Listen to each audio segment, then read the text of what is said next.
Hello, everybody, and welcome to another episode of Konsui Fighter Live. Today, we're going to be taking another look at a live dev stream. So, I'm here at the studio at Circean Studios. Joining me in the background is Sean. Hello. If you can hear him, I don't know. And we're just working on the game today live, so we get a chance to kind of show you guys what goes into the making of Konsui Fighter. So today I'm going to be taking a look at some what we're calling non-KD hits, which is basically when you get hit in the air by kind of a light attack, but you're not doing like a full knockdown and going like prone and then having to recover. There's kind of an air recovery after the hit that happens, so you land neutral and ready to attack.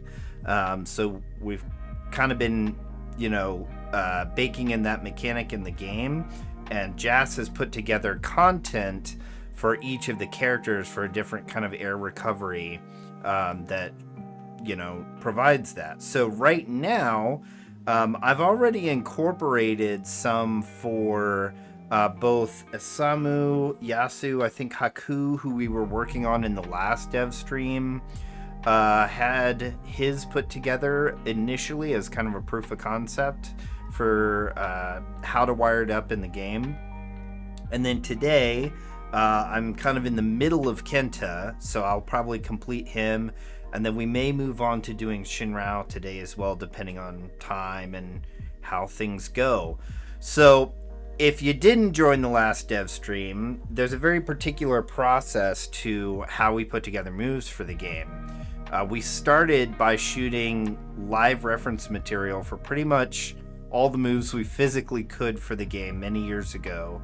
And Jas used that to create the hand-drawn frames for each of the characters. Those get scanned, and then we have a digital colorization process where we hand paint the frames in Photoshop, and then those are kind of prepared for the game, pulled into our content management system, and we use our editor that was developed for building the characters in the game, the Konsui editor, which you guys will probably get a chance to see during the stream today, to assemble those frames, draw in some of the data around like the hittable areas and the damage areas and things like that, and then get it loaded into the game so we can test it out and see how it looks. So we're going to go through that process today, maybe twice depending upon how long we go, and you'll get to see kind of that from somewhat beginning to end. I've already got a head start on some of Kenta's frames here, so I'm in the colorization phase, and then we'll go through each step of the process. So let me flip over here to my surface view. I'm using a Surface, what is this, the Pro 5? Or I don't even remember which model Surface this is. But I'm using this to paint the frames because I can kind of see what I'm doing as I go. I've also used Wacom tablets in the past, but it's kind of nice to have that physical screen that you can see what's what. Kent is a little unique in that there's quite a lot of detail to paint in on him. There's a couple details that are just added in the colorization phase, so like his decals and waistband and stuff here get kind of painted in after the fact, and then these lines on this portion of, I guess you would call it his kilt or skirt, all of that detail is added in post. And the big thing is all of his body tattoos are added in by hand in the colorization phase. So what I'm doing right now, I'm going to do the tattoos in kind of a final pass. So I'm trying to paint in everything else on each of these frames first, and then I'll go back through and we'll kind of look at some reference and get the tattoos painted in. So let's take a quick look at where I am so far and just the structure of this move in general. So again, this is while he's kind of like in midair, maybe jumping, and he's been hit by a fairly standard attack, like a punch or something like that, just in midair. So this is his hit. He'll also leverage some of the beginning of his normal air hit prior to this. So he's stunned, and then he has like a quick sweeping motion, quick punch together,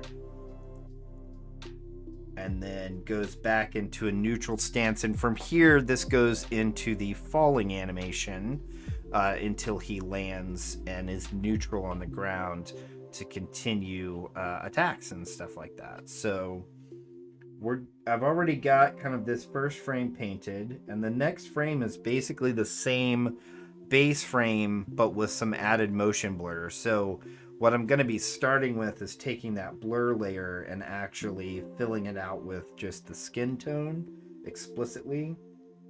Let's see if I can illustrate what this looks like here. So, oh, that's right. This whole thing is in, and that is multiply. Yeah, so you can see the blurs are actually, without the color, it's a little easier to see. The blurs are actually overlaying that portion of his body. So the previous color work I did that's underneath for like his waistband and his jacket and stuff like that, that'll basically be covered up. And then from here, these two frames are basically the same, just with the added overlay of a blur effect. So I'll kind of be knocking out 2 frames with one colorization pass there. And then this last frame is similar, but a little different. So I may be able to kind of duplicate some of this. Maybe. No, it might be better to just paint that from scratch, I think. There's just enough difference to it that it might be a little easier. Before we dive into the colorization, let me try to fix this up here.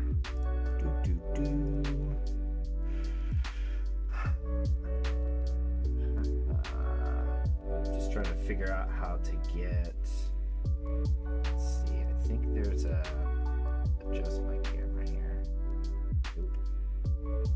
I know there's a hotkey for this. Nope. Alright, we're not gonna fiddle with it then. I'll look that up later, maybe if we take a break. I occasionally take breaks during this stream, so I'll let you guys know if we get close to taking some time for one. But alright, let's dive in on this frame. So again, all I'm really doing here is trying to get this color palette up there and give myself a little more layer view. So that's all it'll give me. That works. Take this blur layer. So that's one blur, that's another blur. I think we're gonna move these out of the group. So now we can see that area that's kind of overlaid there.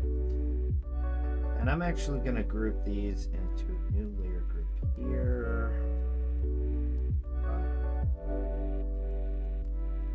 And we will set, actually I'm gonna put that group in a group. So this will be normal.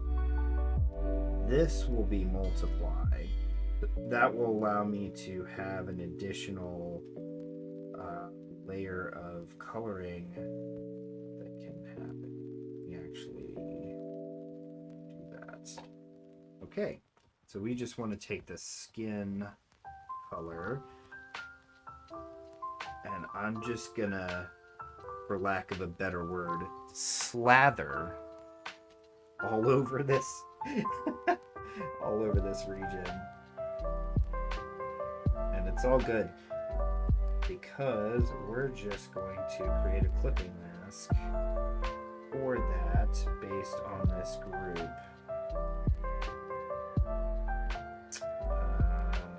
Oh, that's right.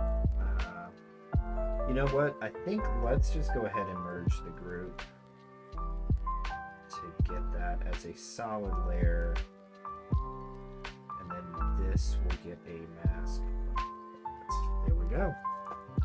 So That we're going to keep as a separate group because when we go to add the stroke effect for kind of finalizing this for the game, we don't want to add the hard stroke to any like blur regions. And you'll see when we get to that step how I kind of manage painting in the stroke around the edges where it should be for frames that have motion blur like that.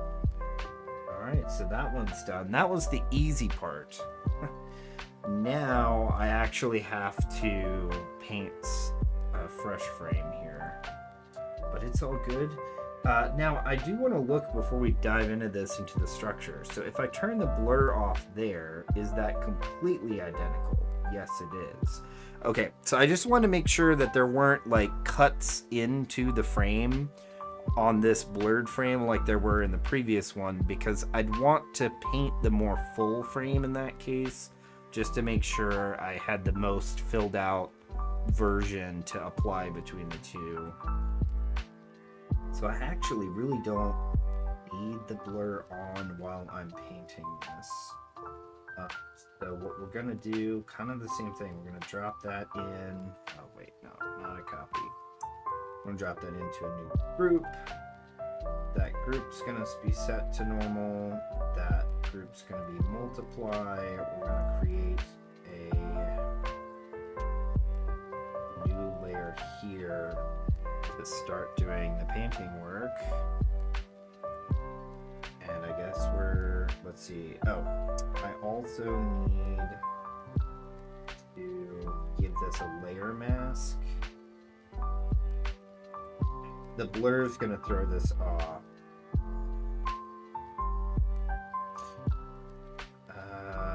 But that's fine for now, I think. Let's, we'll do this. We'll give this, the group, the mask of the base frame. And this should keep all the color within this particular frame. I'm actually going to go ahead and kind of just pick up my surface so I can hold it and paint. It's a little bit easier to work that way. All right. So this will be the skin layer.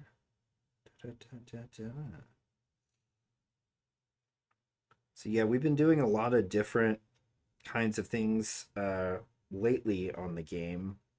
Sean's been working a lot on the tutorial content still, piecing together our advanced tutorial module right now, which is probably one of our more complex training modules. He's nodding. Because there's just a lot of different like features we need to add to support that. Like there's so many different things we have the user do that we're watching for, between like executing moves through the shadow buffer, or looking for juggling or counterattacks, or I put together, and I think I tweeted out like some content to illustrate the difference in hit stun between like a light attack and a special attack. Yeah, it's just probably one of our more, I guess, ambitious like modules. But from here, I guess we still have text after this, don't we? That might require a couple funky things, but the bulk of what's left is the per character ones, and those are going to follow a little bit more of a consistent pattern, I guess, in like the kinds of things we're going over, explaining that particular character's, you know, fighting style and some of the different techniques that you can use with them. Oh, my music stopped. There we go. But yeah, so that'll be nice to kind of get the rest of that together. Okay, I think that's all the skin regions for this one. Let's go ahead and take a moment to paint in the mouth, since his mouth is bonk open on this one.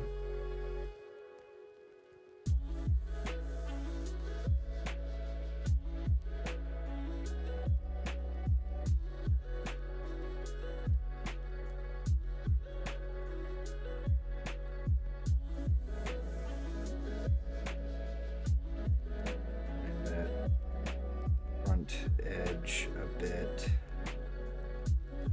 as I get this painted in. You know, it's funny too, because I'm so particular about some of these details, and then this is going to be like 2 pixels once it's shrunk down to the right size for the game, but, you know.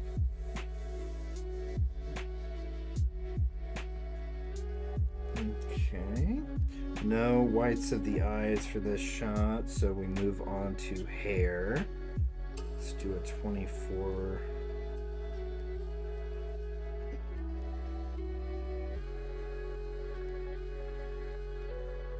I'm going to go ahead and kind of cover the ear a bit.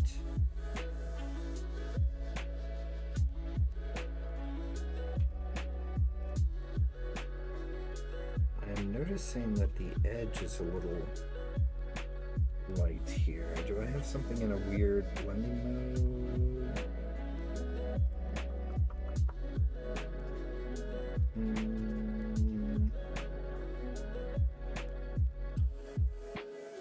Should be. Interesting. Not really sure where that's coming from, but yeah, you can see there's like a light outline. Might have to do with how the masking is working around that edge. But okay. So I find it a little easier with the hair to kind of like reduce the opacity so I can see the drawing a bit, to just clean up some of these lines to match.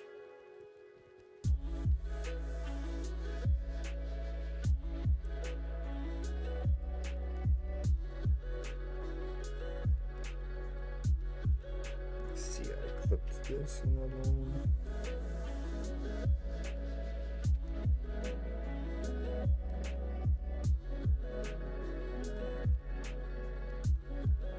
So this, there's not really a defined hairline right here. So I may need to play around with that edge.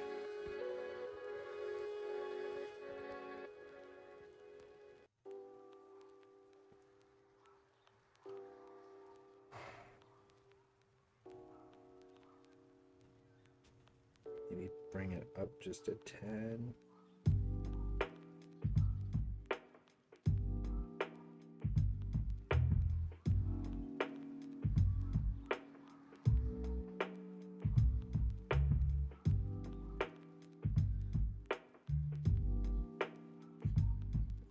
Alright, so if we drop back in,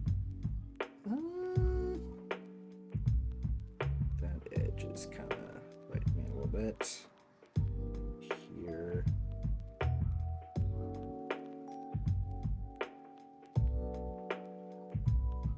think that'll work. Yeah, that'll work. Again, it's going to be like shrunk down way smaller, so although, you know, that pocket right there, I kind of want a more tighter. Well, that line goes right here, doesn't it? Whoops.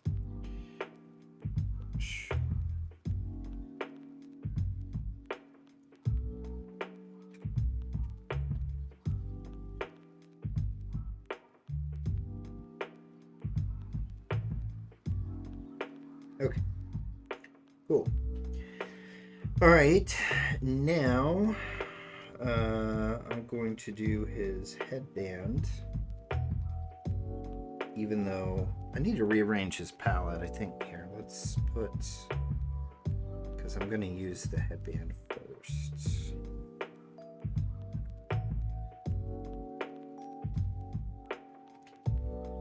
Now I can see while I'm working on this that, and it's probably a little hard to see on stream, but I think it's captured here. There's kind of a texture in this area that should be kind of flat. And that means that the levels for this, the white level is a little broad. So one of the other things I'll do when I'm kind of getting close to finalizing these frames is just go through and tweak the levels to get everything a little more consistent.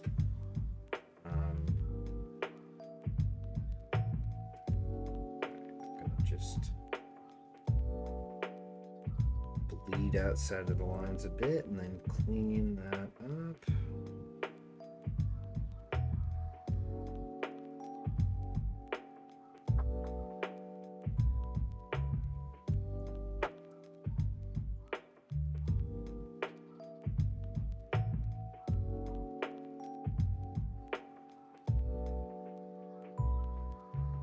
Okay.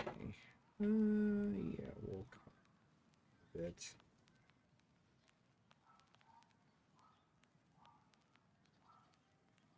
I hear dogs barking in the background of this track, and it just makes me think I'm back at home with the dogs barking at every squirrel or person going for a walk down the street.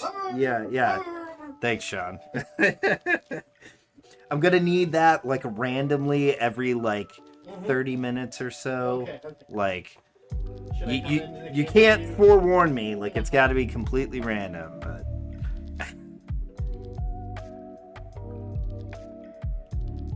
all right, time for Kenta's jacket or vest. Yeah. 24.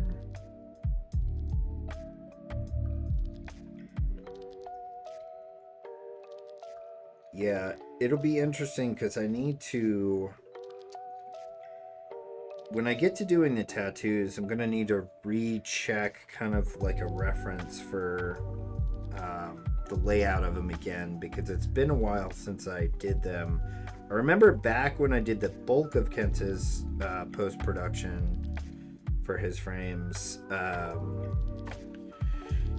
Post-production, it's really production as far as the frames are concerned, the colorization step. But I had like I think shapes that I had pre-saved for some of them, but I had to like warp them all around and everything, and I think over time I found that it's just a little bit easier because the position's so unique from frame to frame. It's just a little bit easier to paint them in more directly. So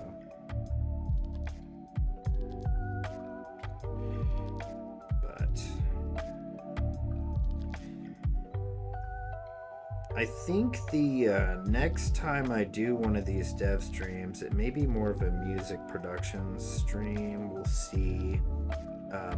It really just depends on where the next track or tracks fall within the priority for our releases. I know as a whole, this 1.3 release we're working on, there's several tracks that'll be needed for, I think, Yasu's story, dialogue. I've also got a couple like long-running tracks that I'm working on for things like the revised menu music or some of the end final stage, final battle tracks. There's like two versions or incarnations of those. So I am looking forward to the opportunity to try to live stream that, even though it is probably going to be, I don't know, I anticipate it's probably going to be kind of obnoxious to people to be listening to either a lot of the garbage attempts to find the direction for parts of it or just the repetitiveness, but we'll see.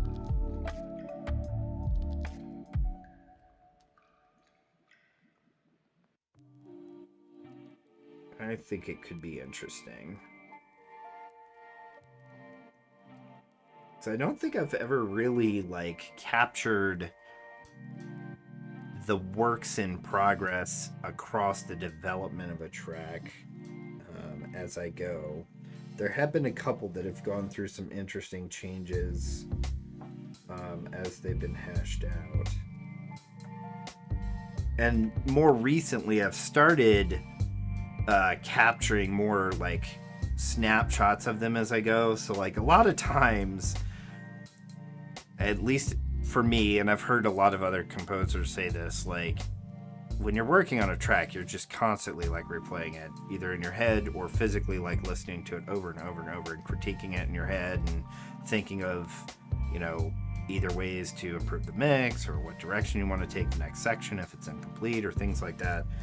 And so often as I'm going, like kick out a copy of where I'm at, and I'll just listen to it a lot. And that kind of helps me formulate, yeah, those ideas of like how to improve the mix, if something's a little too much, if it's too muddy, if it could use support slightly from another sound or things like that. So what I've ended up with, I've been trying to save those more on more recent work that I've done for the music. So I just end up, by the time I'm done, where I have like 10 copies or whatever of various edits of the track. I was listening to, I think, Yuraku's recently, just to kind of listen to like the progression. There are some points where it's kind of interesting to hear, oh, that changed, or that kind of got flipped around a little bit here and there. But I definitely feel like I've gotten better at the mix aspect of it, and not just from like physically leveling and EQing and compressing the audio, but I think also just from a compositional standpoint, knowing I'm looking forward to revisiting a couple of the old tracks to clean them up a bit, because yeah, knowing when you've got either too much going on or too many things competing for attention, that takes, I think, some practice or whatnot to kind of get a feel for that balance. But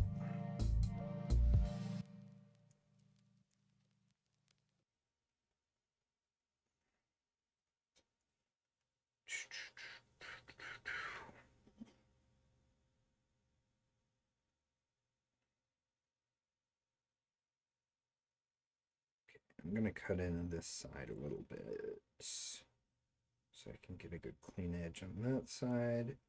This needs to be slightly filled out.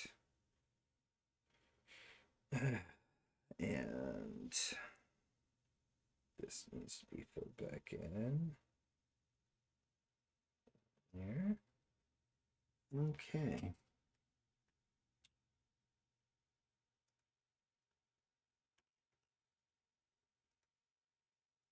I don't know why my music keeps just stopping, but I'm just gonna keep getting it going again.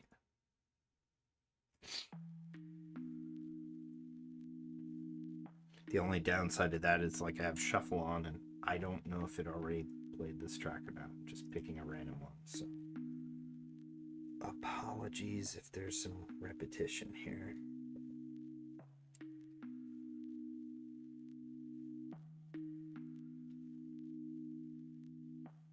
But yeah, it'll be interesting. I think the big thing for when I do a music stream, I need to kind of pre-record through OBS like a trial run, just to make sure that like levels and quality are there and latency, because I really don't want to be fighting with like the preview being hot garbage. I've not really, again, done that before on streams, so I'm expecting I need to do a little trial and error first, just to make sure I've got a good quality cut going, but it should be fun. So let's talk a little bit about some of the music that I'm working on while I'm doing this. So I mentioned like the end tracks. I'm taking kind of a structured approach to one of the main final battle tracks that is similar to the approach that was used for, I think, One Winged Angel, where basically sections of that were composed independently at a time and kind of like pieced together. So I've kind of been doing that, like just every now and then. I've already got kind of the tonal direction in my head, and I've concepted a couple bits of it, but every now and then I'll kind of just like have an idea for another run or something. So I'll put together, 8 to 16 measures or whatever of that, incarnation and stash that away. And so I'll probably do some of that here and there on stream where like I'll put together another section and stave that off, and then maybe by the end put everything together. One of the other interesting things that I need to try a little more experimentation with, and I don't know if it'll be the final track or like the first encounter with Khan. I think it might be more prominent in the first encounter with Khan, and then there'll be kind of a nod to it in the structure of... Oop, almost lost the shadow cast there. There'll probably be a nod to it in the structure of the final track, but yeah, gone. To kind of like piggyback off of yep, I was too loud. The dogs didn't like that, so to piggyback off of like the chaotic nature of him, I want to compose the main battle medley for him, like the main melody of that encounter, probably on a neutral toned instrument like a piano or something like that. And then the idea I have is to kind of take each little snippet of that melody, maybe note by note, it depends on the structure, and I'm going to play around with it. This would be a great thing to stream, I think, and distribute that across the orchestra. So like you might go between like a tuba putting out this note and like clarinet this note and flute this high trill, and kind of distributing the melody around the different elements of the orchestra. So like it is a concise melody, but it sounds kind of just a little disjointed in the fact that you've got different, which I think it's a cool idea. If I ever get an orchestra to perform our music and they do that piece, they're probably going to hate me for that kind of thing, because as a like, you know, having done musical performance, hitting like a very specific note that's kind of in an obscure amount of delay, coordinated across many people, that's probably a fairly challenging performance, but it'd be interesting. But yeah, I'm curious to see like where that sounds. I don't want it to be too disjointed. Like the consistency of the melody needs to be prevalent, but I'm going to do a lot of experimentation with that, because I really think that's a direction I want to take there. For Khan's like main battle medley, that'll be kind of fun. Okay, so next up I've got the waistband here. By the way, and I don't know if this was intentional by Jas or something that just happened to work out a certain way, but I do notice there are times where I think Jas is trying to help simplify some of these frames for me a little bit.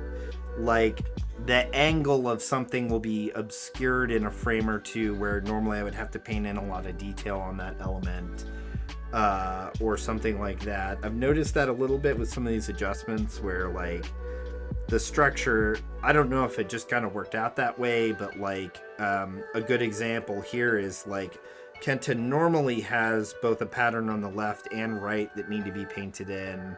With this, I only have part of it to worry about painting in on the left. Or like, I think for Isamu, like his arm guards that have that pattern on the top, some of his KD frames, they were conveniently turned away from the player's view. Little things like that. So Jas, I don't know if that was intentional, but if it was, I noticed what you did there. And if not, I mean, hey, I don't want to go like crazy, like intentionally structuring frames to avoid stuff like that. Like they need to capture the motion, but it does definitely save on time when things kind of conveniently follow that flow to where that's not as critical.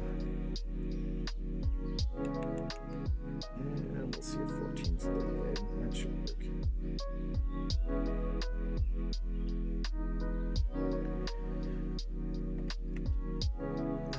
I'll actually lead the bleed end there.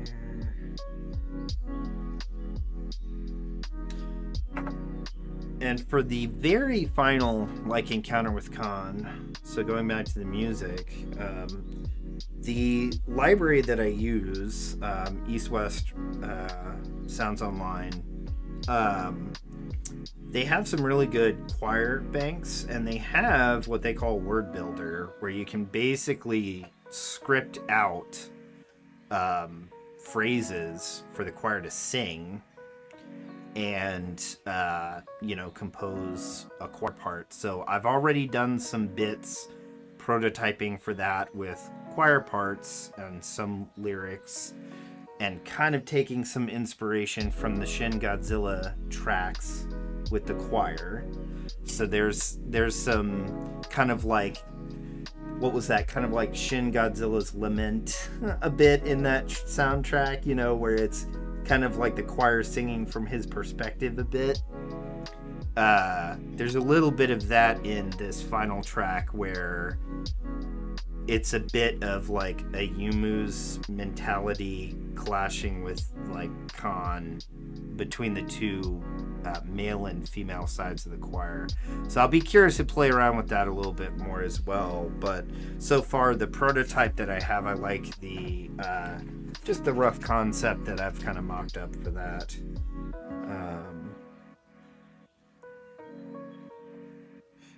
All right, so next up we need to color the kilt. So to do that, I gotta first remember what direction the gradient goes. This is a gradient, okay? Blue to the green there, to the hay, to the ho. Let's get that going. Okay, so that, and what I'm gonna do is just create kind of a little rough outline here to catch it from going too far. And we're gonna go kind of across the angle of attack. So, donk. And of course it's backwards because I have the colors flipped. Donk? Yeah. Okay, so now all I gotta do is just get that refined to the actual like area that it should be. So let's deselect that, and I'm actually going to do that this time with a mask instead of erasing, so if I need to adjust, it'll be a little bit easier. So we'll go, let's get some of these blatantly obvious areas out of the mix. And if you watch the previous dev stream where we did like one of Haku's moves, I think we banged out like a lot of frames in that. Kenta definitely takes a bit more time per frame just thanks to all the detail that goes into it. But, it's all good. And we're only talking about like a couple of frames here overall. So, pretty confident we should be able to get this done, and then Shinrao is kind of nice and easy because the vast majority of his framework is cutting out his drawing and then running a script that I have to do most of the coloring, and then kind of like smudging the edges and details in. So, all right, let's get a little bit more of a smaller. I'm gonna do kind of the same thing I did for the hair. I'm gonna lighten that up a bit so it's a little easier to see some of the edge lines, and then I'm going to go in and paint in some of this detail. So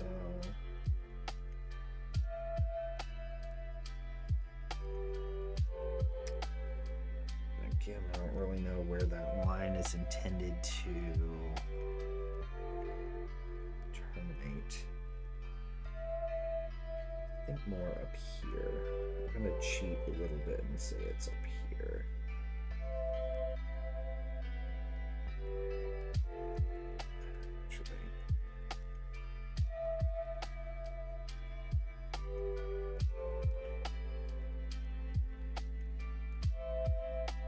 We'll go with that.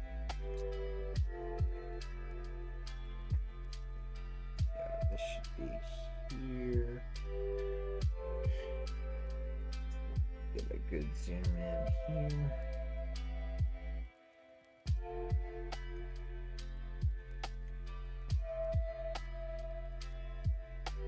Well, I hope everybody is having a good Saturday so far.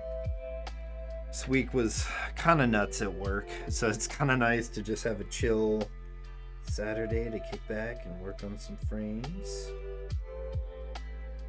I'm really looking forward to work calming down a bit. I feel like most of this year, wouldn't you say? I've been talking about how my work's been kind of nuts. Pretty much. I feel like last fall it was pretty quiet, but since the calendar year rolled around, it's just been kind of nuts. But there are a lot of big changes going on with our partners we work with at work, so that is probably, I think, driving a lot of it, but it's good that we can help them as they make those changes. And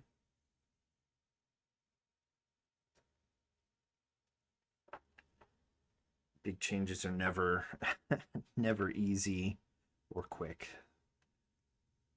But all right, let's get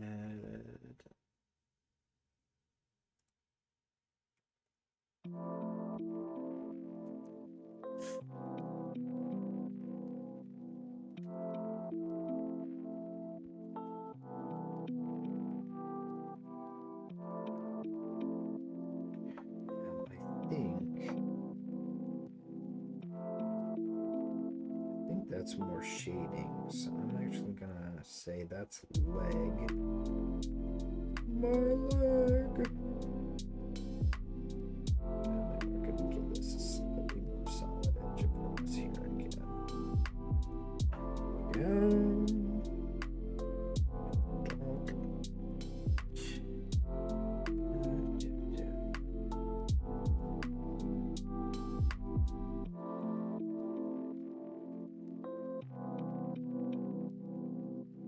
It is kind of nice that, yeah, all of this is essentially going to go into providing 2 frames worth of content.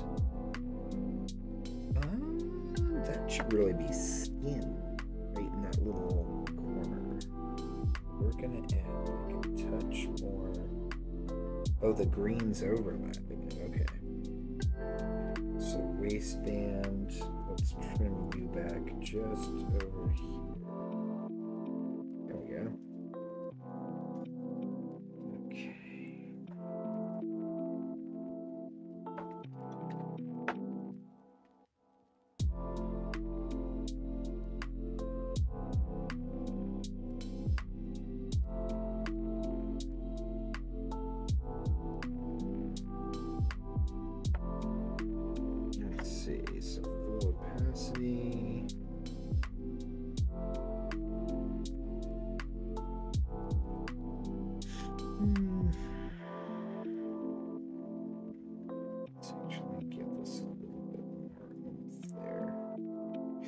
Now I actually have a waist, well, I call this the waistband, but really there's another like band that I need to draw in here.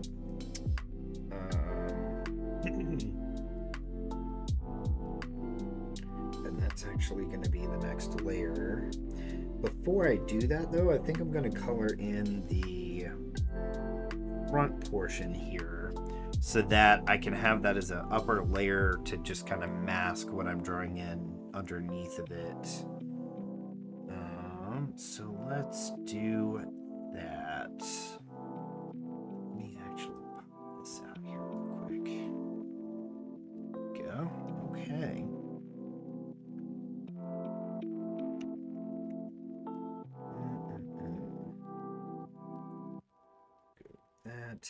That.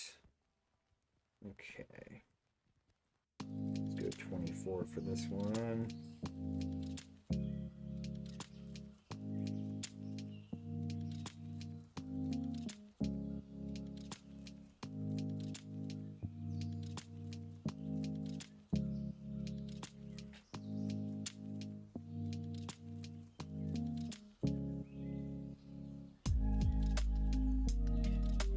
So aside from like music and art production, I'm kind of curious like what other things would be a good dev stream.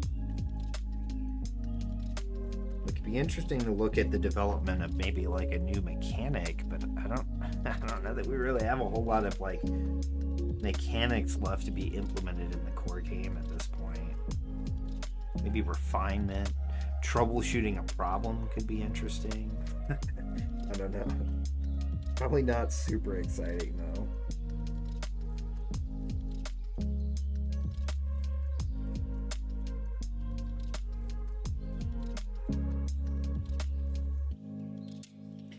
Funny bugs would be a good one, but I just don't know if we have like enough content to share on that. Like there's been a few kind of funny bugs to see over the years that I think we've either captured a screenshot or like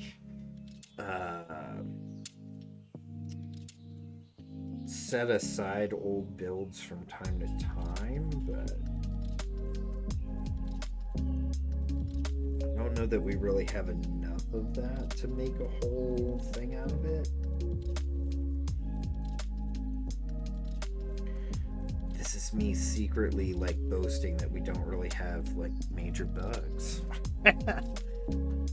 We definitely have our share of bugs, but you know what would be a cool, that might be a good one, Sean, for another dev stream, is like if we focus on doing like more of an internet play type thing, because we've got like a rough test for internet play, but it'd be interesting if we took a stream specifically for like doing some low level like testing and identifying like where to add optimization and stuff like that. Maybe do like a code stream. Oh yeah, it'd be a pretty decent, even if we came out of it with more of a list of, you know, problems or to-dos or things. But yeah, I'm just trying to think of other like more, not necessarily like art production, but like, you know, technical implementation type stuff we could show off. We got a lot of editor work to do, maybe. Yeah. Here again.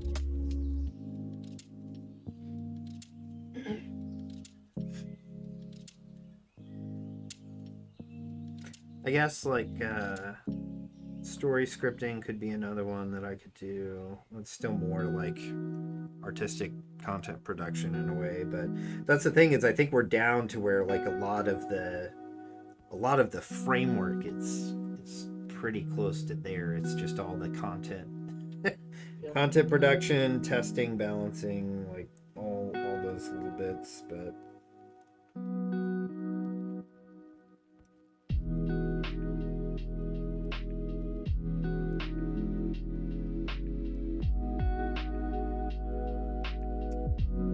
nice tight giggle on that.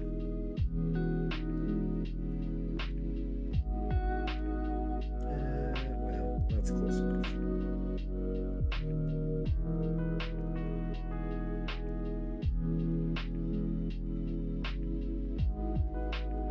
At least enough to where I can have what the need is. So let's go back up to maybe. Yeah, I realize like I'm looking down a lot on these streams where I'm painting, but I'm trying to keep checking chat and whatnot from time to time here. So I almost thought about like having two cameras, like that one and then like the one on my Surface, but I think it's going to be looking past me a lot because I'm not necessarily facing the camera directly every time. I am holding it more what's optimal for what I'm trying to paint.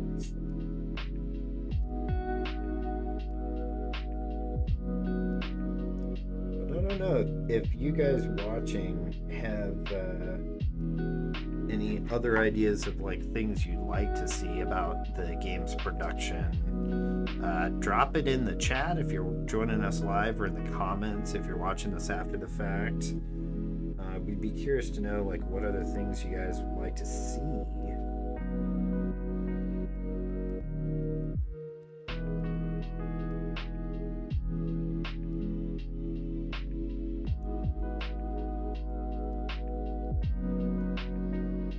Okay, and then we got the edge up here.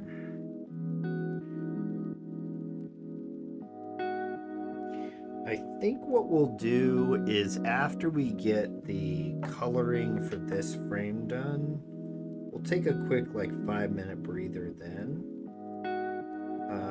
And then we'll pick it up with the final frame there. So I anticipate we still have a little bit more to go with this, but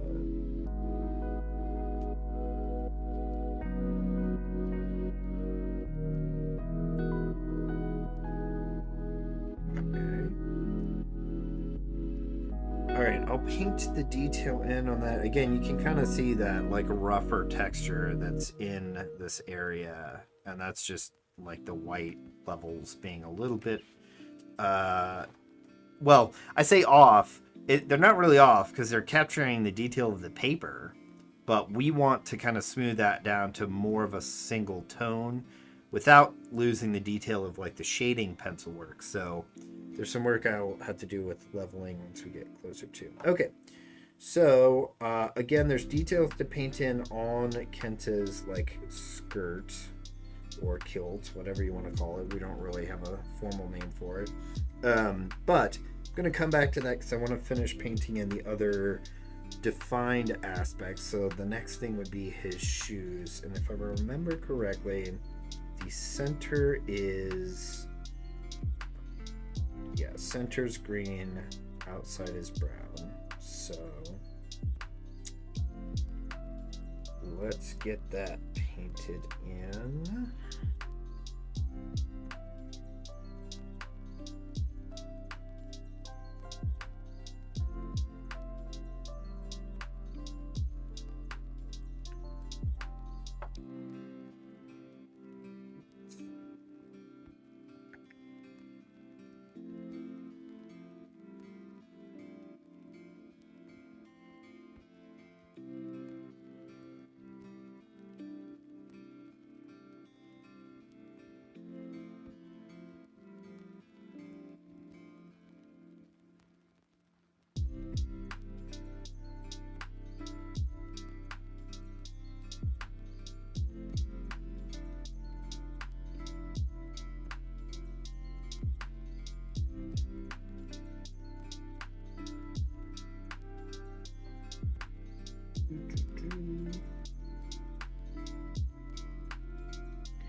All the colors.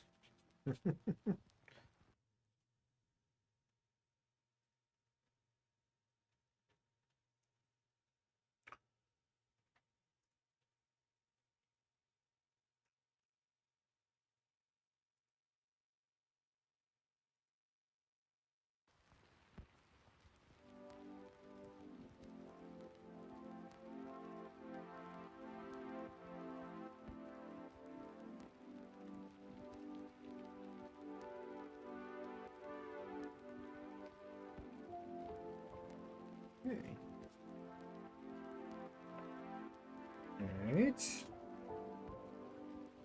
All right. So, couple of details we need to add.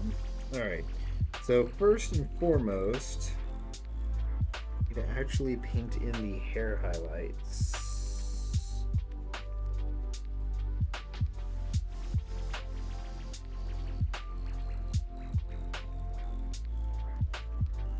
It's actually not too bad. I thought that was not going to be great at first, but I think that'll work.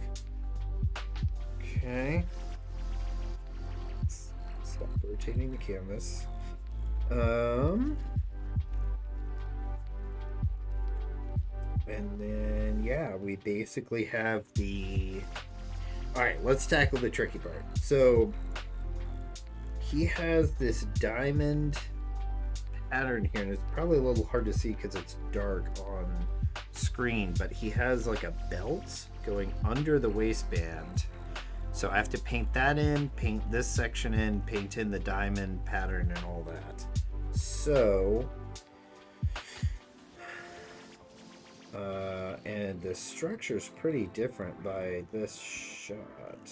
So I think it might flare out a little bit on this one, but I'm going to keep the previous frame active below so I can just see where to kind of paint that in.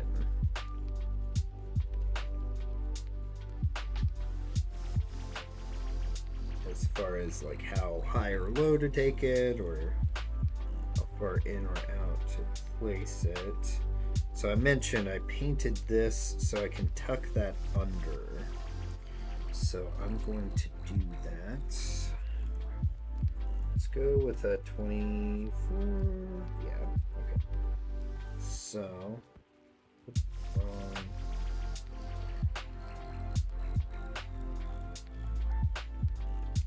okay, so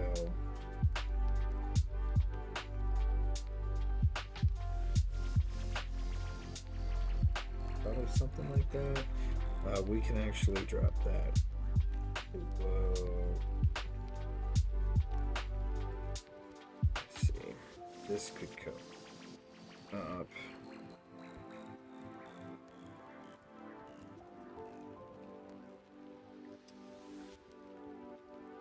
Sure.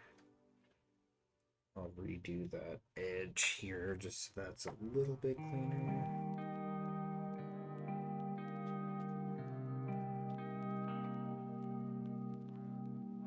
Okay, so I think size-wise compared to the previous frame. Oh, hold on. Let's make sure we're not. Okay, so size-wise compared to the previous. Yeah, that'll work.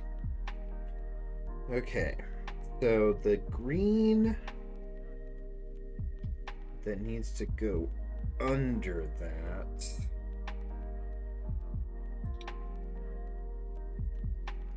This is gonna be rough. I'm just saying it now. Let's just do like a really crude, like blah, blah, blah. I'm just gonna kind of like, okay, okay, no, that should be, this should follow the contour a little bit more. But this is just a rough, I just want to get rough positioning here compared to the last. So actually, I think the distance here up at the top is pretty good. Maybe even like a touch more out. Blah. And then let's see how far down. Okay, so that's a little too far down. Let's grab.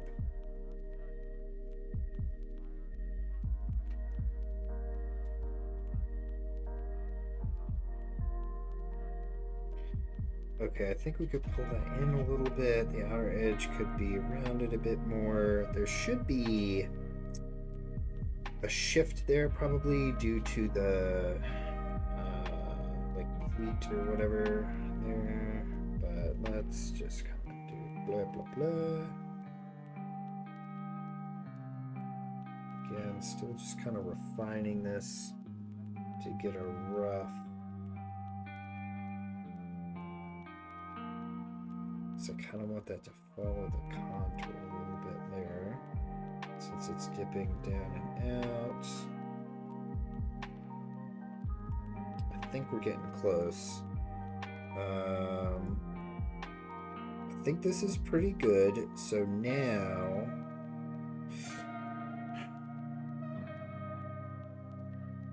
the only thing I want to say, maybe I should make that a little less pronounced. The The only reason is that I think normally when it's flush like that, it already kind of has that pattern of being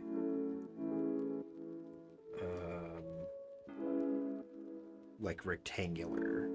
It doesn't follow the curvature that extreme. So let's say we do want like a bit of a nod towards the angle to follow the edge.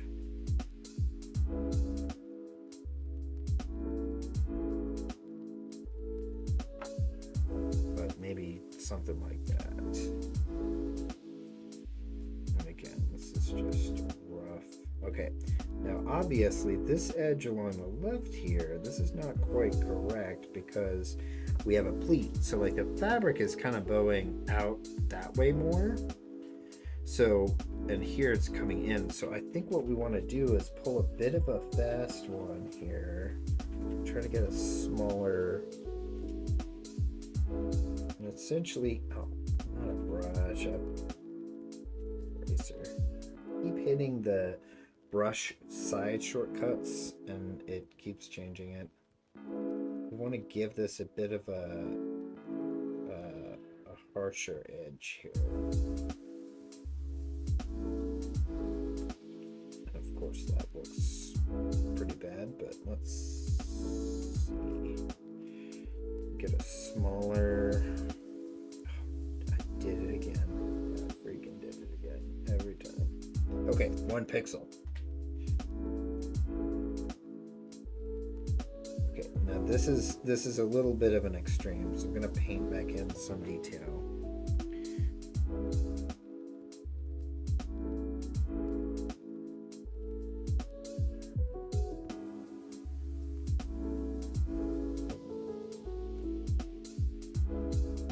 Angle.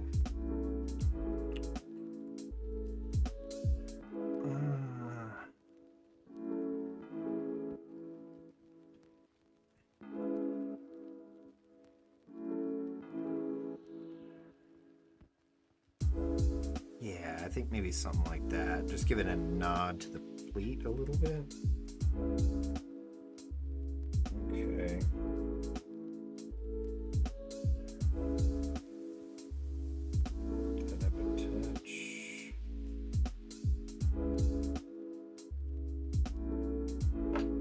And Jeff, if you're watching this and like screaming at your screen, like, no, please tell me otherwise how you would like that. But I think that's kind of a good way to give just a smidgen of like the pleatedness right there, a little nod in the coloring. I like, my eye can't tell if that's a little too much or not enough, but we go from there. This edge is still a little rough. I think we're gonna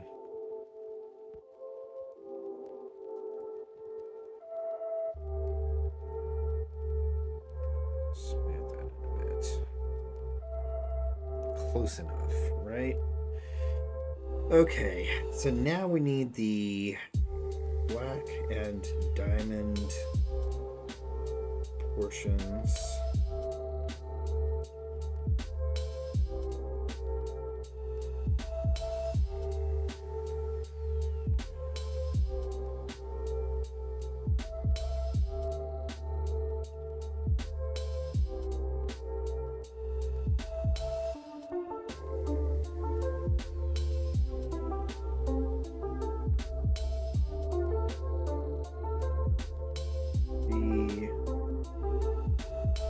Comparatively, top could come down a bit more because we're now facing forward more. Bottom could trim up a hair as well.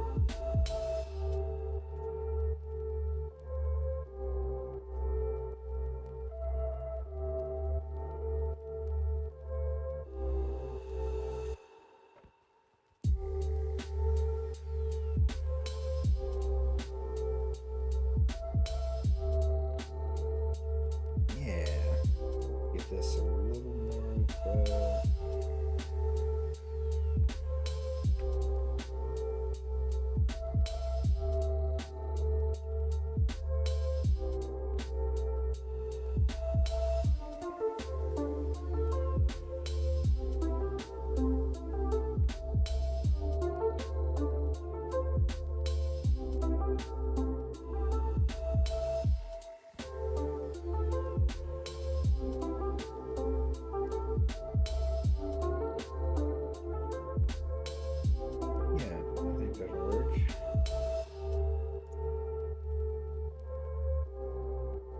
so we're gonna go full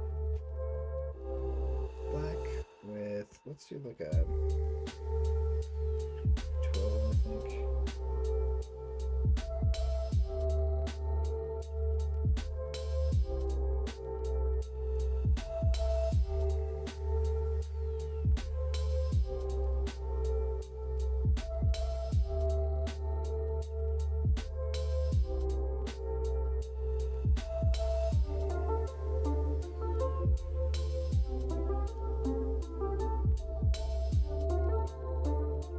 Outside, and then I'll clean up this edge a bit with the eraser.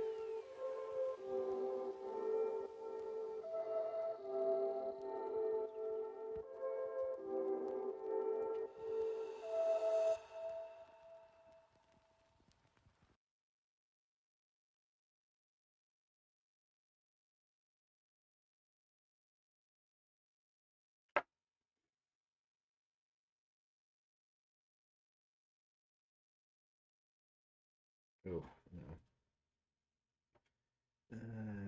Let's give this a slightly bigger edge.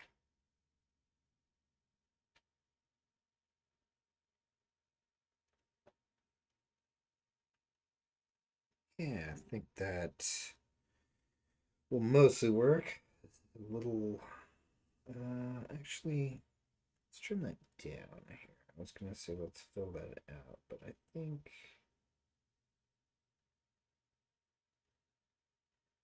well, that's just not what I want.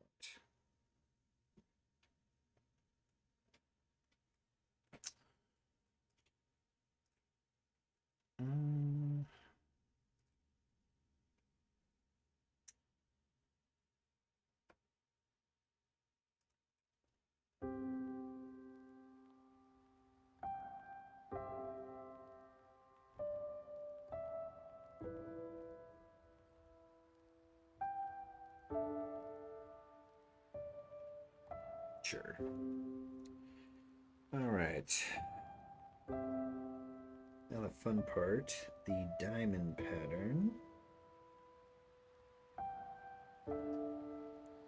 So we'll go back to like a small, gotcha, the 3 specifically is the one that has the, okay, so yeah, let's take a quick look here. Okay, so I'm thinking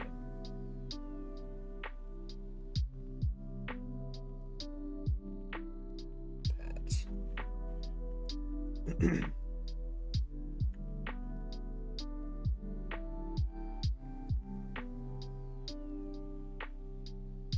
Yeah, let's roll with this and see where this takes us.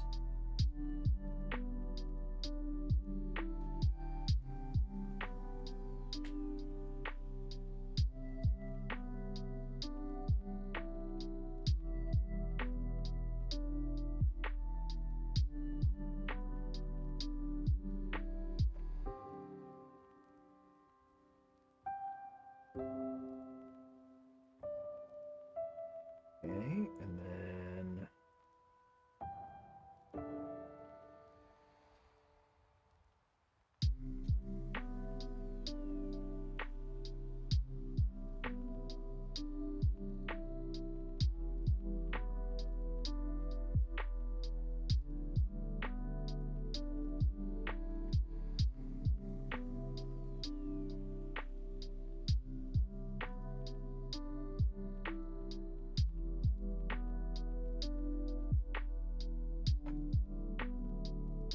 I think that'll work.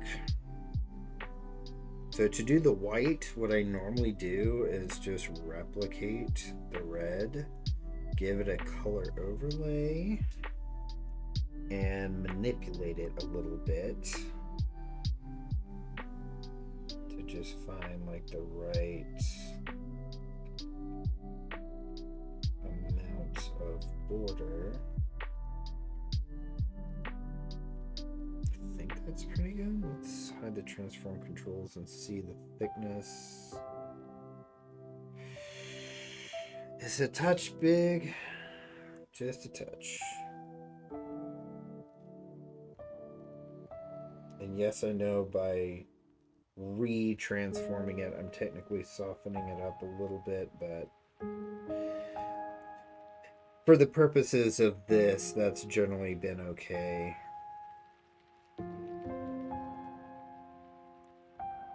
I think that'll work. Yeah. Got it. All right. Diamond pattern is complete. So I think I can go ahead and, well, I'll leave the other frame on. So the next thing that I need to do, and I think this will be the last thing I do before we take a break, because the only part left after this is the tattoo work, is the top of the like fringe in the front here. So I need a black and white 3-point brush with the oh, that's too, you know, I might cap the max opacity down, because I feel like even with the pressure sensitivity, I'm drawing this way too thick. Actually, no, you know what, I remember I used a gray, that's why.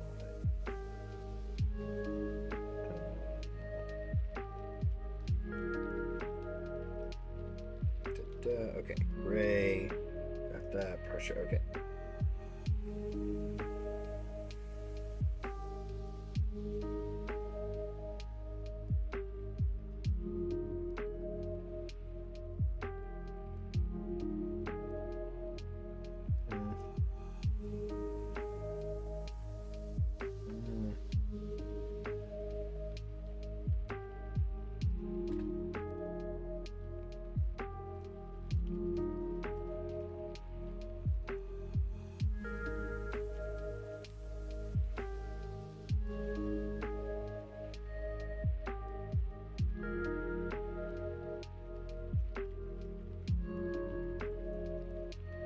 What's the density on that compared to the previous? That's the...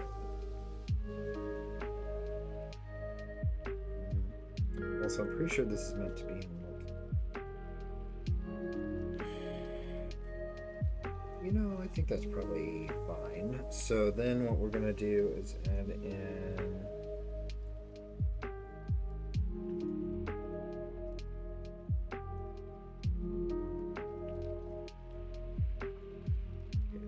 kind of garbage, but that's fine. We'll do another one.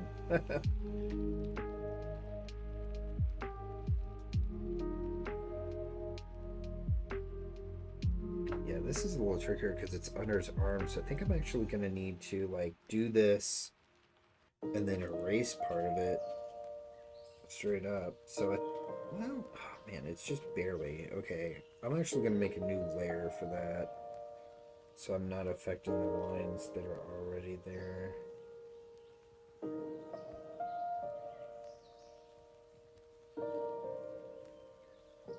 Okay, and then the other one comes down to about here. So...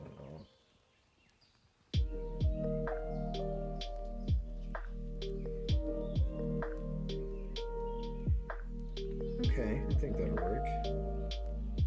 Yep, and then we've got the dots here, here, it's a little big,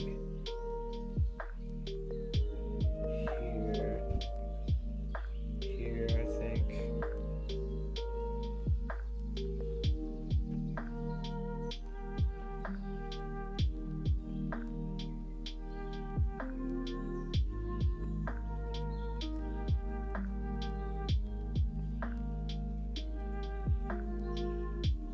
That's pretty good. I do feel like the line density is greater in some respects on the former. So here's what I'm going to do. I'm going to go ahead and erase. Come on.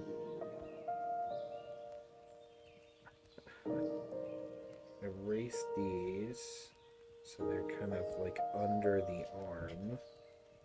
Oh.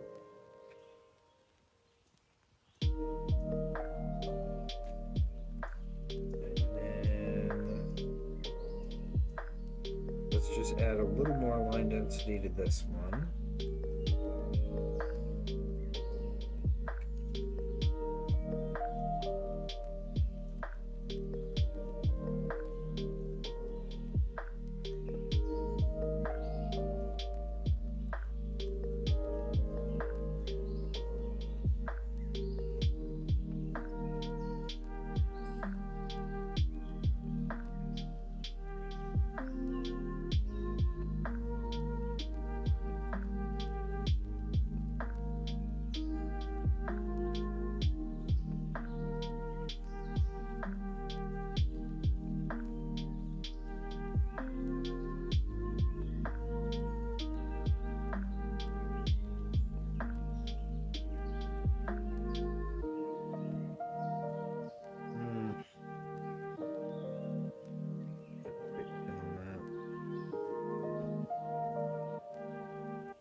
I think this line is just throwing me off big time.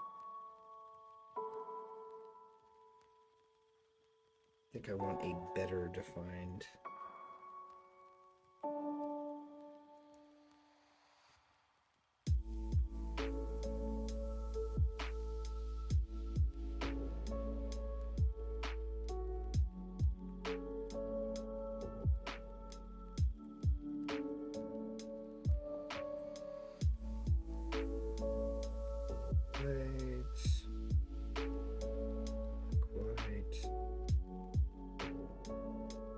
That being way too particular about this. Again, this is going to be such a minute detail when shrunk down. Alright, we're going to go with that. Alright, so I think that's going to be this frame. So we're going to take a quick 5+ minute breather here. Whoop, I lost my Photoshop view. There we go. And when we come back, I'm going to take this color set, duplicate this for the other frame that's basically the same, and then we'll look at painting the last one, and then we'll go back through and add in the tattoo detail on each one.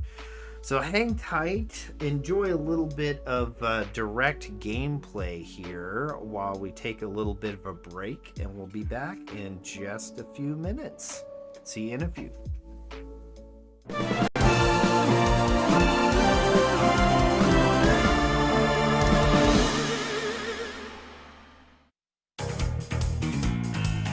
Ready. My rage conquers Fight. all!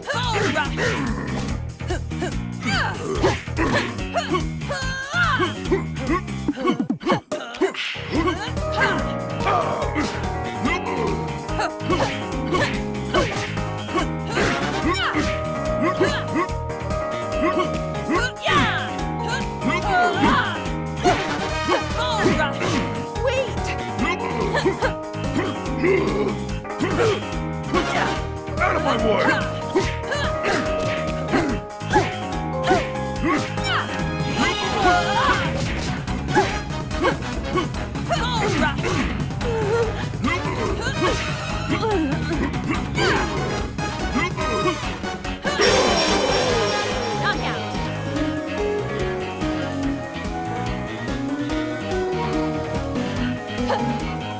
See you next time. Ready? My rage conquers Fight. all!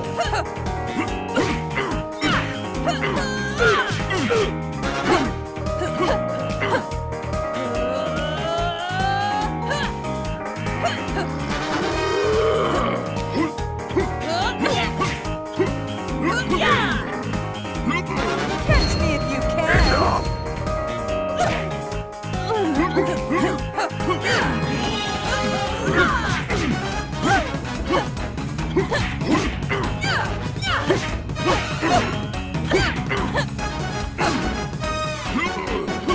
Stay out!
It is time to strike! Knockout!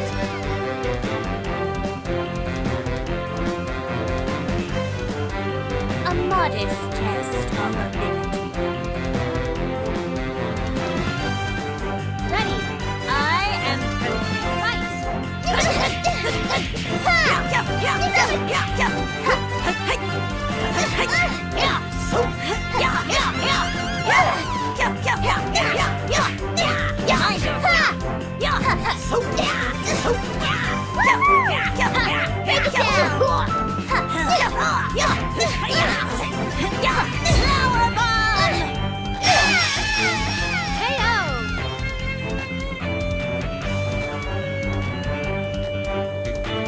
A modest test of ability.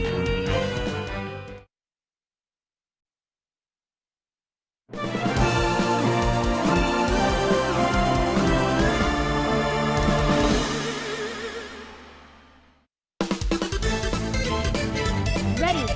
Let's go. Fight!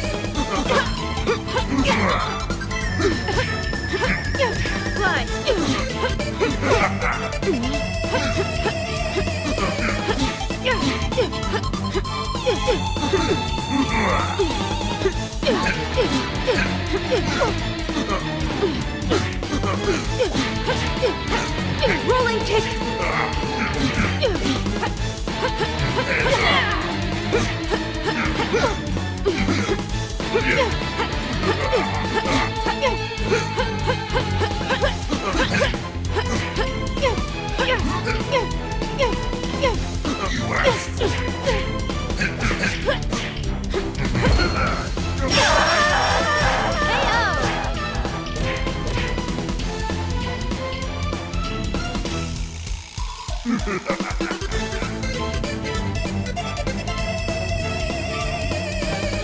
Ready?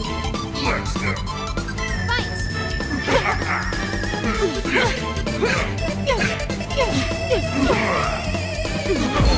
Go!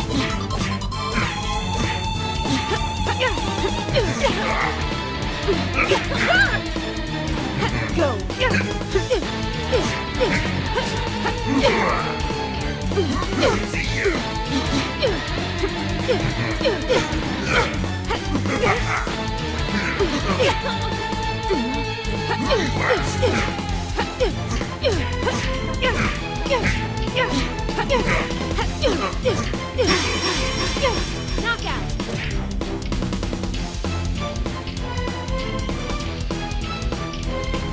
Peace.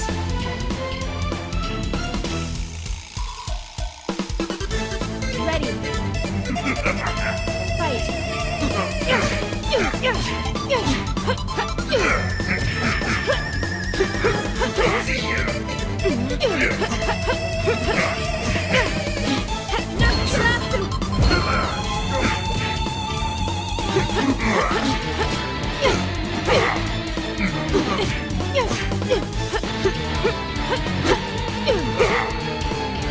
Chew on this.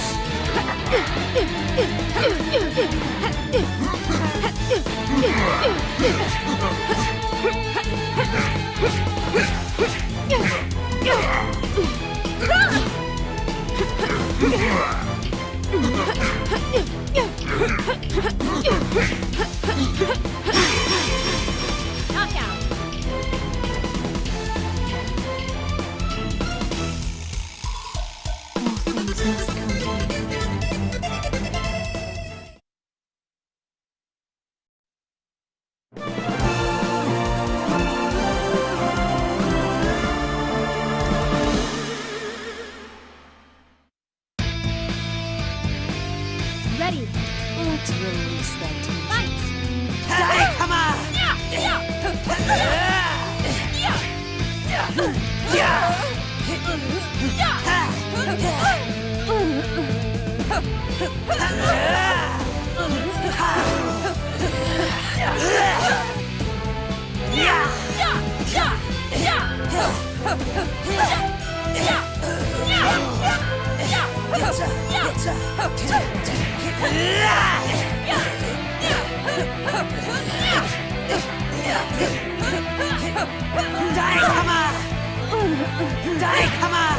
Don't for your purity.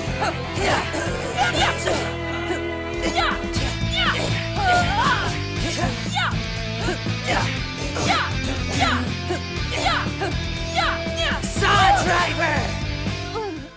Let's heat it up.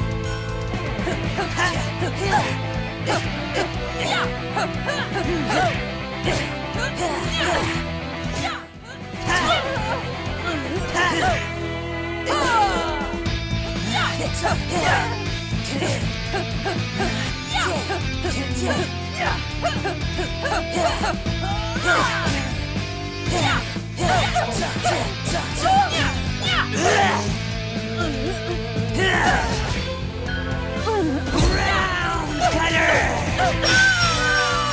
Knockout.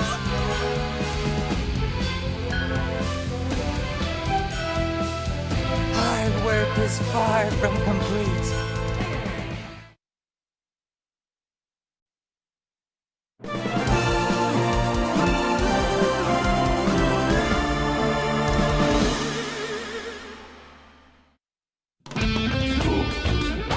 Ready. It's go time! Fight.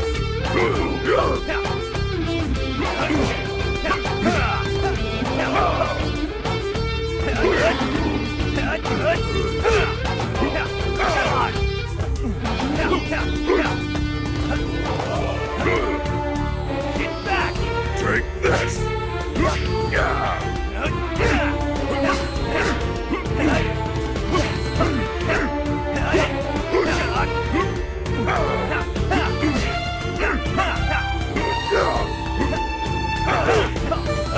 Incoming! Top banana!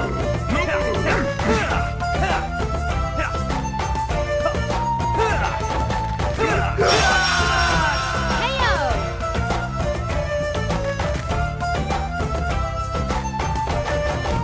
The rocks are mine to command. Ready. On guard! Fight. Dragon Flash!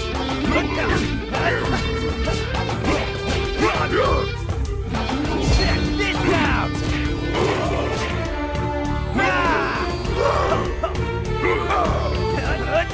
Hands up!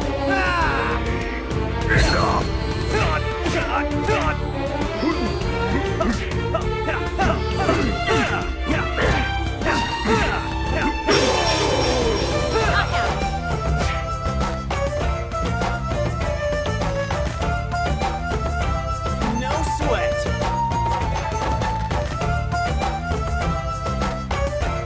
Ready. Let's see what you're made of! Fight.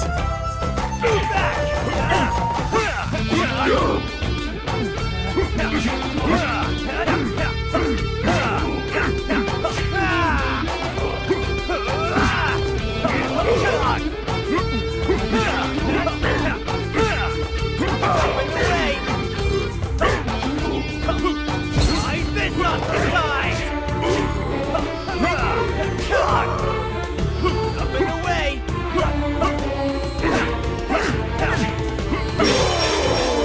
Knockout.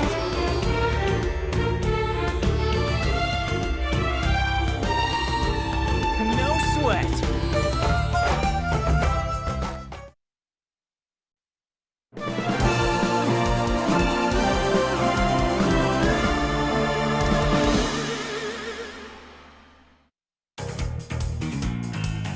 Ready.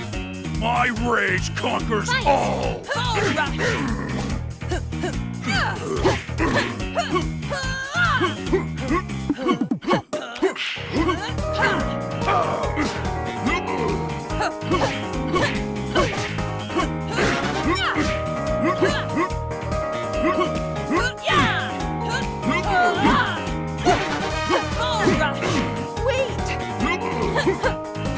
Out of my way!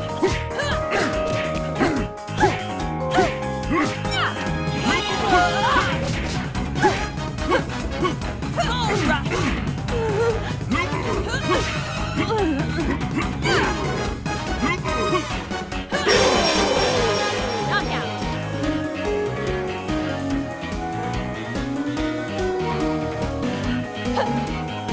See you next time. All right, everybody, welcome back. We've had a chance to recharge a little bit, refresh, get going on the frame content again here. So we've got this frame colored. What I'm basically going to do is the next frame is intended to be identical.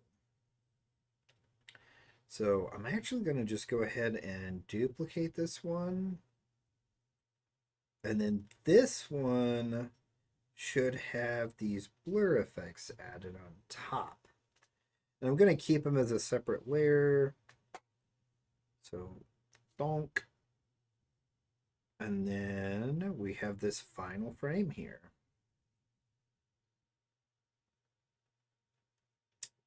Which we need to color as well. And let's get some more beats going here.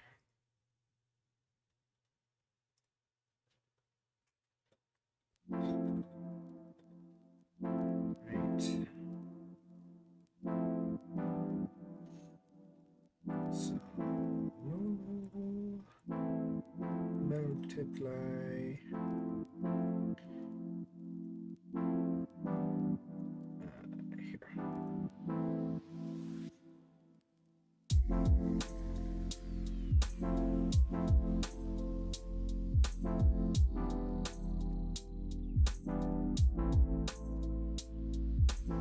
Right. Let's get at it.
Okay. This up a bit again.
Actually do the hair shine earlier this time. I'm going to move that closer up in the palette order.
Funny how the frames go a bit faster when I'm not talking as much.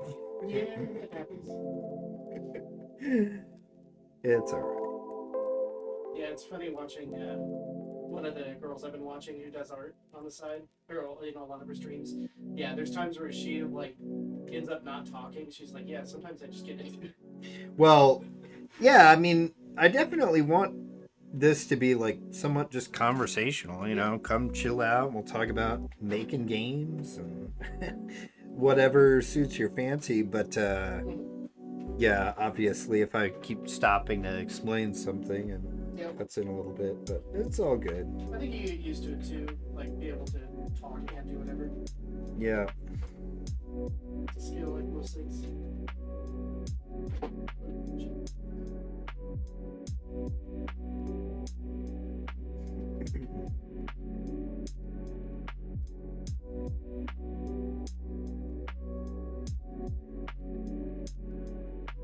I swear icy is very inconsistent. Some days it's really hot and some days it's really cool.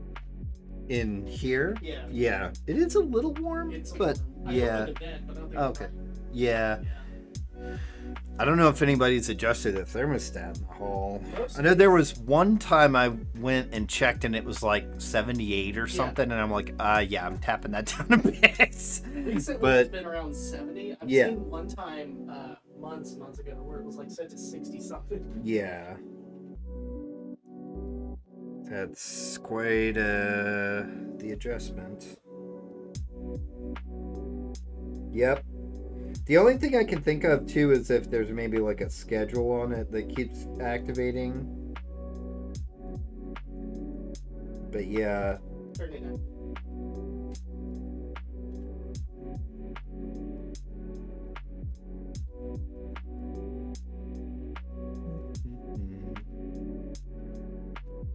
sure we get more AC than most of the people since we have 3 vents. Oh yeah, I would imagine so with the size of our suite here compared to the others.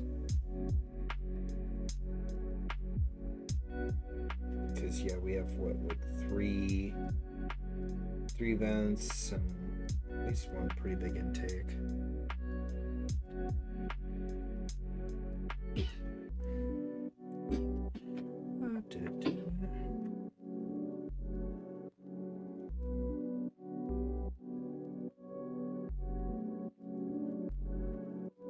This edge.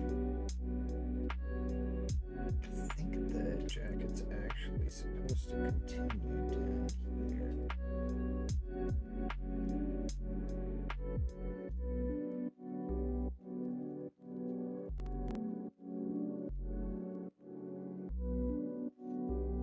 Okay.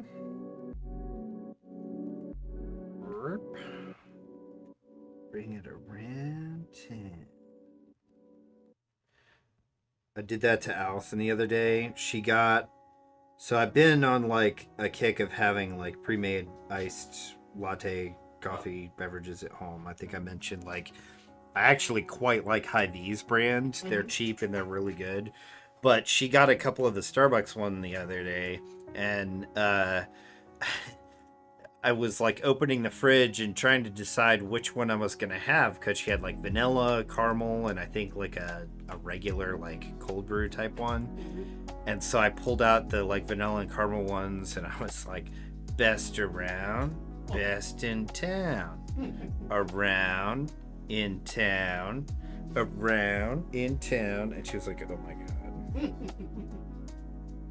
It's the bit in SpongeBob that is kind of from, or one of them, I guess. Ugh, no. At this point, if I don't get the reference, I usually assume it's SpongeBob. Yeah, most of the time it's going to be SpongeBob. But the point, Sean, is that we need to get you to where you actually get the SpongeBob references. Mm-hmm. We have gotten you to catch a couple episodes. Yeah. And at least I obviously see the meme ones, which are yeah. great. I'm trying to think. You've seen the... I think we got you to see the pizza delivery one. I think we got you to see the Weenie Hut Juniors one, the camping episode.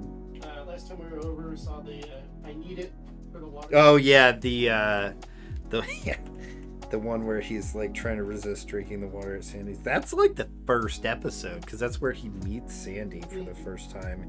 Despite what current day Nickelodeon wants to say about all the characters being in the same rough age group, even though they're clearly not, and having known one another since they went to camp together back in the day. At the end of that, they should be like, that's not how it happened. They really should, because yeah, like that was really what irked me about like Camp Coral and what they did with the last movie, basically being the pitch for Camp Coral is they're basically retconning a lot of the story, and it's like story from the portions of SpongeBob most people like consider the good stuff. Like it's unnecessary to like do that just to have another show.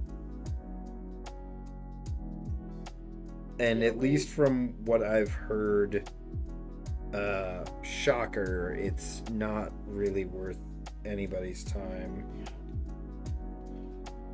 I think that can happen too when a series goes on too long. Because they don't know where else to take it, so they have to go back.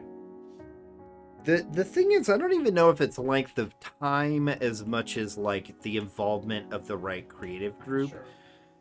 Like I pointed out, Family Guy, in my opinion, went through that. When they pulled a lot of the core resources away to do the Cleveland show, to me, that was kind of the weak time span of Family Guy. And when they kind of wrapped that up and brought the core team back in more, they really seemed to improve in quality a lot. And kind of the same thing, SpongeBob kind of just started going downhill when some of the core team kind of left after the first movie was done. And, you know, I mean, it is what it is, but I don't know.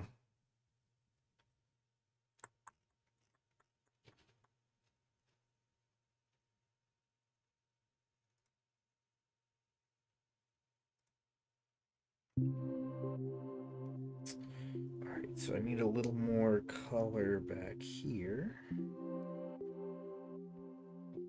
Because the jacket peeks through the back there.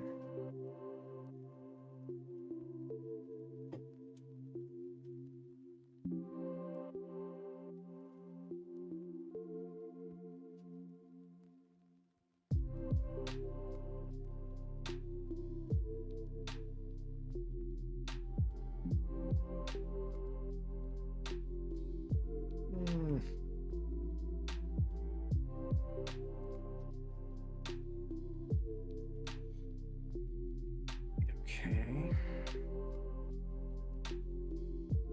Oh, man, it is so easy to just go a little too far.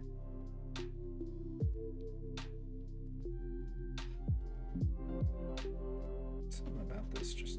Okay. Okay, we're leaving that alone right there. Let's see, and then... this edge here.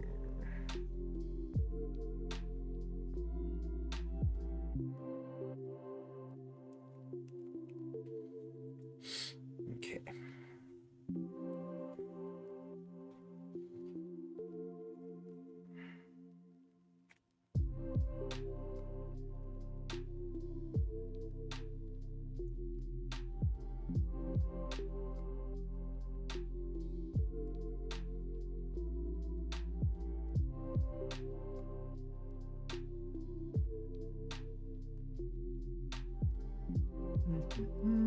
Leave a little bleed over there to go under the other layer. I think that's pretty good.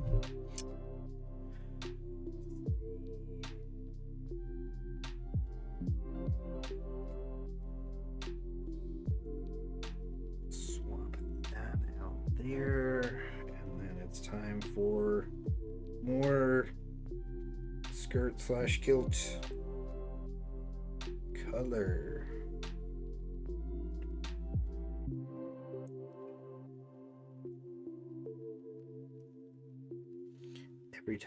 Every time I've got it backwards. You know what? I'm flipping the setting on the gradient this time. There we go. You know, you're really not going to see much of that. Let's do this. Pull it out a bit.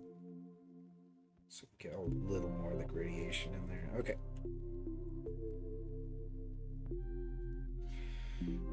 Mask.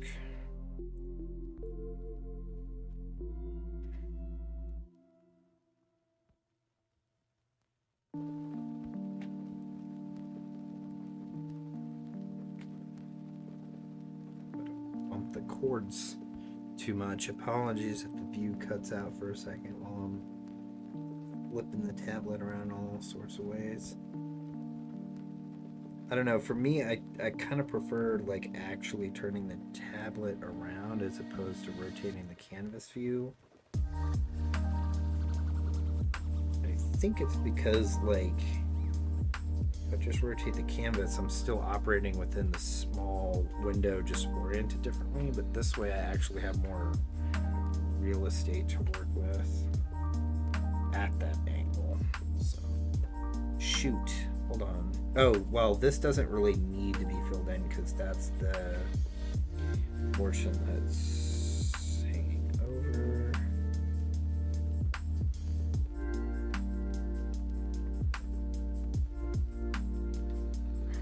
Okay, up top.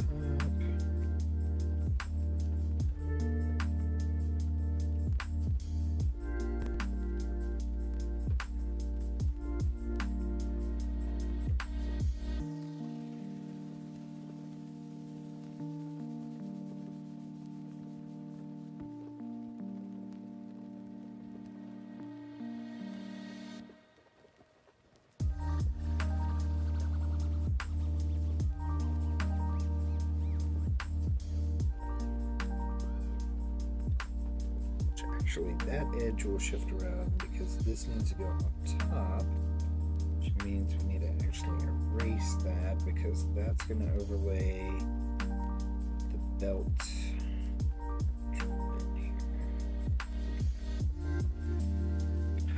You know what else would probably be a good idea? How about we save? just throwing that out there. Might be a good idea.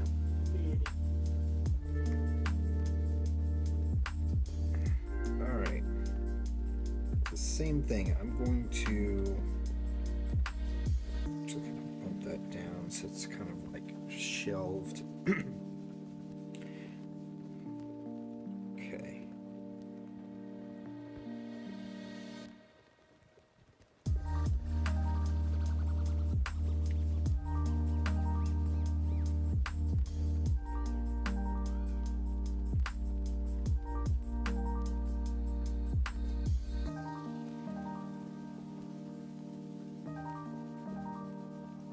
Now let's just see. Yeah, that's probably good. Let me just clean that up a little bit.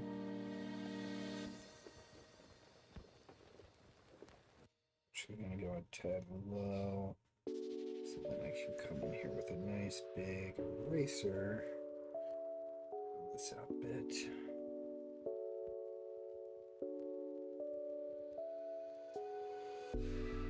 That's a little too much.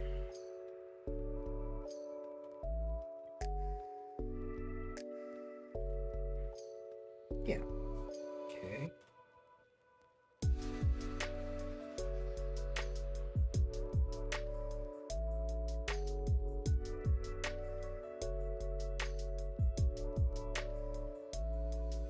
Alright, same thing. We'll go ahead and paint in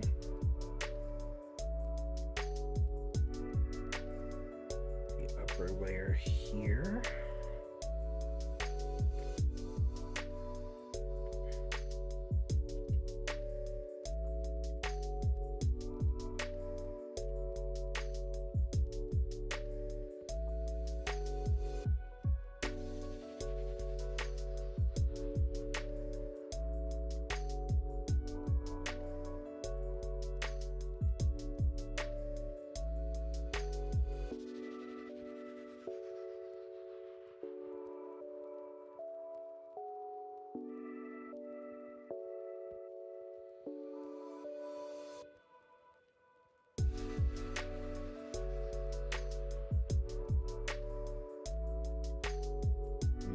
Okay, I'm going to turn off the previous. Let's clean this up a bit.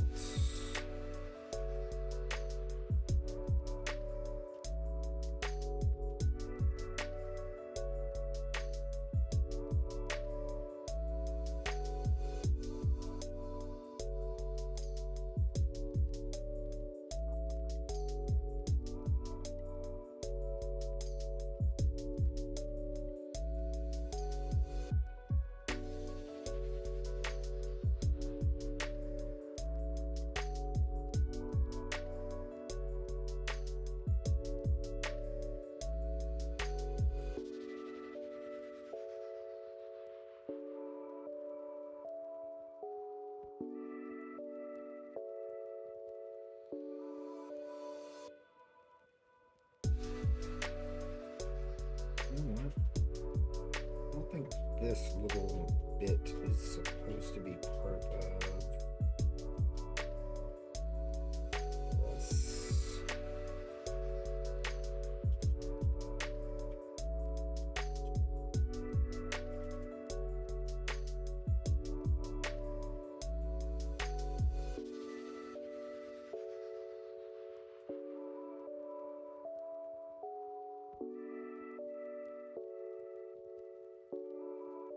Okay. Now, we've got a thought up here, and that is, where does this actually go? So this line is kind of undefined as far as like think this is actually part of that too. So the actual lower portion of like the kilt is truly only this little snippet over here.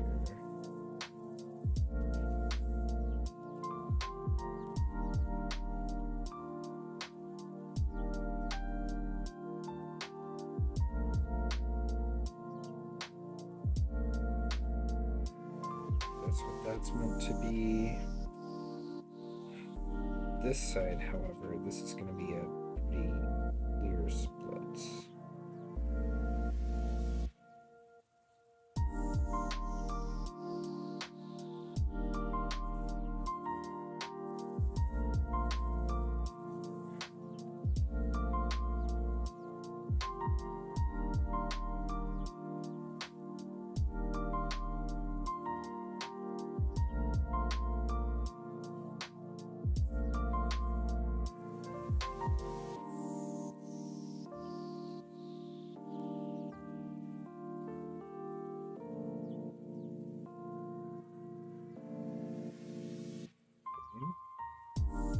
Just need to clean up here.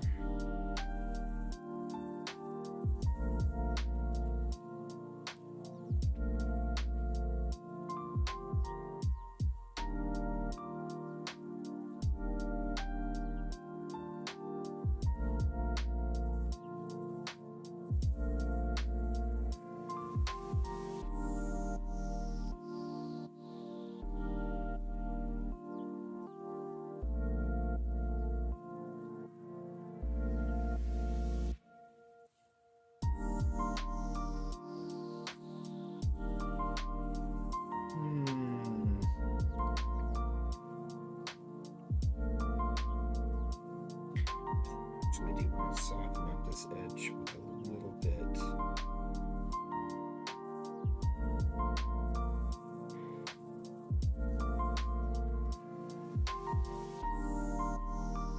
Oops, not that much.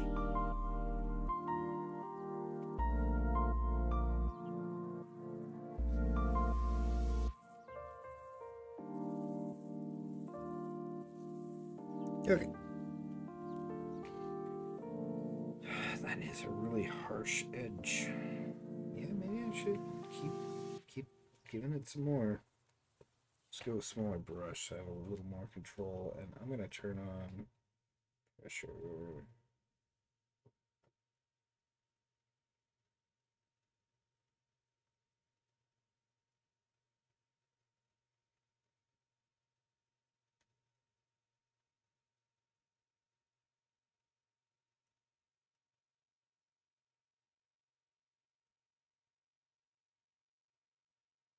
Okay, we'll go with that. That's better. Okay, let's grab some more tips.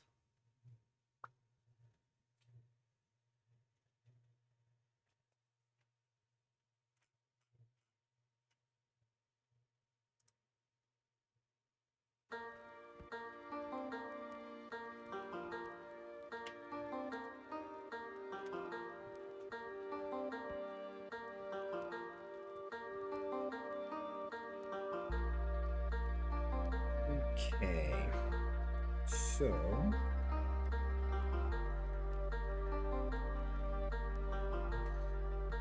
let's go back to mocking the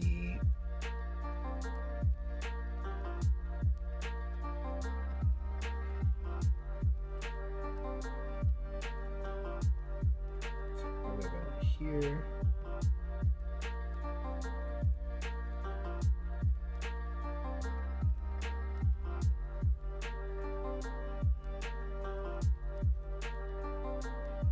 Give it a little curvature to go with that this time. Should be higher up though. Okay, that.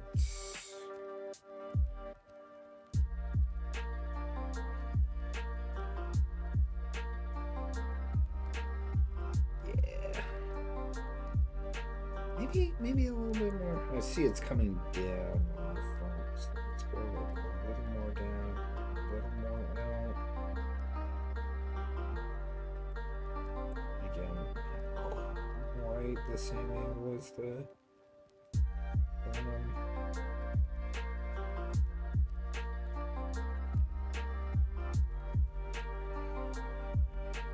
I think still should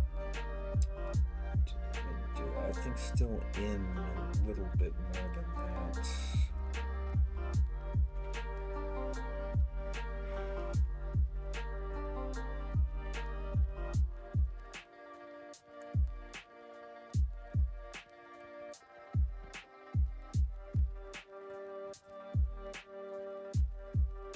Let's go with that. Okay, so let's go for 12 points.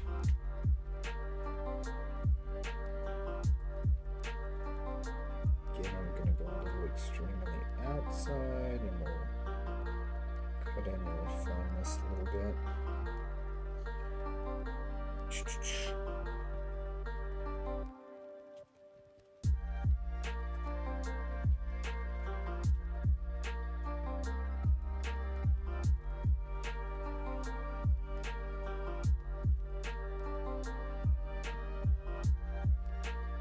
That, to me, is actually quite on point. Yeah, no, I think I'm going to go with that. It's a little wavy along the edge, but I think that's fine because it kind of goes with the rippling fabric a little. So, okay. Next, I'm assuming we're going to want this to be somewhere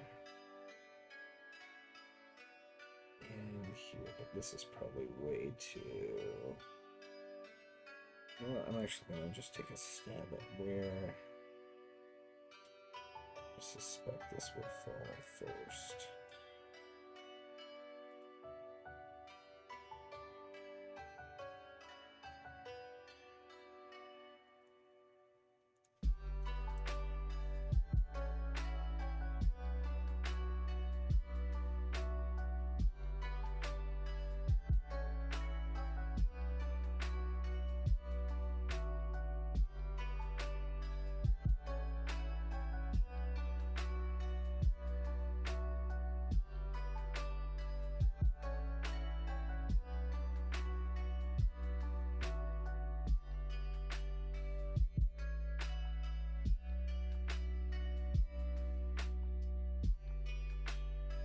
Okay, let's just see. Bottom could come up a bit more. Top could come in a bit more.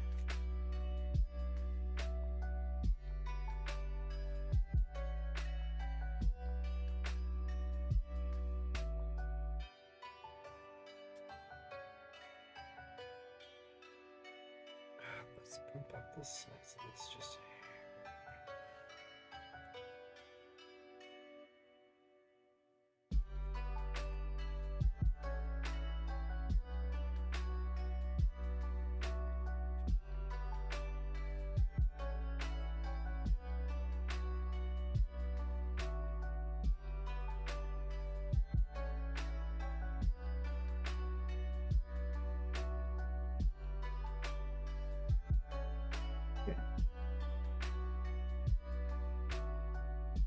That'll work.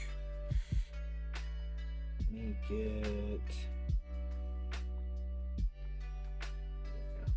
just a hair there. Okay. The diamond. I can't remember what round it was. Yeah. I wasn't checking for hit. So they were already in a juggled state because of the first move. So as soon as you execute the second move, it counts the way I had to launch it. Yeah. Yeah. Yeah. So I had to check for hit. Yeah. Yep.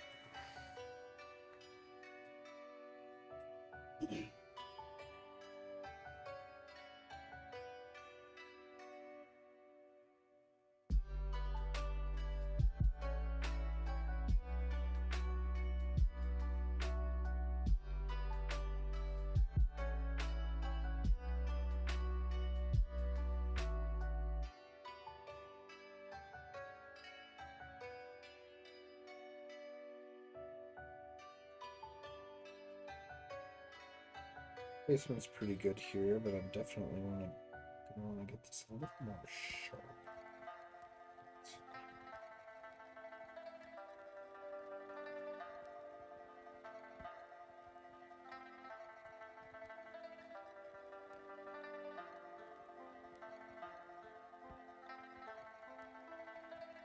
Okay. So I'm gonna make it a little chunky. And then I'll trim it a bit.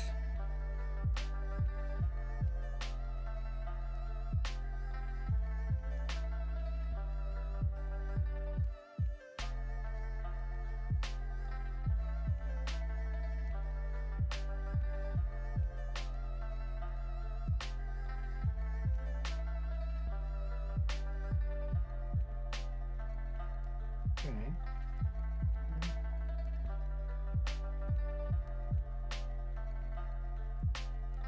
So, how's that looking?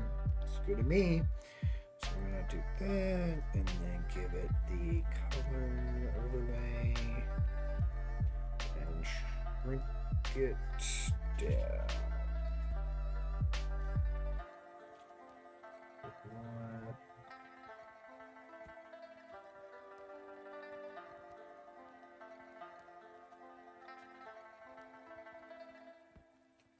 Good, but I need to shoot.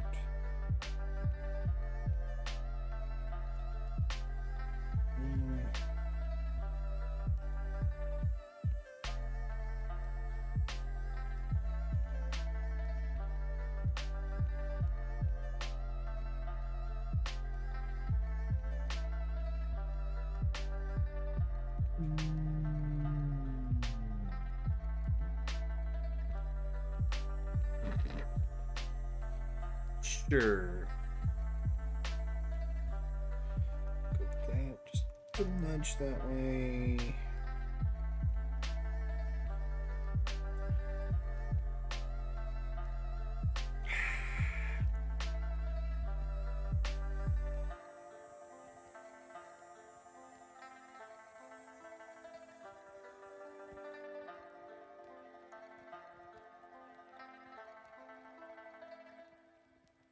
Okay. We're going with that one. Yeah, and I mentioned early in the stream, like, there's been a couple of these touch-up frames or new frames where, like, there's certain elements I haven't had to do. So, like, normally this would be on both sides. But because of the nature of how the movement is, I don't need to worry about that here. So that does kind of help a little bit. Okay. I'm noticing I still haven't done the feet yet, so let's actually go do that real quick.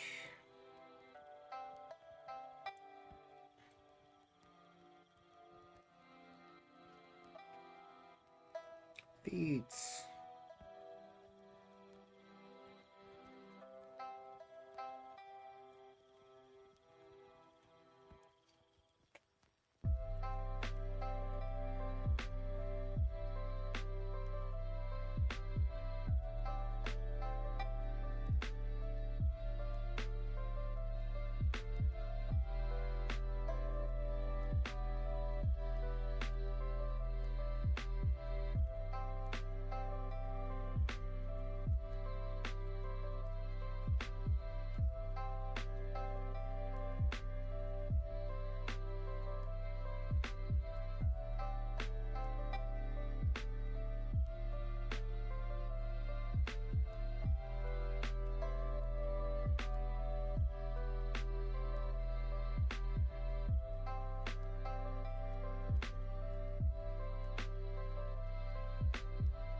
Charger cord trying to hop out there.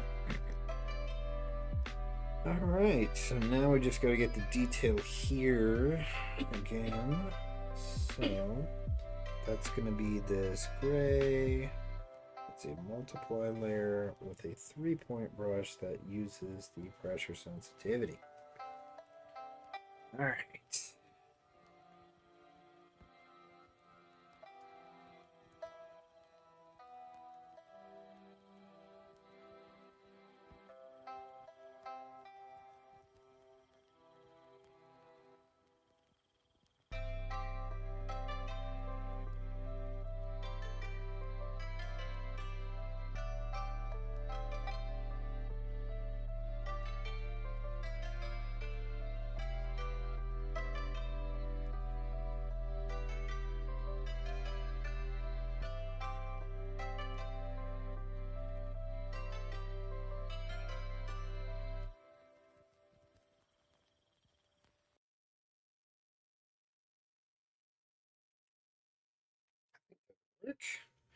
All right, so we know we need some squigs up here.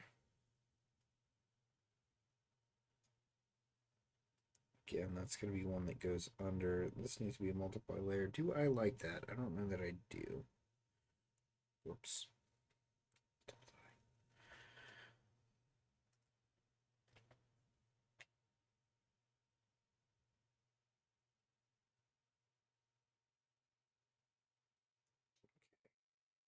that.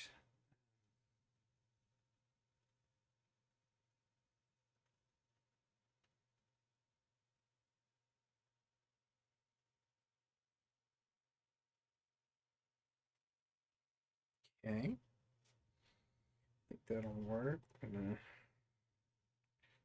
clean this up a bit. So I guess the first thing I tried won't work. So I was trying like is hit near, but like they're already in that state too. What's a good way to detect hits? I mean, you might want to take a look at what I'm doing in the attack task, Sure. because that's monitoring for like you did the move and you landed a blow.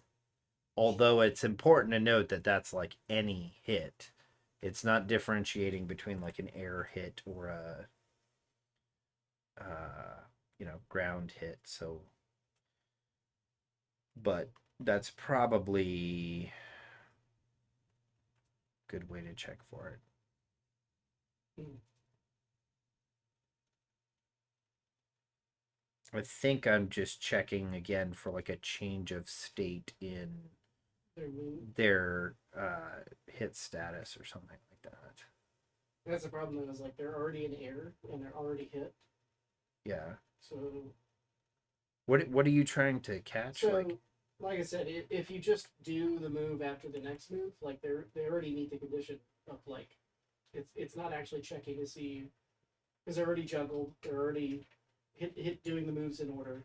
You don't actually have to hit with the sword toss to count. Oh, yeah. If you want it to count, then Right. how do I detect that separate from the hit that got them in the ear? Yeah. Because, yeah, to your point, their juggled status is just going to remain true. Yep.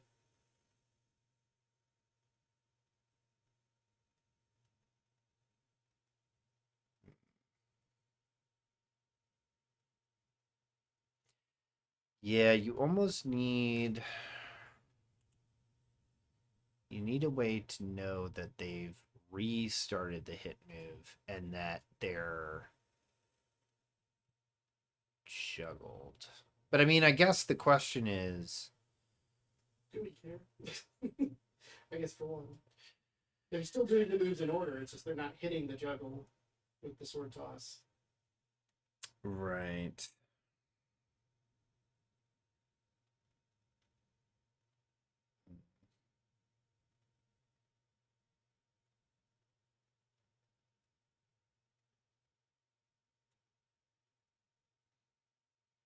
Yeah. You're almost gonna need to do something like you can't even really track their move. You almost need to like look at the progression of like that's probably not even gonna be super reliable. I was gonna say like the progression of the animation to see that like Yeah. oh it technically moved backwards. So but yeah, like What about, like, the really hit count? what's that? What about like the hit count? Like, what if Yeah, it's you like could a do combo? it based on that, the combo meter value. Yeah. Because it has to be at least one, right, to show that there was a hit. Well, it doesn't pop in until there's like No, a two. but I But assume you update that value, right? yeah. So I can just look for it to be greater than 0. And that means that the character hit with that second move. Again, you might want to do greater than 1 Oh, because it's first part one. of the same Yeah, hit stun, right? sure. But yes, like you would want to verify that's greater than 1. I can try that. Yeah. Because the sword toss should hit at least once, and usually The multiple problem times. is though, it could hit on the ground. That's what I'm worried about is like At least the way I've timed it, it doesn't work. And as soon as they go grounded, I've added a reset. right to reset the state. Yeah. So yeah, I think that'll probably work. It's at least a start. Yeah. Maybe we have a better way, we'll swap it. Yeah, that'll work for now. Sure.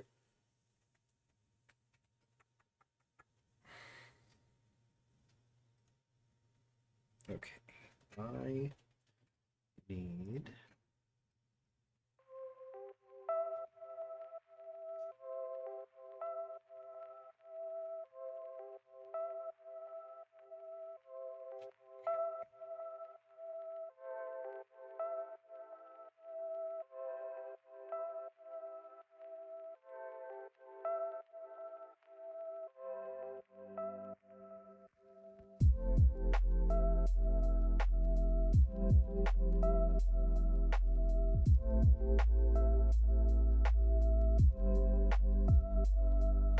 big.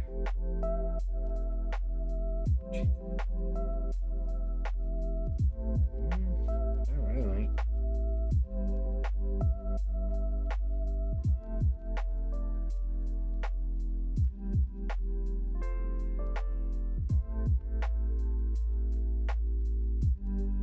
Okay. So I think this frame is now complete. Save for the tattoos. So this is going to be the fun part. We'll be painting in the tattoos here. Let's see.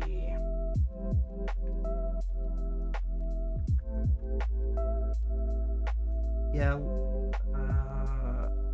maybe I can pull up a visual reference on this other system. So hold please, just pulling up some previously done frames at higher quality.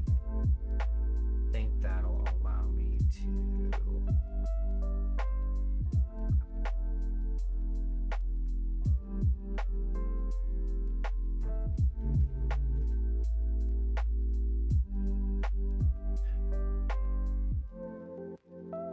just kind of cross-check that here. Let's see.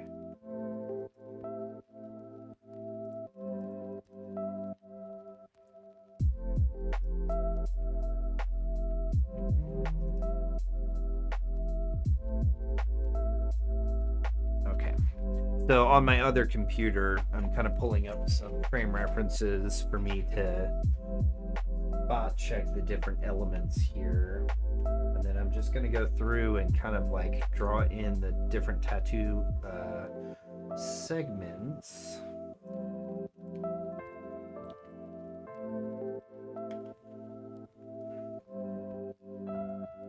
And then once this is done, I'm going to be prepping these for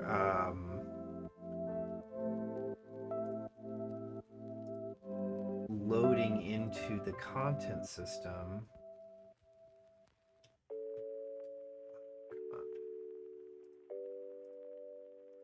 And we'll get it wired up for in-game. pretty exciting. Okay. So, let's start with the easy part. I'm actually going to just, I think, go frame by frame and do each element.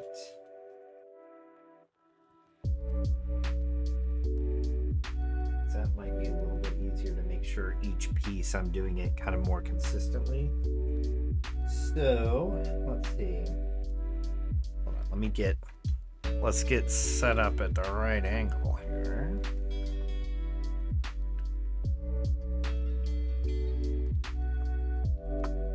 You know what? I'm already noticing one inconsistency, and that is there should be some spots in the upper section here as well.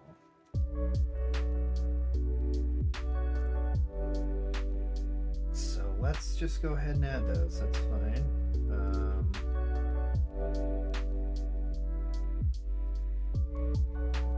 Presume that's this layer. Grab this.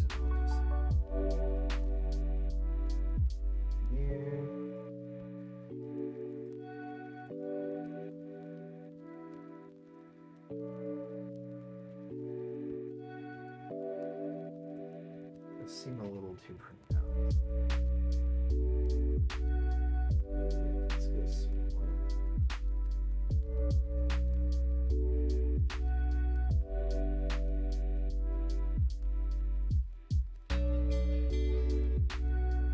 Okay, we'll do that. All right, so tattoos, man. All right, so we need a straight black for these. So the good news is that we're going to start with his left shoulder, and since most of the patterns down like the outer arm, it's just basically that the shoulder section is black. Let's actually do, maybe I should just go frame by frame to paint these in, because actually that's probably going to be easier. All right, let's go with a 12-point brush, I think. Okay, so because the outer edge is obscured, the tattoo on this is basically just like black around his whole arm section here. Now, it's a little deceiving because there's a black background, so I'm actually going to kick that out now that we're kind of done painting. And I'm going to lighten this up so I can at least get the edging on this correct.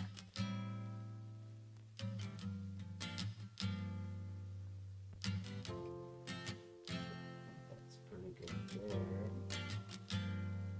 It's a little much. It's also a little much.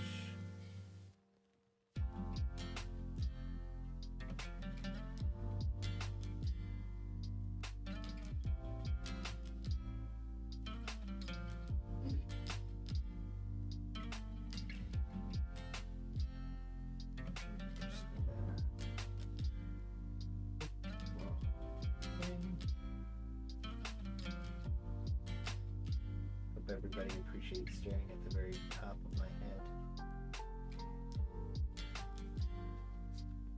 What a wondrous sight to behold.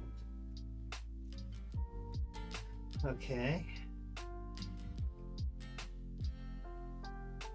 Going to be a little bit more like in the zone on this part probably. Okay, so the next thing is over like his bicep. He's got kind of a two rectangle type pattern. It's like, okay, so I'm gonna go down to I think a 4-point brush without the pressure sensitivity. And it should be something like, let's see, without pressure sensitivity, that's clearly using pressure sensitivity.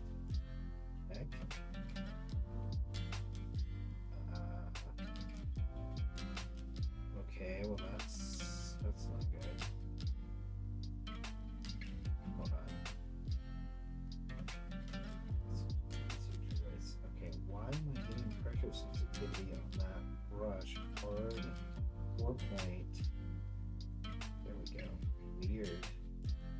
Okay.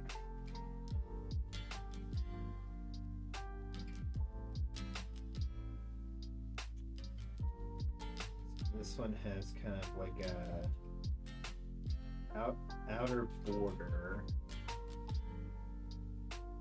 that's probably a little bit thicker. Again, just going to start rough and I'll refine as we go.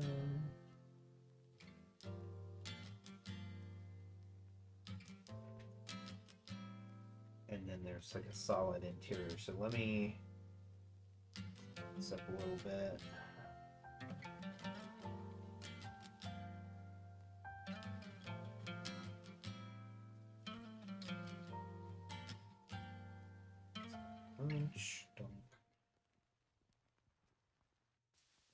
Actually go down just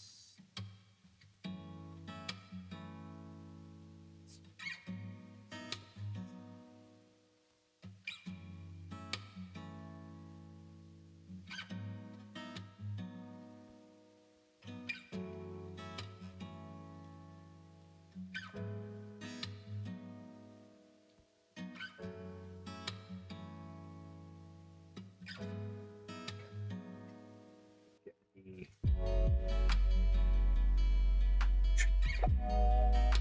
or hit me.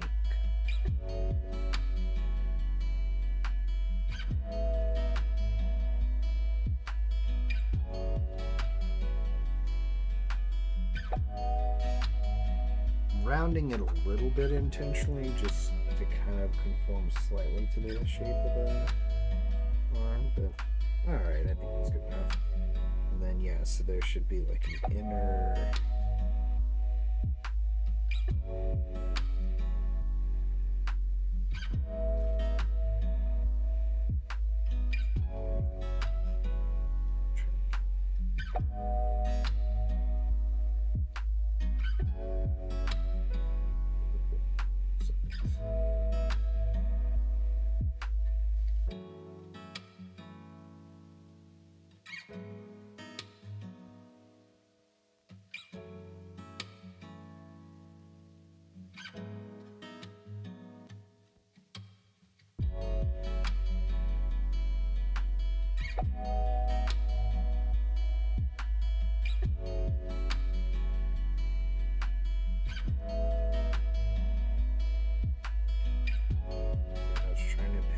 precise thing with this is like mapping.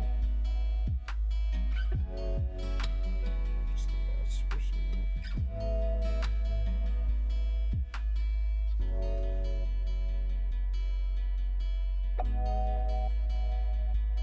Okay.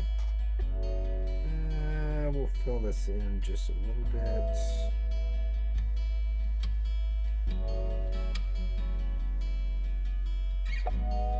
Okay, so that should work for that. Now he has some tattoos along the back of his hand, but again, this hand is facing away. So we're going to just paint in the wrists that are there, and I probably want a slightly bigger brush.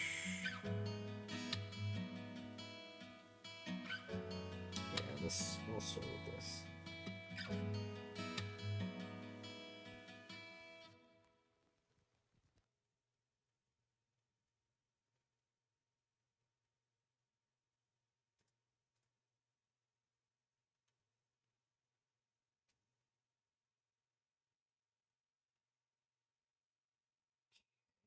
So we're going to touch these up a little bit with the eraser.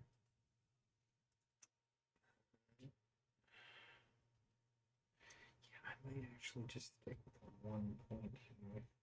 It's coming really close so I can get a lot of good wrist motion to ease this up a little bit.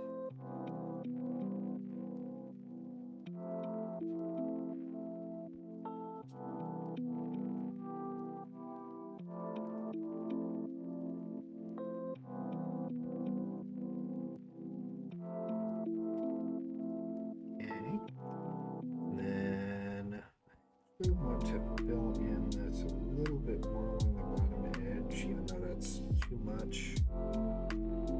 Just get a slightly bigger eraser to round out the bottom.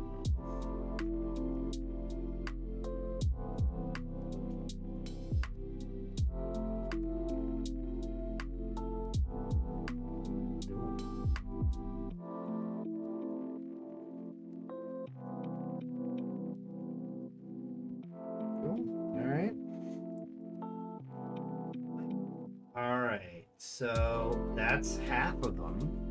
The others are going to basically be doing the exact same thing on the other side.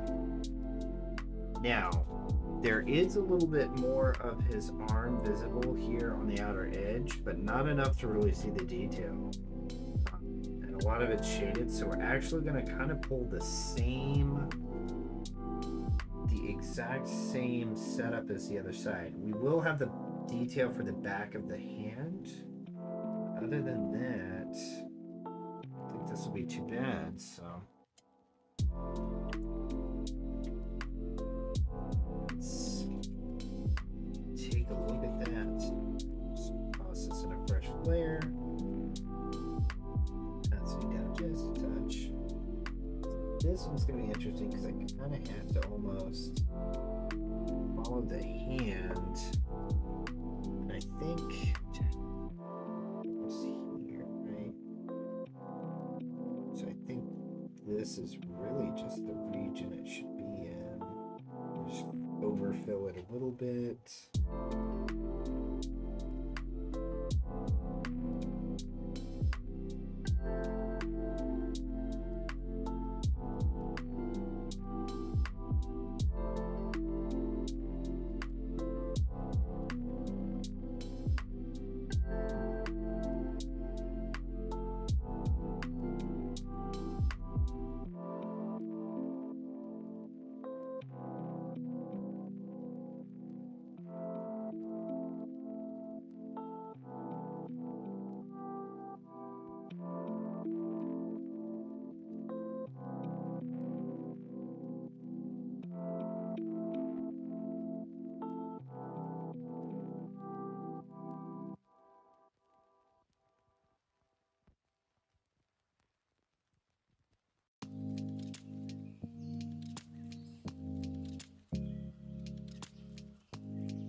Go with that, and then knee by stab.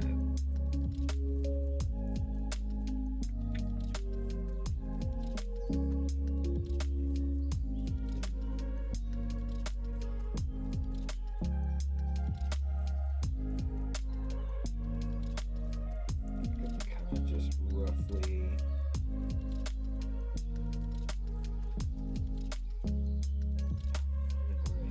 They should be.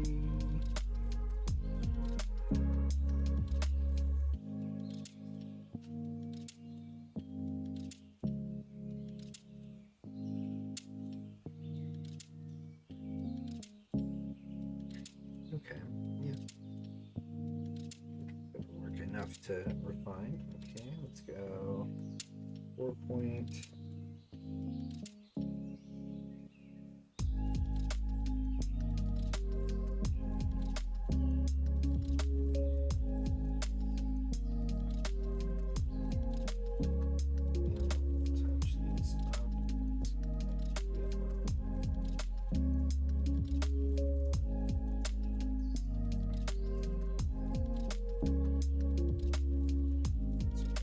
Thickness is probably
mean, it should just be every time there's a hit while the player's already in the same run of hit stuff in increments. Yeah, it's just weird because wherever this is checking, like I see it go from 0 to 1, but then it does like an 8-hit combo. It doesn't show 8 until after the moves are done. So I don't know if there's something else in this if statement that's Weird. That doesn't make sense, yeah, because it should be incrementing, especially if you're seeing it on screen. yeah. Because the value it's drawing is exactly the value of the value. Yep. So, Must be just something about this check. yeah, weird.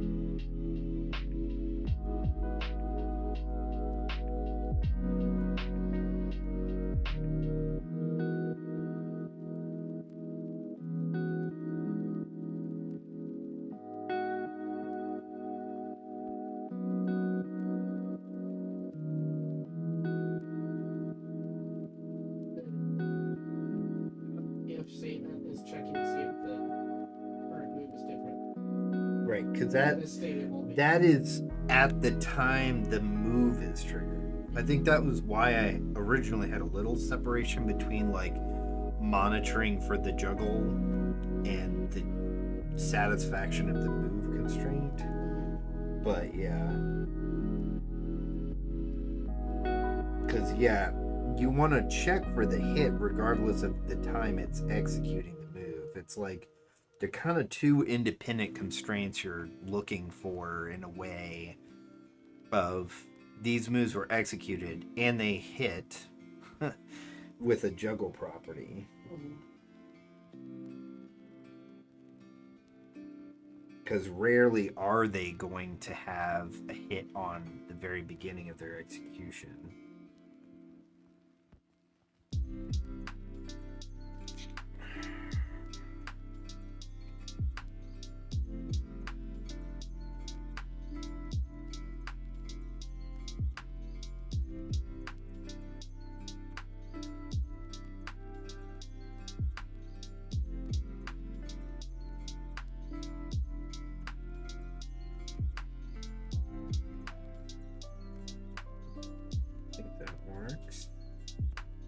Good enough, right? We've only got to do this how many more times?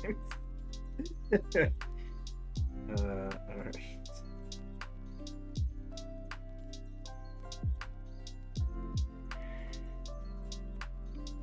Next we'll do the wrists. I think I am going to just keep leveraging more layers for these so I can walk over.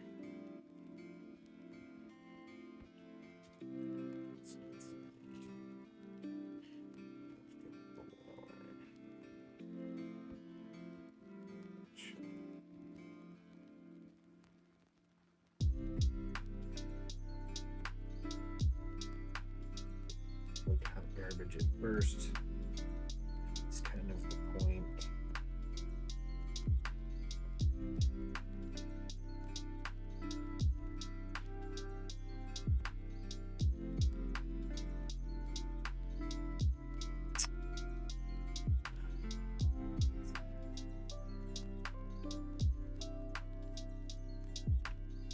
Just a second here.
Keep getting one of those like generic compile errors, but it still launches the game. It's like, did you actually compile or not? Oh yeah.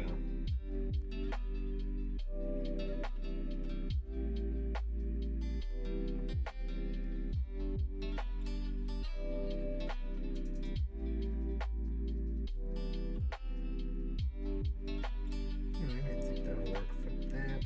Now for the fun part, which is the hand detail. I gotta get a good closer look at this again. Because I'm fairly certain that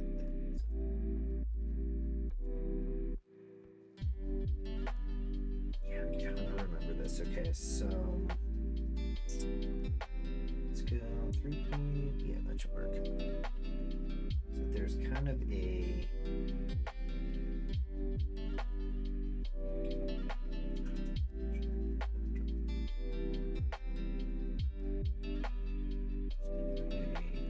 bar that goes down each central finger.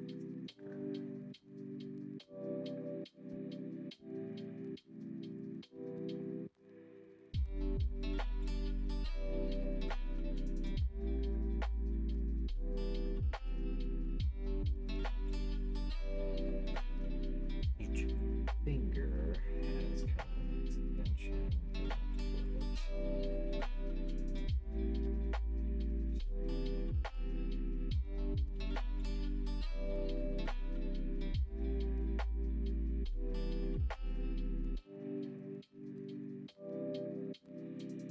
There.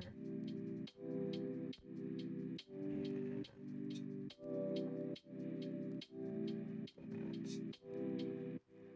So let's even these out a little bit.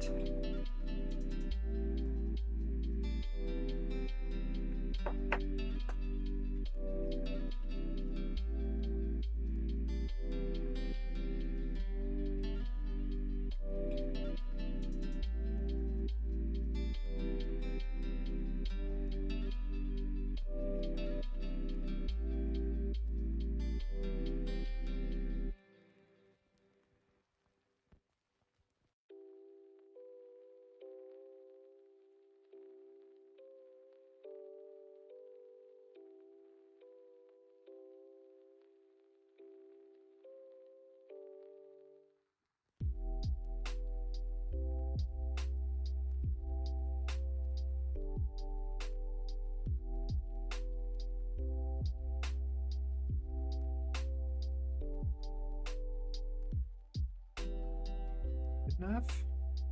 Yeah. And then there's kind of a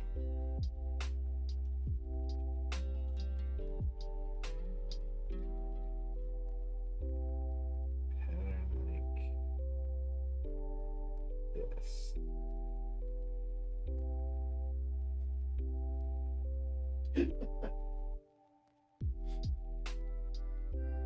That not work either? No, listen to something from Oh.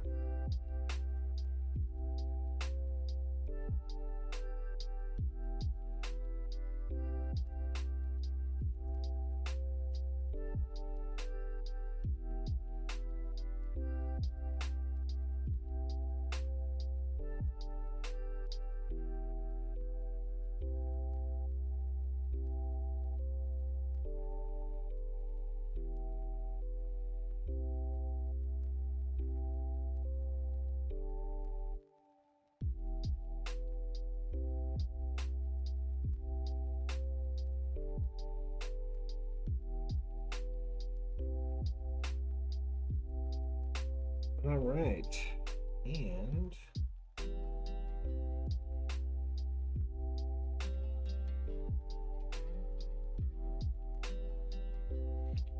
one down. I think we have, what, 3 more unique frames to go?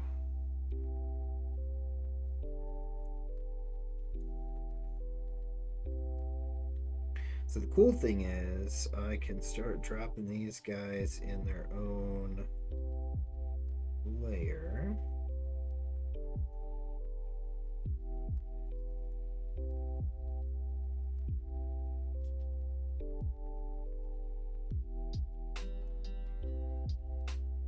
And these I can duplicate to the other frames. So this one is basically the same frame. So I can take that, duplicate it, and whoops, come on. We can drop that in to kind of the same thing.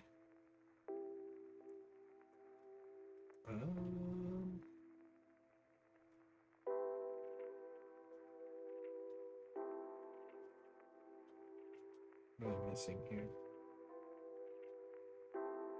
There we go. Just like that.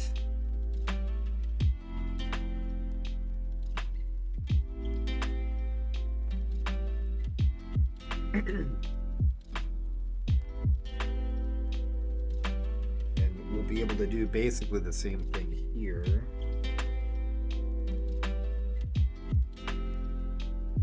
Then the last frame. So the cool thing is the last frame is similar enough. I think I can probably duplicate the ones I'm about to paint in and just do a little bit of transforming to kind of conform them to the slight posture change there. So I think that'll work pretty good.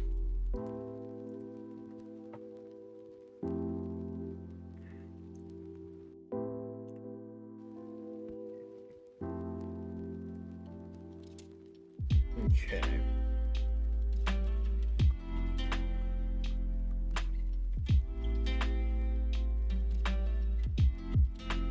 All right, so again, let's start with the shoulders. Basically have, ooh, what's going on there? Okay. So basically, come on, man. Go on this.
Okay. All right. Now, this will be interesting because with the angle of this, I don't know how much you're really going to see of this one, but if I had to give it a outline of positioning, okay, we're getting that. Oh man, this is killing me. It keeps switching to a brush that is not just a hard brush. Okay, if I had to say, I think it would be like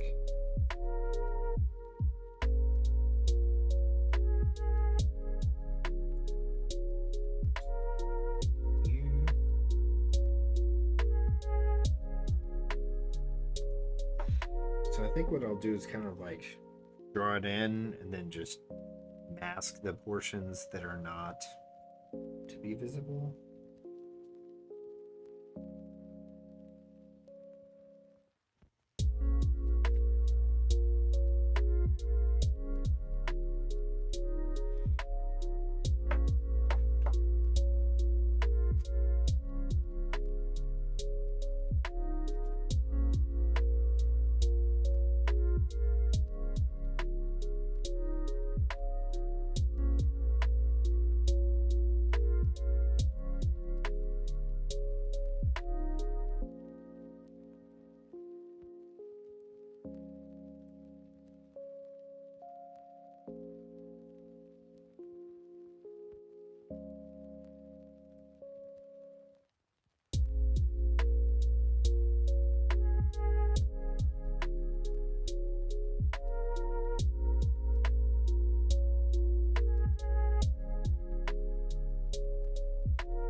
I think this is also kind of a good opportunity to call out that, like, some of these kind of situations, you know, I don't know how 100% consistent the scale of this is to like the previous frame, but there's a degree of just flubbing that can kind of happen because, again, it's a minor detail that's there for a fraction of a second. The player's only going to observe so much like drift in that kind of place. So there are ways you can kind of like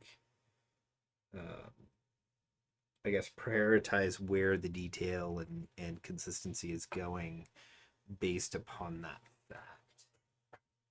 It's interesting. This looks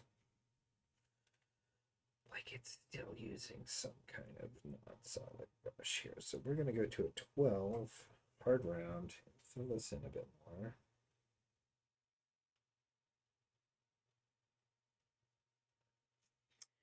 All right, and then let's drop the opacity, and I'm going to add a mask, and we're going to actually mask out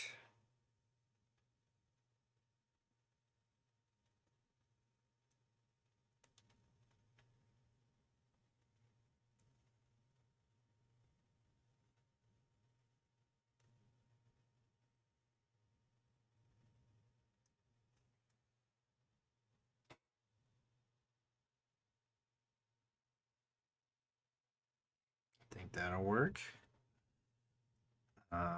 We'll go with that.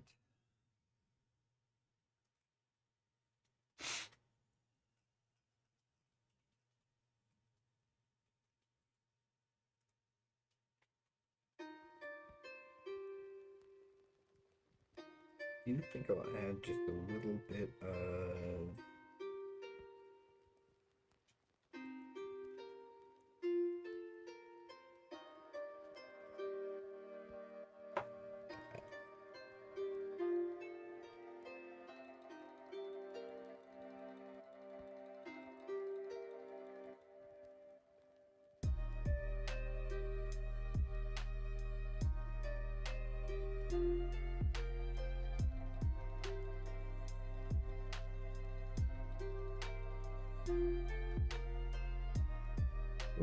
all right.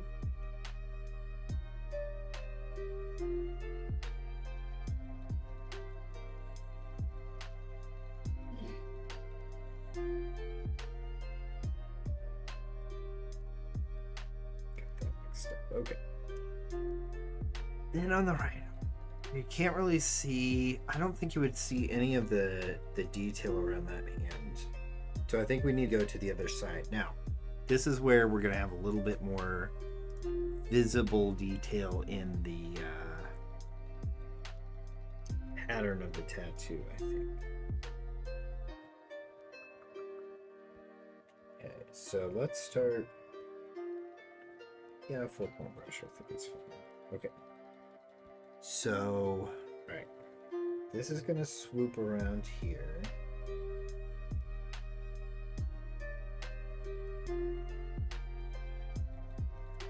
Cheat and kind of make it like that.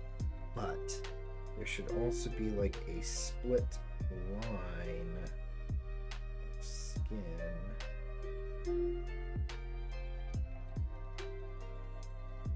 Stays open over there. So let's fill this in a bit.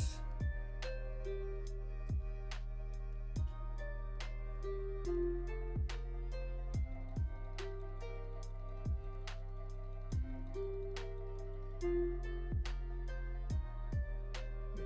actually going to refine this and cut out that sliver.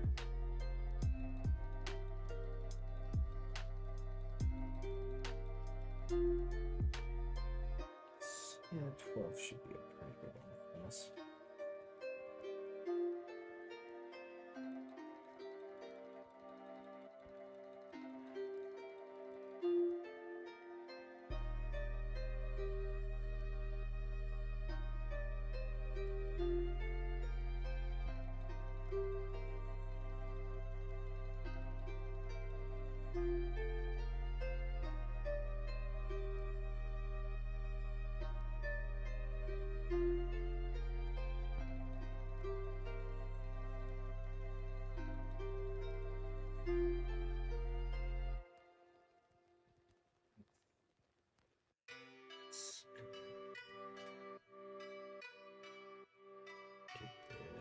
This here.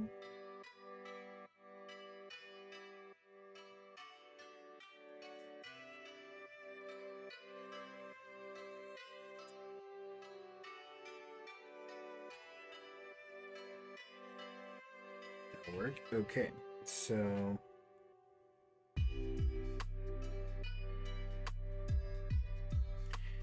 the last thing is there should be a very fine sliver through here. So I think I'm actually just gonna do that with the eraser here as like a 1 point.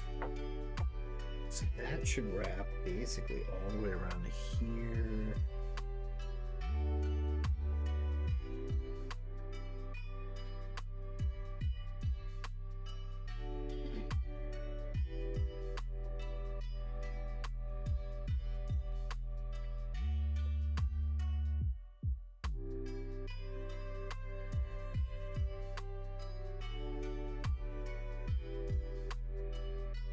Open up a little wide and then fill this back in a small brush.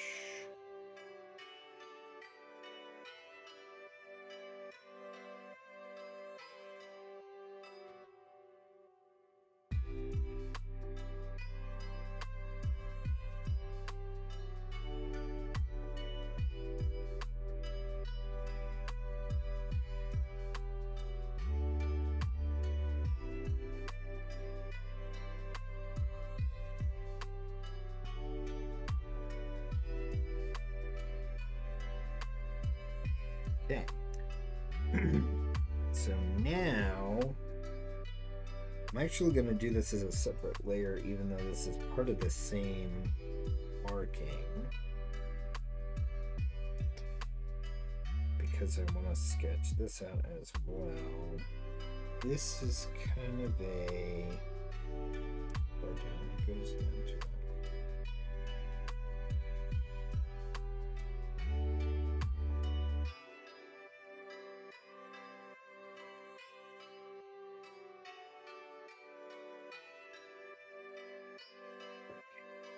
Let's fill this in. And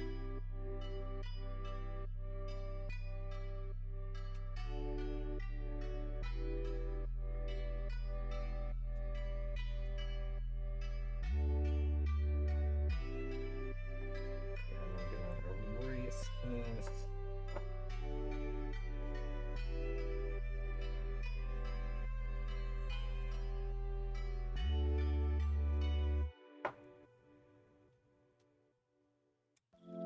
What? Did I seriously not put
Right, let's see. So we need to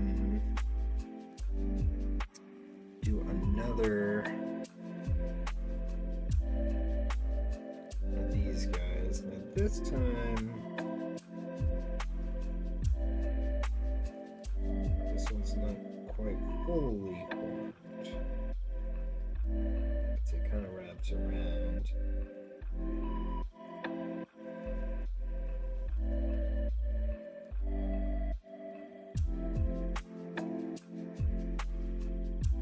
Okay.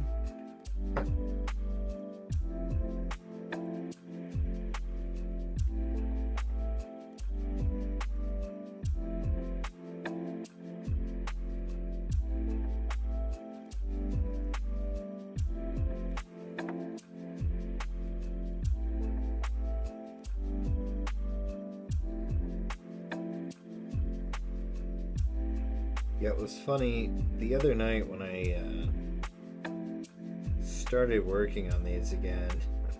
I messaged Jazz and I was like, dude, man, I forgot how long these frames were going to take. They just take a lot of time from all the detail, but you know, the end result is pretty legit, so can't really complain.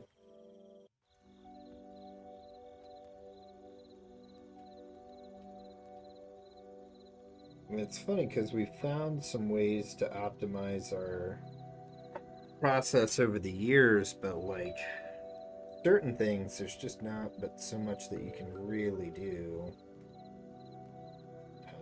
You know, the detail work has to be defined at some point, for example.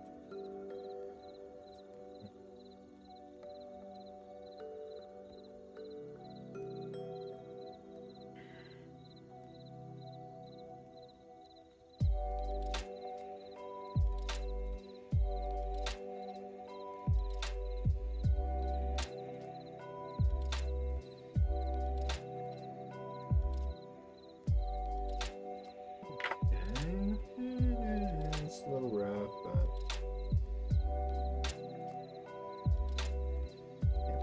that'll work. Do interior next.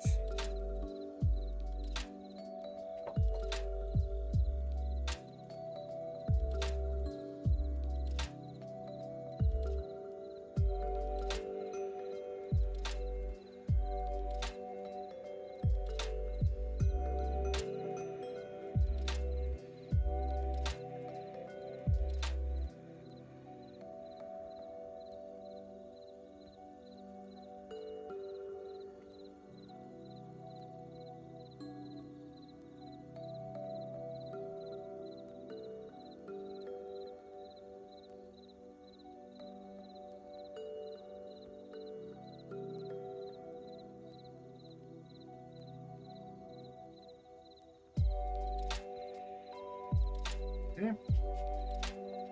Wait. Oh, I smudged a bit at the very end there, right out. I had that like perfect.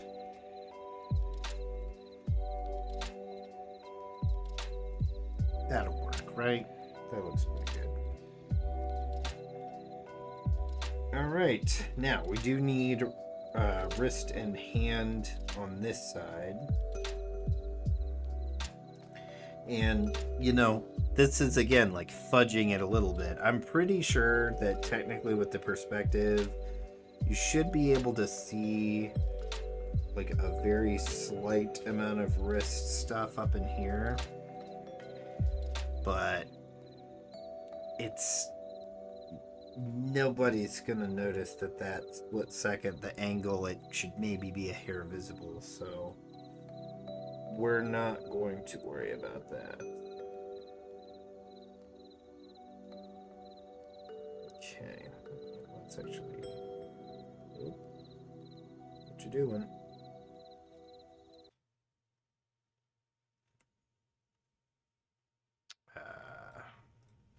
I always hate when like the menu acts like you click something there Feel like I need to see if I hit something unintended. I meant to just hit save, and it's not. I think it did save actually, because I don't see anything else there.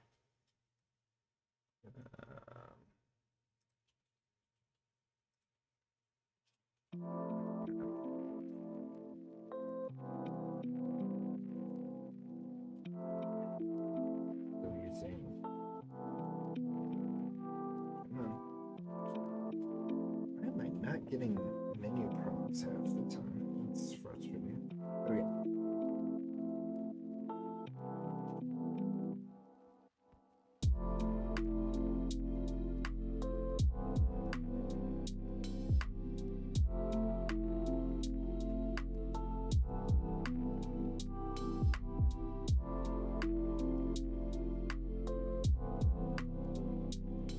Again, this is going to start out looking kind of like hot garbage, but clean it up and get these.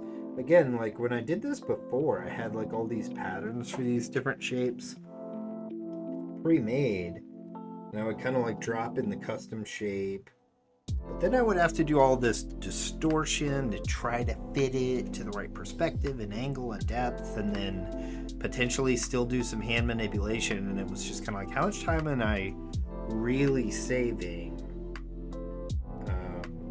having these as like prefabbed shapes that are, I don't know.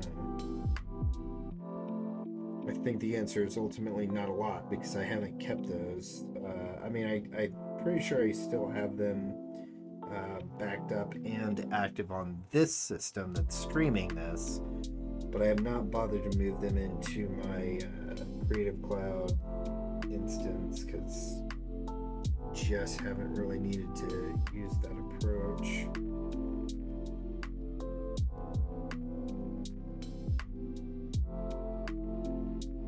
But, you know, these aren't all that bad.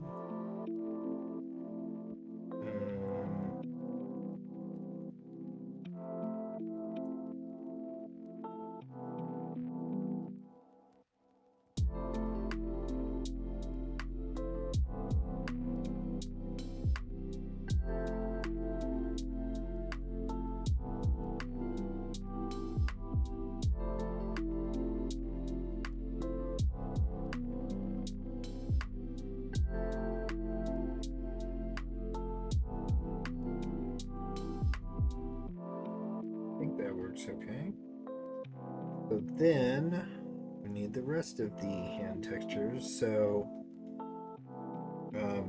with the angle of this, I think I'm gonna say that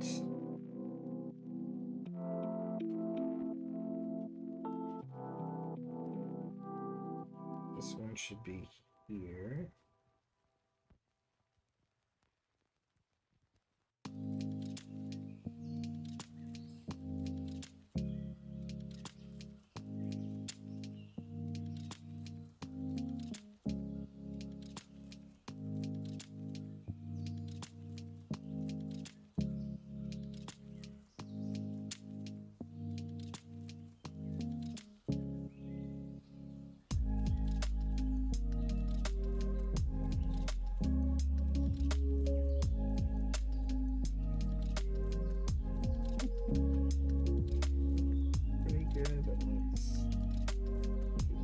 Slightly sharper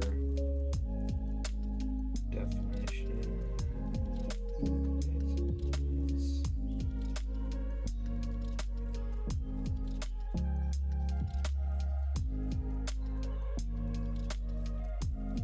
Okay, cool. And then we're gonna do the little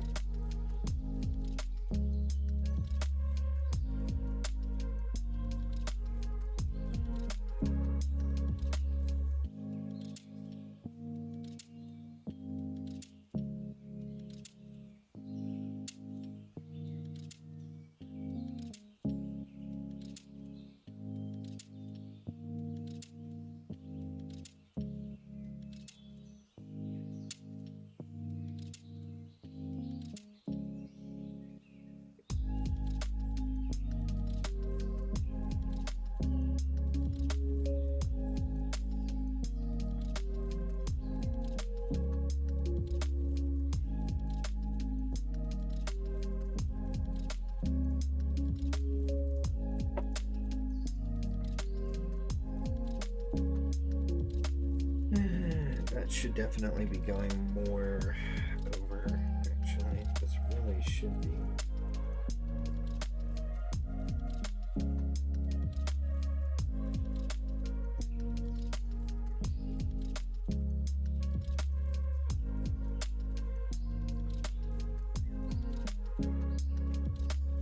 Okay, no, I think that's good. Okay, so is it standing out that his other hand doesn't have any markings? Should I give... No, I think it really needs to just stick that way. Yeah. Okay. So I think we've got this where we need it. So we should again be able to duplicate this and drop it into this frame.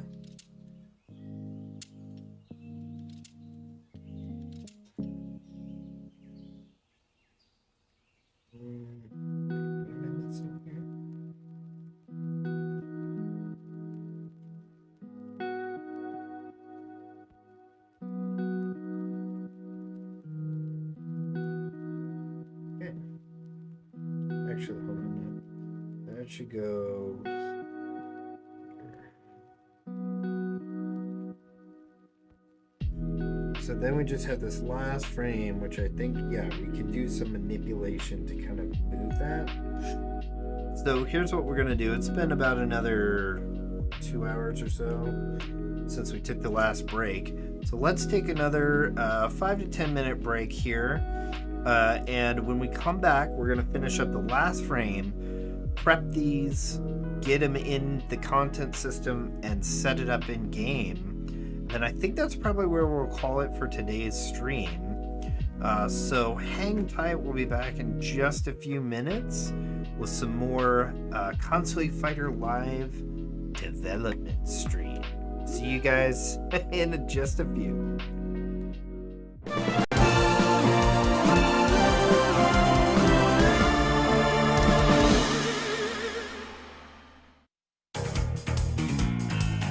Ready. My rage conquers Fight. all!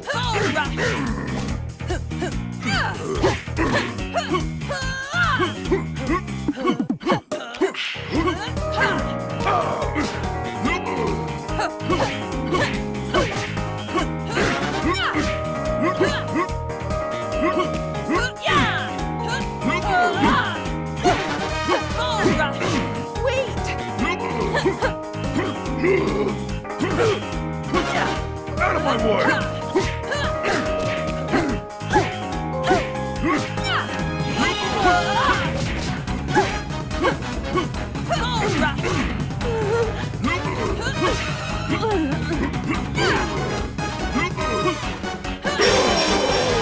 Knockout.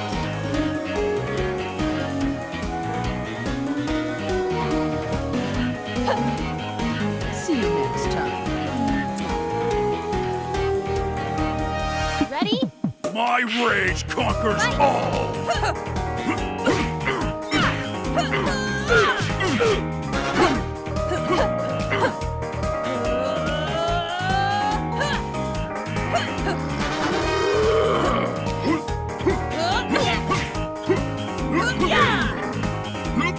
Catch me if you can. Enough!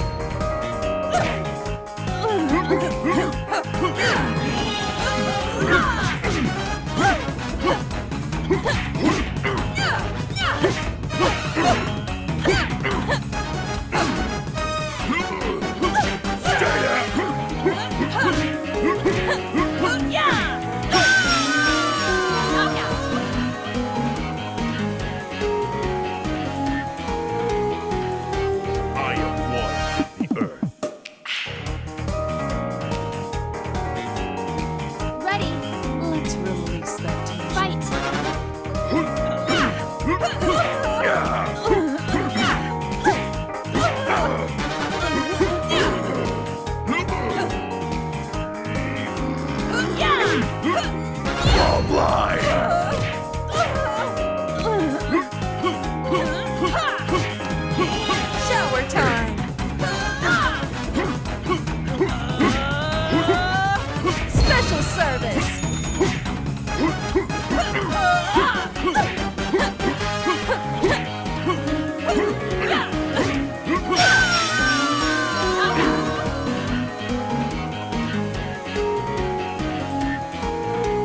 Ready. Time to step it up! Fight.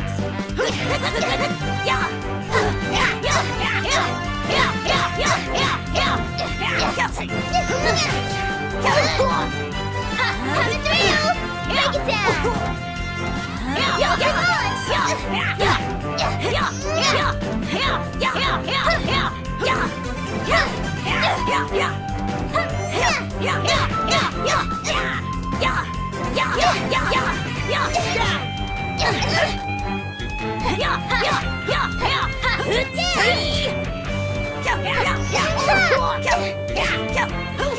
It is time to strike. Knockout.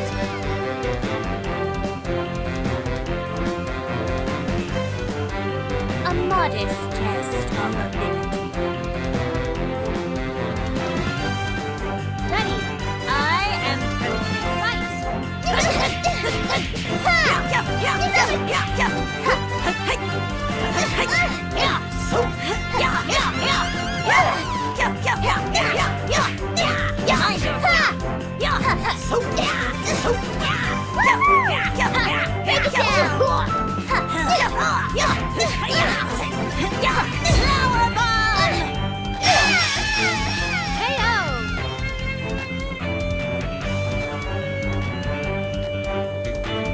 a modest test of ability.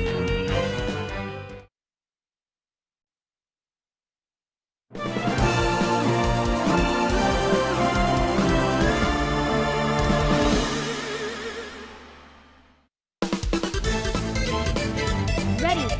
Let's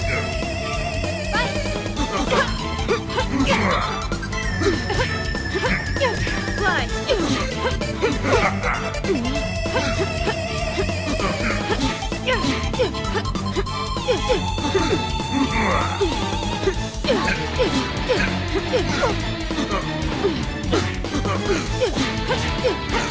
Rolling kick.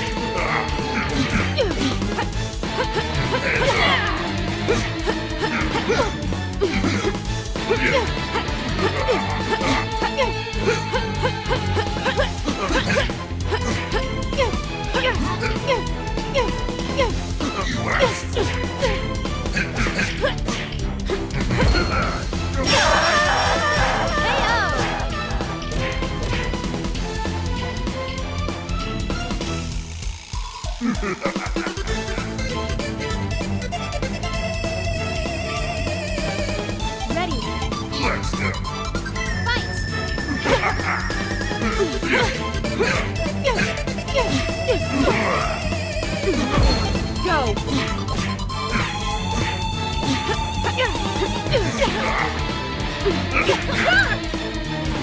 Go.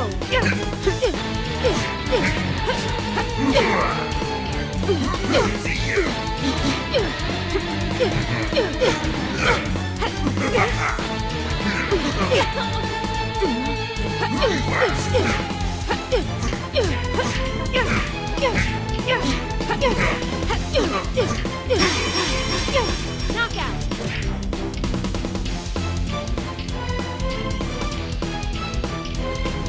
Peace.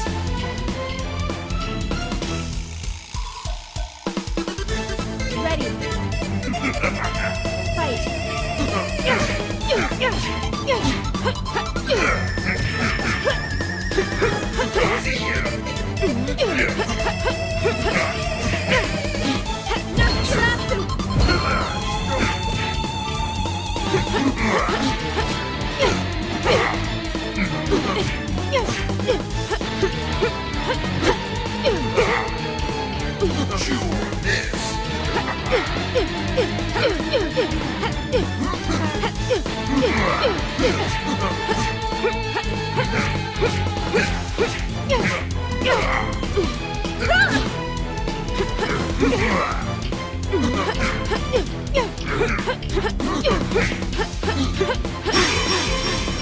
Knockout.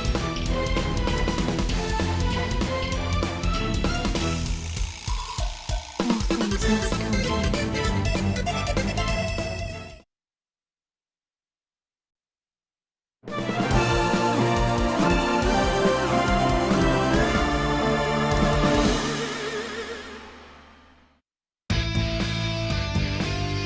Ready. Let's release that tension. Fight!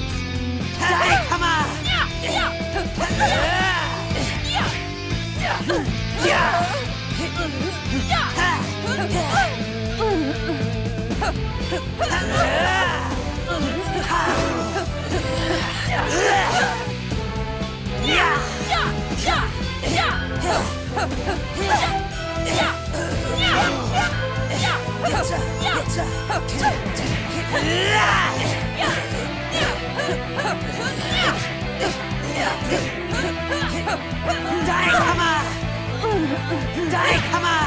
Don't pull your purity!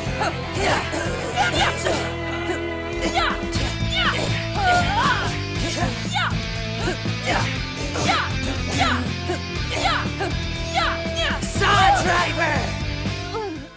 Let's heat it up!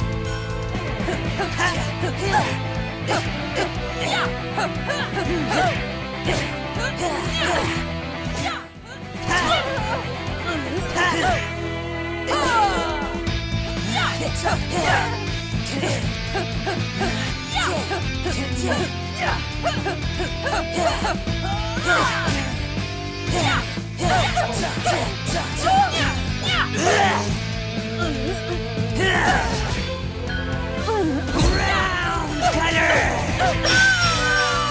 Knockout!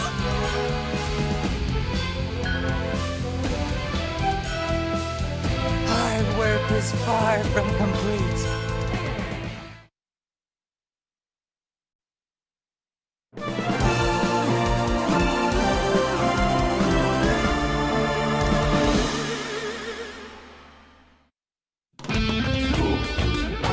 Ready? It's go time! Fight!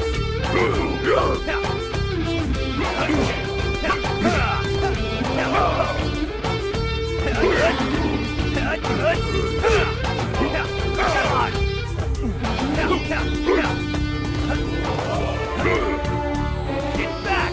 Take this!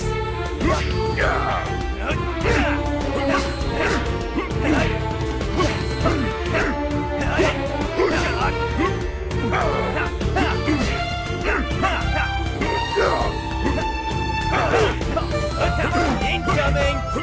Top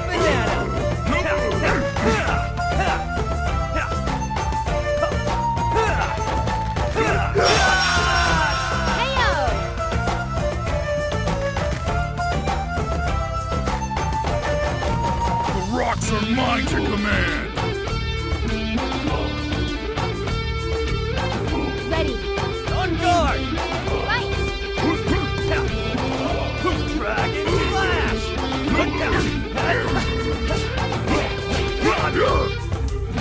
Check this out!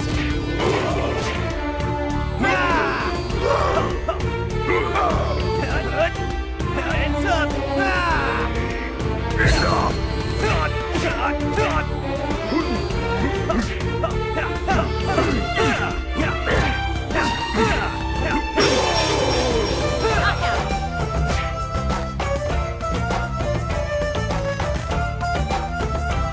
No sweat!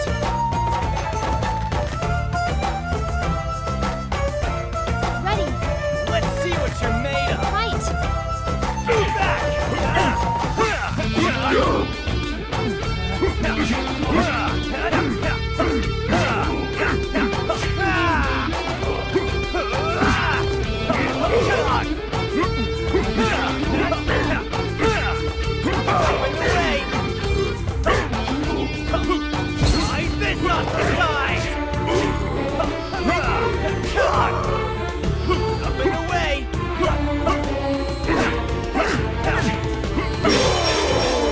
Knockout!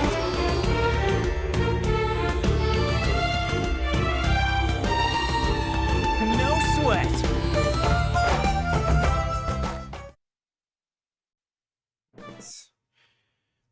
All right, and we are back. So let's see, we've got one more frame to get the tattoos added to, and basically through just some manipulation. So let's actually go ahead and replicate that layer group. This one.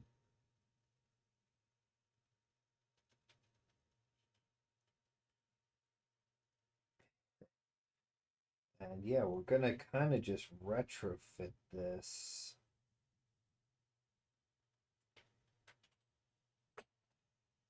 Onto this here. So what I'll do is just kind of go through each layer, and just make some adjustments as to like the orientation and things like that.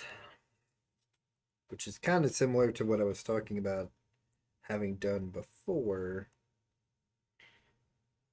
Alright, so for example here, I'm probably just gonna stretch that out. Shift it up a hair. What just happened? Oh no! Oh. I think we might have lost Photoshop. Let's hold here. Get to look at my nice, lovely face. I'm gonna wait until this sorts itself out. I'm not sure what's going on here. Hold. Well, while that's doing that, let's wow. Yeah, I don't know what just happened, but it's like it's a good thing I saved. I'll put it that way. Kind of losing a bit of oh yeah. Okay, maybe coming back now.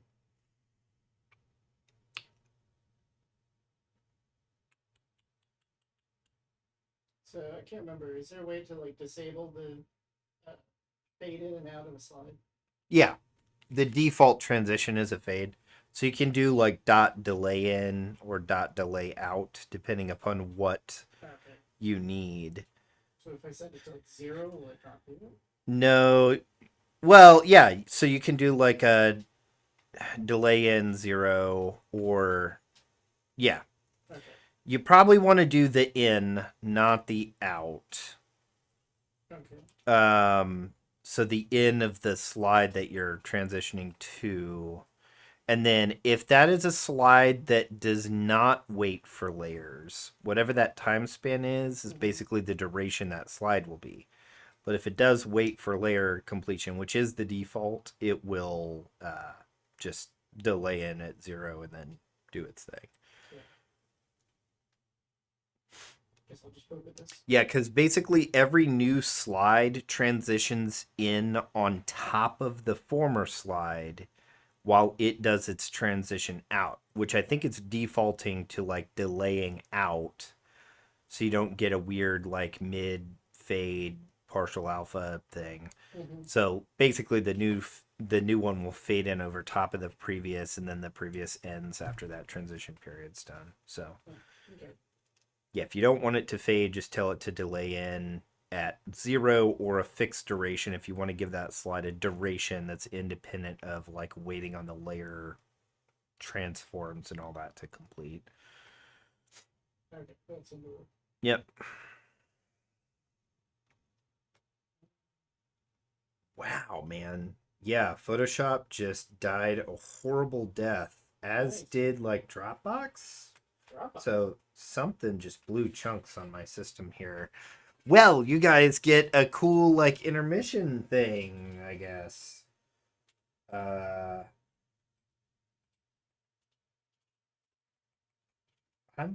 think I'm gonna have to hard restart because it's also not responding at all. So we're gonna do that. Nice. It's always fun. It's still like, yeah, I don't know what's going on. I think the display driver had an oopsie from the look of it. We're gonna reboot and go from there. Check out our fine Gundam model collection. If you've never joined us for that before, some of our Konsui Fighter live streams, we do Gundam build streams. So you can actually go to our YouTube channel and check out our previous work to build those models. We have our fine recyclables over here. We do recycle here. Got a couple of the animation cells that we got at NakaCon a few years back. That's a Gundam 1, and that is actually from the first season of Initial D, which is fairly, from what I was told, fairly hard to come by actual cells for that. There's some more on the wall in front of me that you can't see. There's Sean. I let him out of his cave for the day. What are you talking about? This is my cave. Get out of it. That's true. I guess technically you're here more frequently than I am, just during the work week. Yeah, I even came here after the movie. I was wondering. I was just poking around with this. Yeah. All right. Oh, hey, hair. Oh no, that was wrong. See, the camera is all backwards, and so. Oh God, this is the wrong way for the hair to move.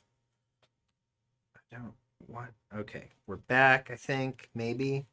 Let's see if Photoshop. This is quality content right here. This is why you watch this. It's for moments like these where you get to see me attempting to adjust my hair in reverse and take a brief studio tour. Over there, we have like a little, like, I don't even know what to call it. It's not really like a coffee area. I guess a tea area. I don't know. There's a hot water thing and some honey and some instant coffee and tea and creamer and flavors and cutlery. Yeah, I got nothing. Fill time, babe. Yeah. Sean, song and dance. Come on, let's go. Da, da, da, da, da, da. Any day now. It's not the fastest surface. You know, it's funny because it must have known we were just about done with the surface side of things. And that's why it decided to kind of be difficult. Yeah. I'm guessing. Okay. Okay.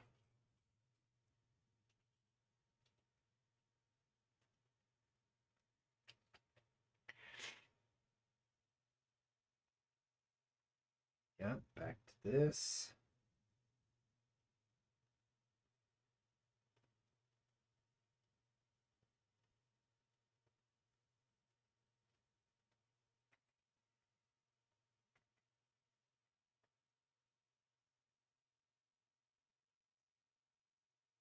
Okay, so actually, it looks like I saved it. Oh, and actually, I just noticed something I need to fix anyway. It looks like I saved it just before I copied over the tattoos to the last frames. So let's go back to the surface view and see if it decides to implode on me again. So I just noticed on his elbow here, there's totally just a splotch of something.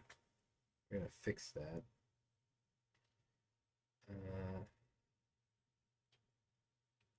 Let's play. What layer is it in? Doesn't look like it's in any of the tattoos. Oh, shoot. Well, if it's not in any of the tattoo layers, guess what? I'm going to cheat and just paint over it. In the interest of time and lack of complexity. Okay.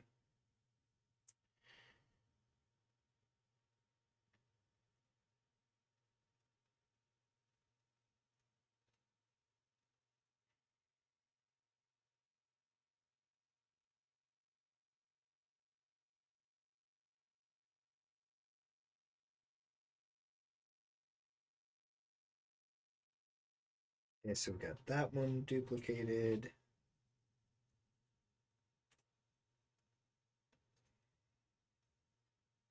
And this one duplicated, which we're going to drop in.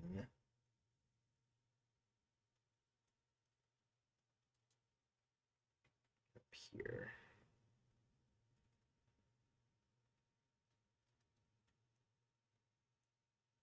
Okay. Alright, let's save this again just to be sure.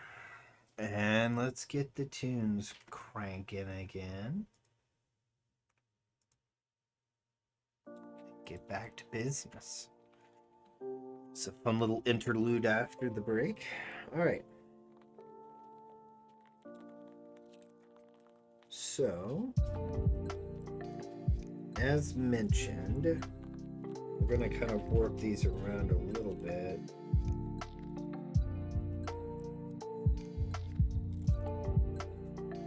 He looks like he's very excited about something. Do what? He looks like he's very excited about something.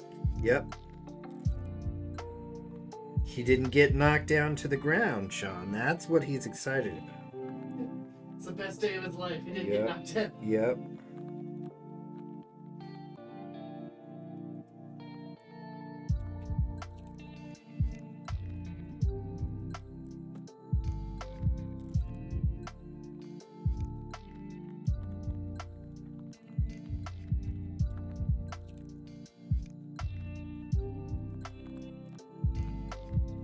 Oh, interesting. New rumor. Bloodborne might get a remaster at the next Sony event.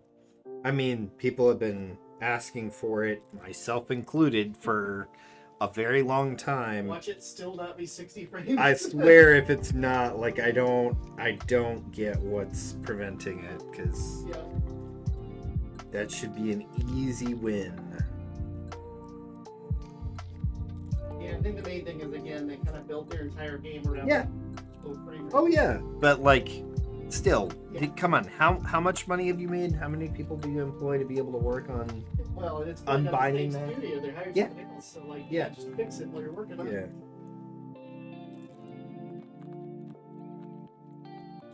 It would be interesting for some of those games if they had like a 120 mode, like even if it was like 1080 or whatever.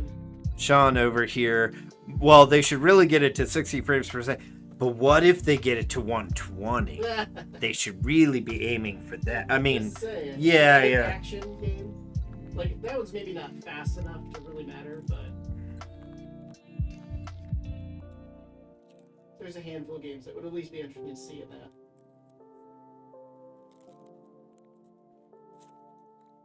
hmm.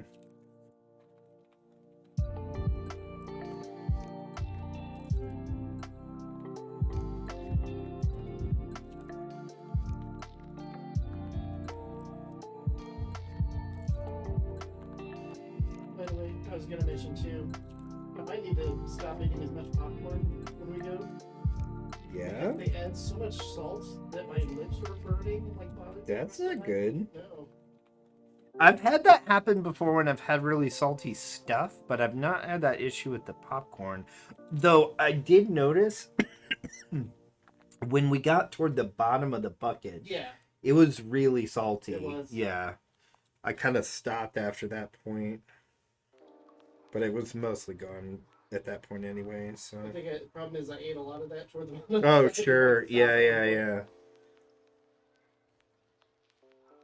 Gonna do another layer on top of this to paint in the rest of this, actually.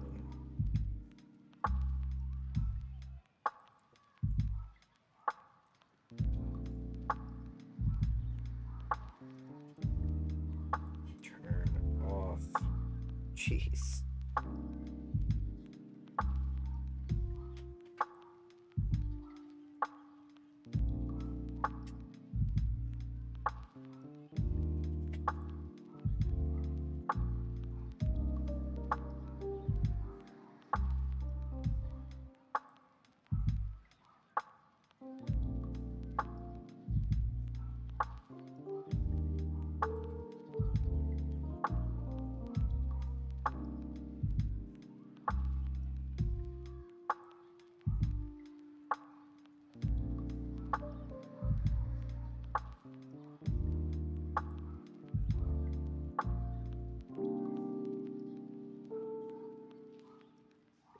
I'm actually gonna just kind of like paint this in, merge it down.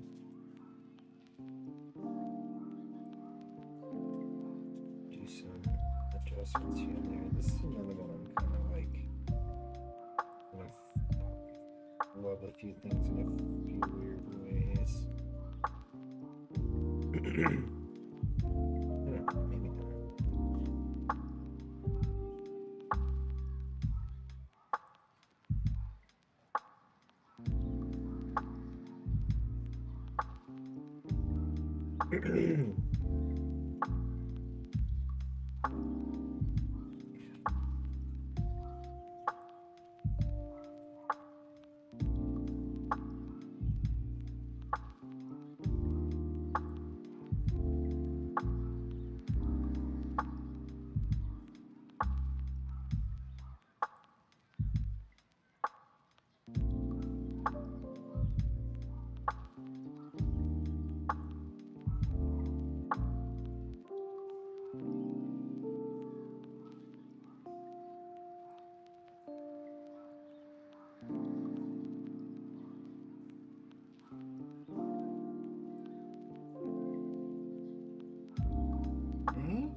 Maximum opacity.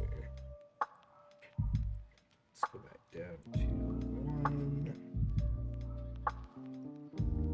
on the eraser base.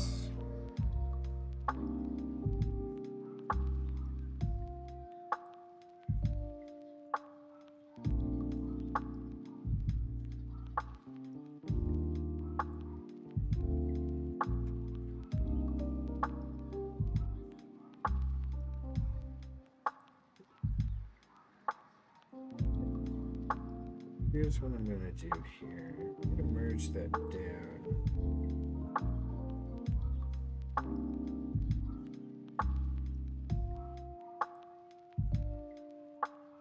I'm gonna do a puppet work on this guy.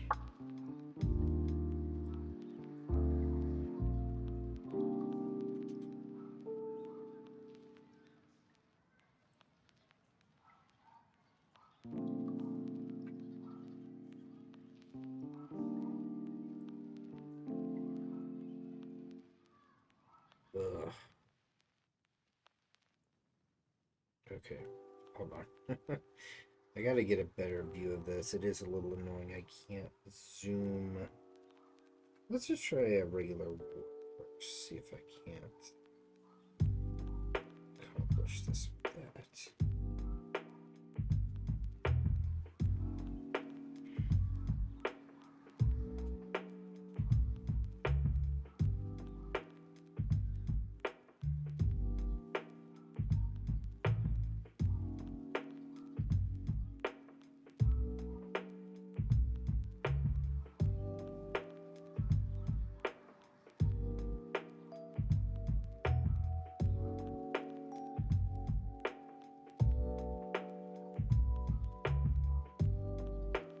Let's go with that.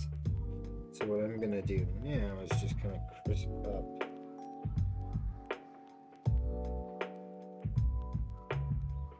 a bit.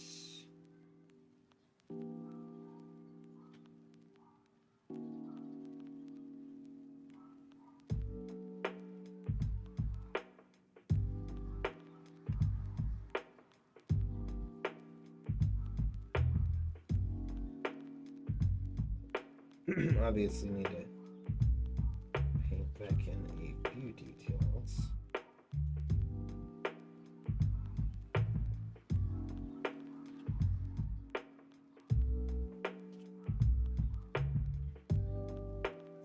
Okay.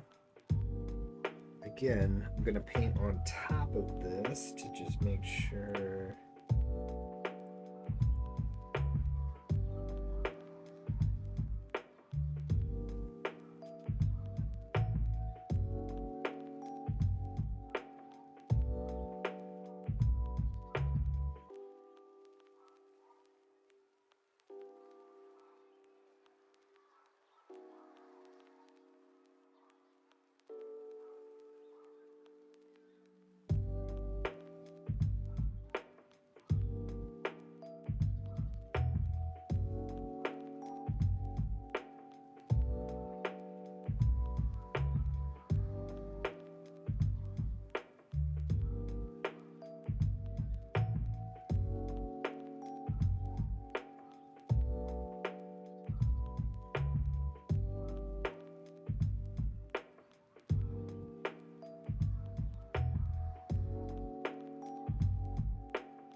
Let's straighten up the interior just a bit. It's a little scragglier than I'd like in places.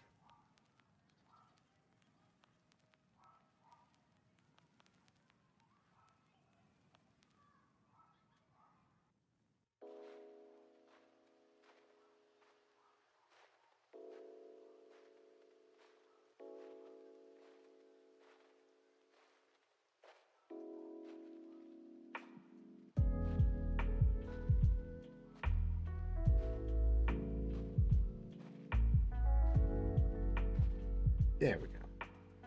I'm down for that. Okay, so that arm is done. We're gonna save this again. Come on, Photoshop, don't do me like this. Keeps just getting kind of sketchily responsive. I think it's still just not seeing my pen movement sometimes. So notice that time the pen pointer was still like at the top of the screen. Yeah, I hate when that happens.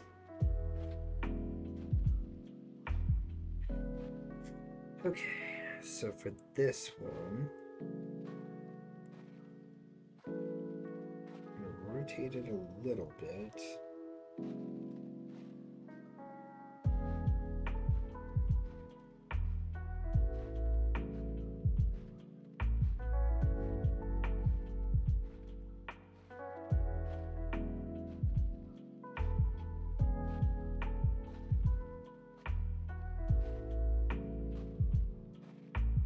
Let's go with that.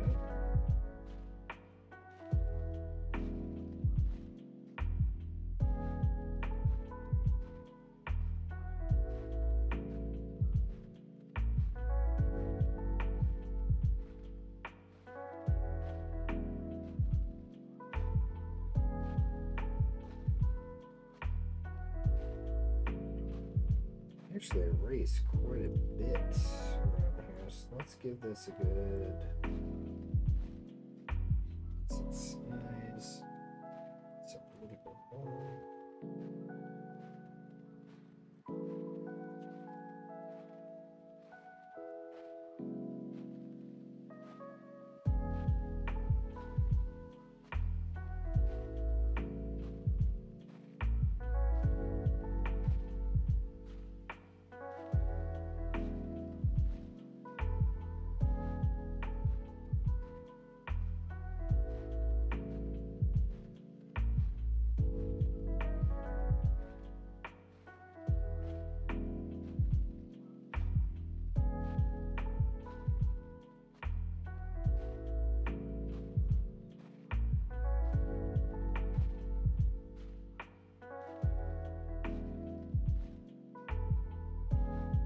Yep.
almost there.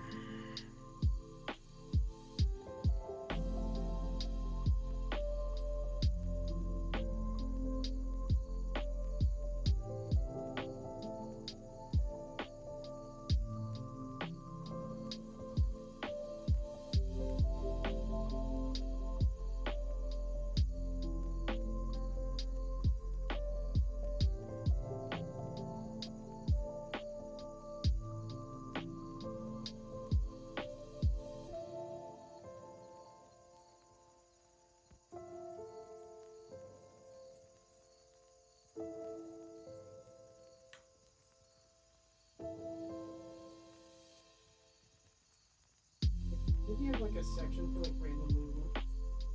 Do we have what? You have like a section for random movement in the AI.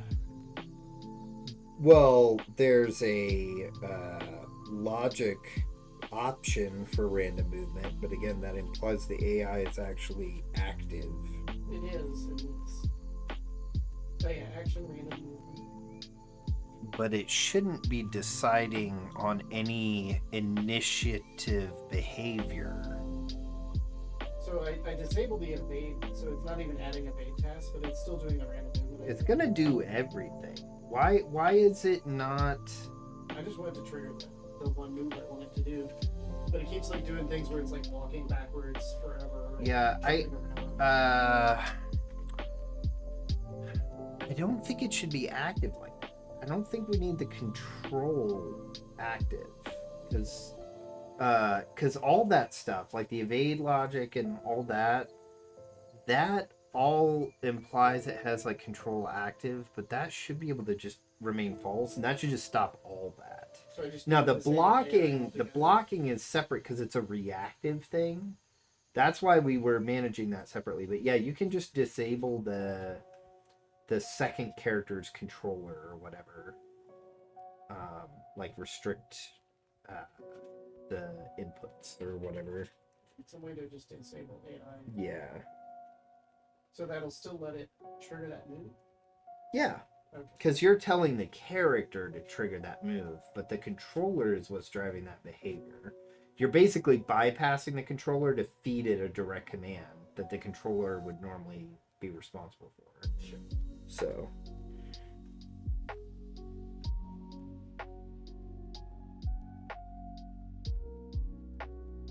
Now, if you wanted it to like play out a behavior, that would be a different story. But this is trigger AI behavior. okay. Because we do need to have it do like the full dragon slash unless I'm recreating that in the script. All you should need to do is trigger that attack, though. Sure, I guess. I think. I can try that. I don't know if this is the AI. Well, the funny thing is, I thought we already had the framework for that stuff set up to do that by default. Are we? But we're not doing the gameplay begin and end, are we? This is gameplay. But I thought there was a. Is this the scenario? Oh, for counter. For counter. Oh. There's that separate. Yeah, there's that call we added to have it repeatedly do that attack for like the blocking one, right? Well, I think it's trigger AI behavior. Yeah. I think it in one other place. The blocking step, right, in the basics, because it punches. Yeah. Yeah. Strong punch. Yep. Yeah. So I'm trying to trigger dragon slash, but yeah, he's like doing random movement and other stuff too. It's weird we don't see that in the other scenario. I don't think so. I haven't looked at it. The last I mean, I guess, yeah, you're not really attacking in that case. You're blocking. So maybe we just never really saw it because you're generally trying to, like, block the damage.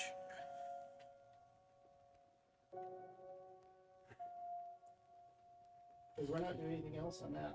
Just triggering that and waiting for a block. Mm-hmm.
Okay.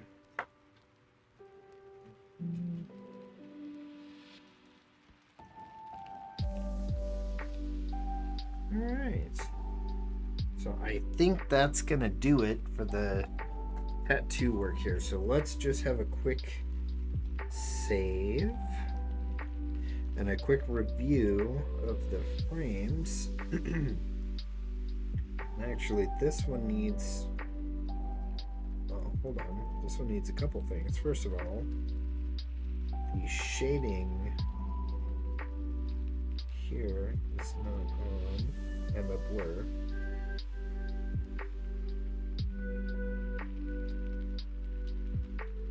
Ah, that's right. We need to add those dots, and I know I need to still do the adjustments. So let's replicate, let's see, in this first frame.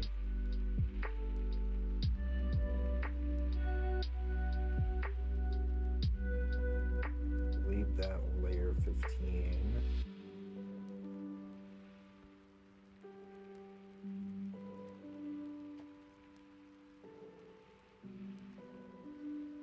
There. And then here.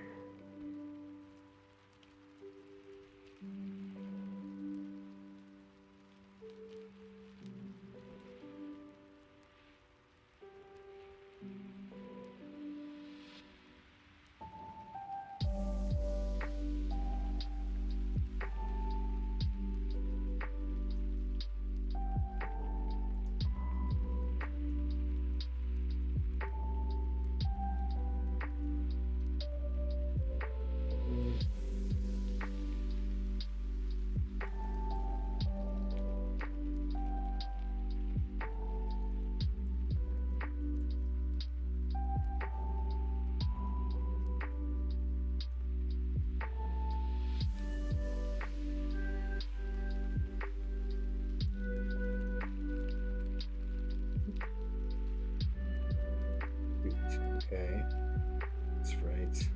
Keep.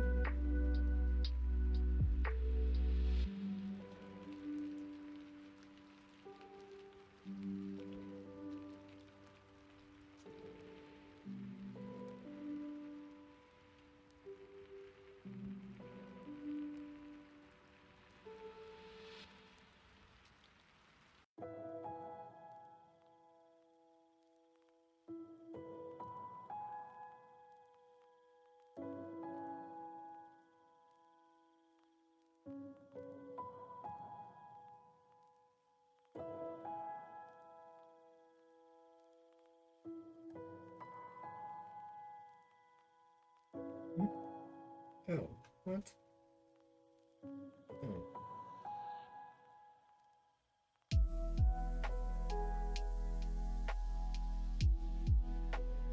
Huh?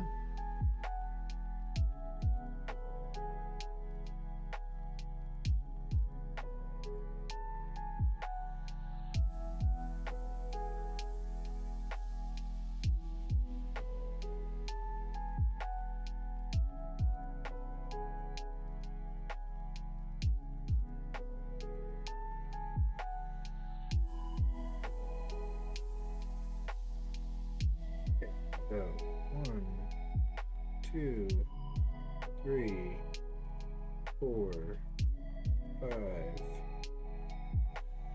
Cool. All right, let's just do some minor levels adjustments to these.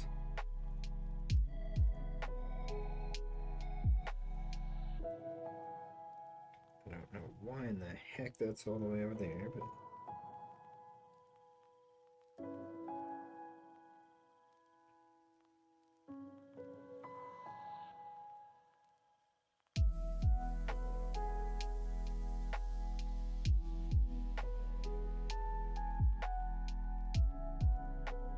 probably just gonna reuse that one throughout.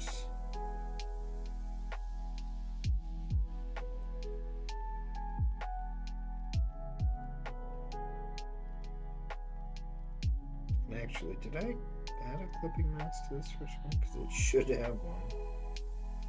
No. Nope.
Cool. All right. Now for the really fun part, which is scaling and adding like the final effects to this. So to do that, I'm going to save a copy of this bad boy.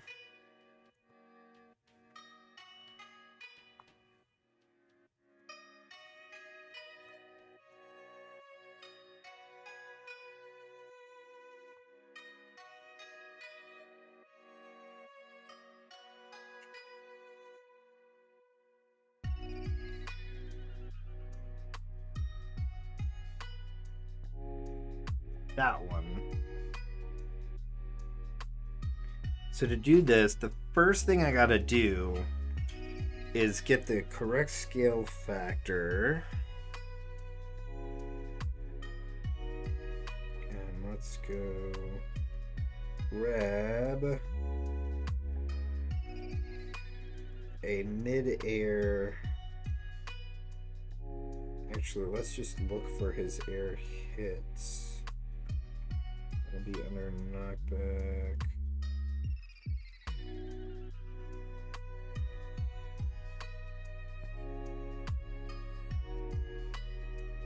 Probably this one.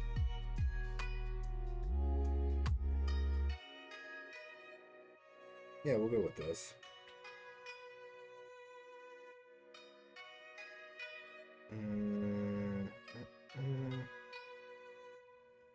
So what we need to do here basically is figure out the correct scale factor to match the height and scale between these two. So I'm actually going to go way in here, so I can't again zoom beforehand.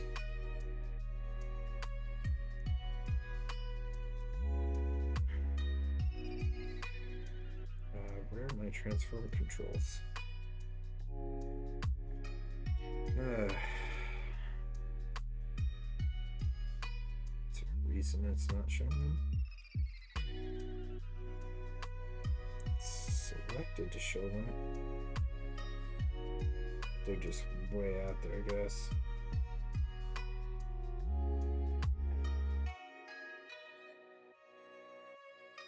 They might even let me pan.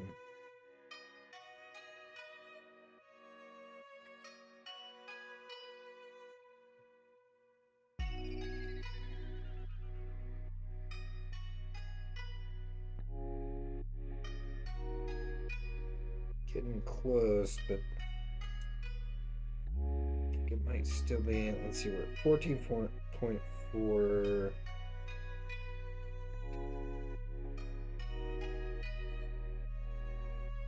$13.6. It's pretty close to me.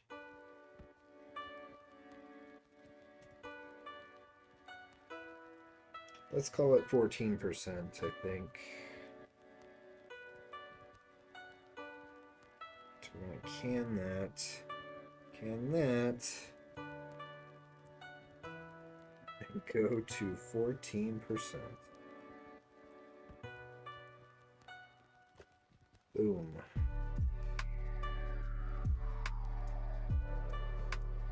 So this is our scaled content.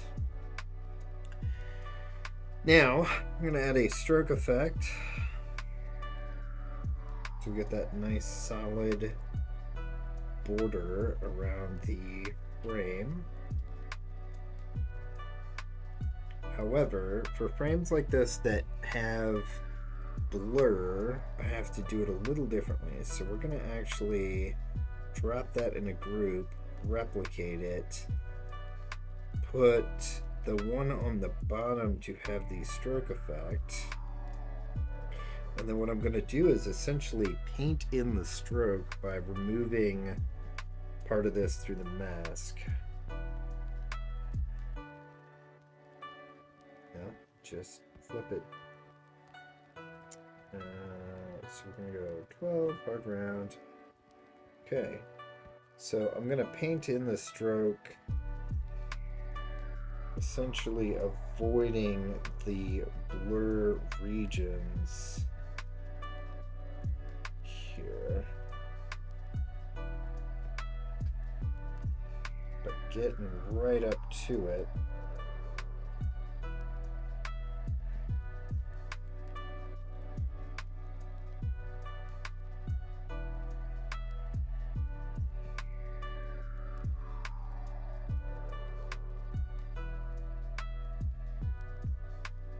Okay.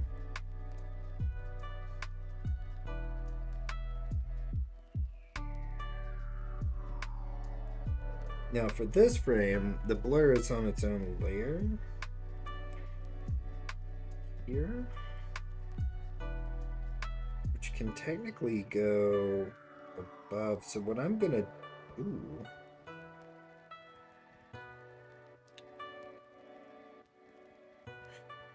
look at that. Interesting.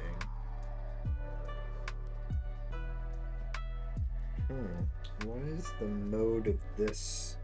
Oh, because it's getting multiplied with the color still.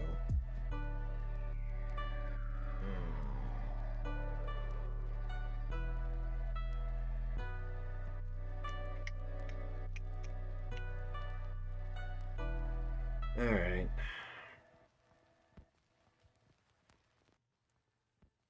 Well, we'll do the same thing then.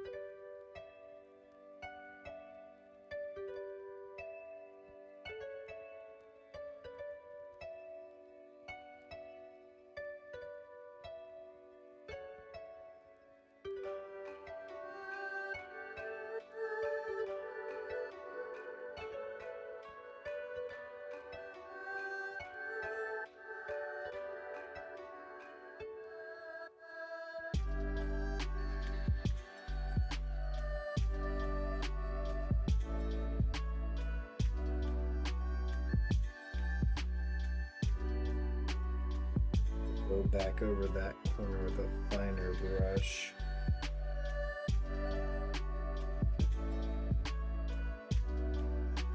Do that now.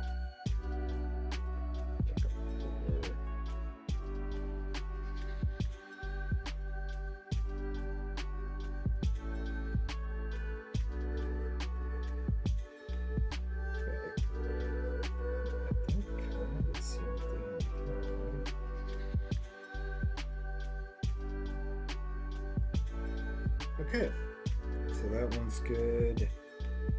And then this one would basically be the same thing, but the stroke can just go on the top level. And then this one, the stroke can go there. And we're good, I think. So again, just to review our content at scale,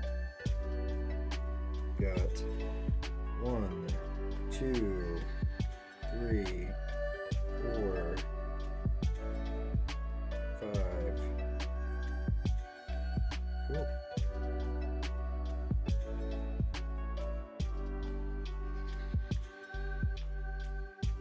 other thing I kind of want to do here, the blur here looks like it's got a hair of a harsh edge on one side.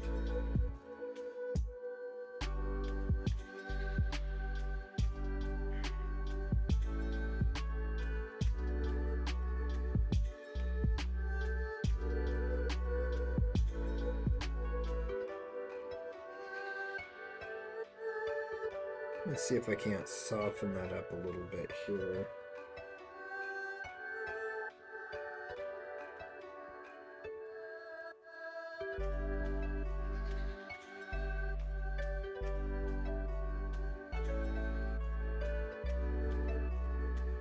I don't think so. That's adding a really... That's odd. Do pressure sensitivity as a hard brush.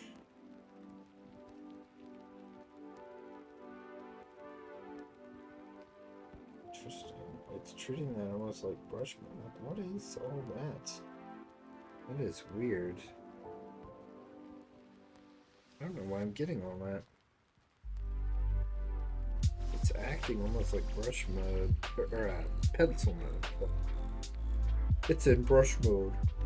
But yeah.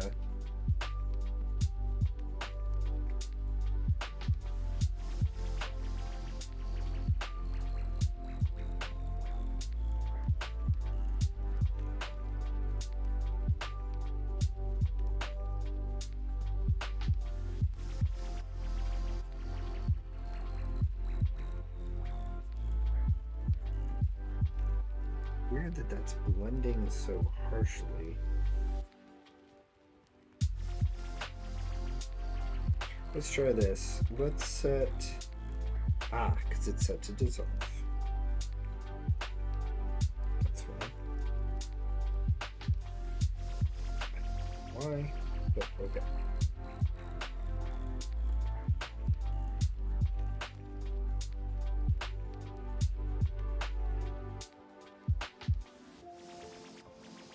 So let's just soften up this edge just a little bit in there. What are we doing here? And then with a really tiny brush.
Alright, so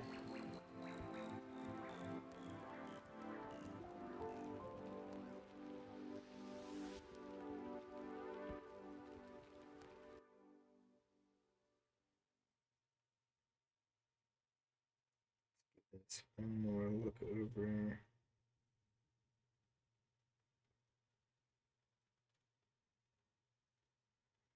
Looks good. Alright, so now I just need to export these over, and then we're going to swap over to the other system to start assembling. While I'm doing that, I'm actually just going to flip to my full face here and get these migrated over.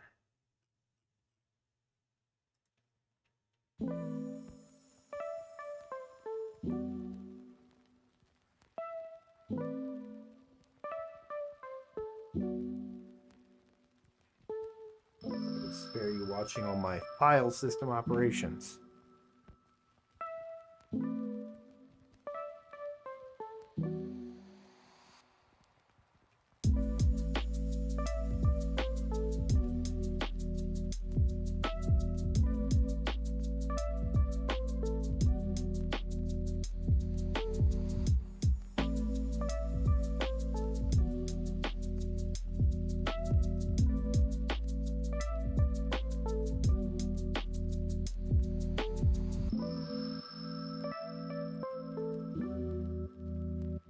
what I'm basically doing right now is just exporting each frame by frame to a flat file,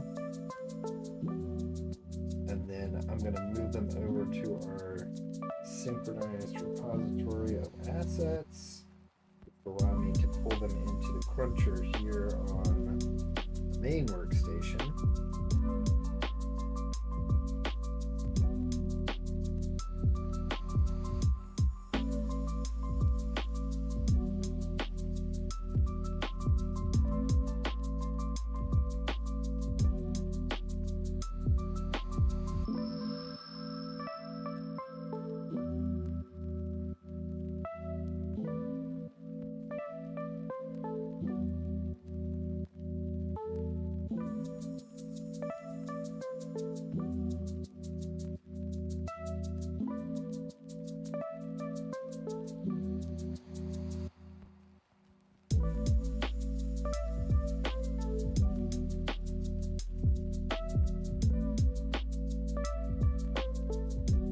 Should be syncing over to my primary workstation now. So I'm going to shuffle a couple things around.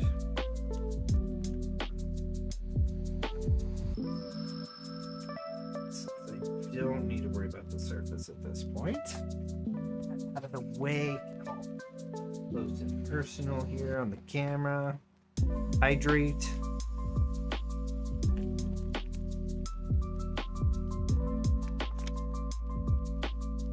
All right. So yeah, once we've got content kind of ready to go, the next step is to get it into the project's, the whole reverse camera with the hair, it's gonna get me every time. Get it into the project's content management system. Let me just make sure I've got everything ready to flip the view over here.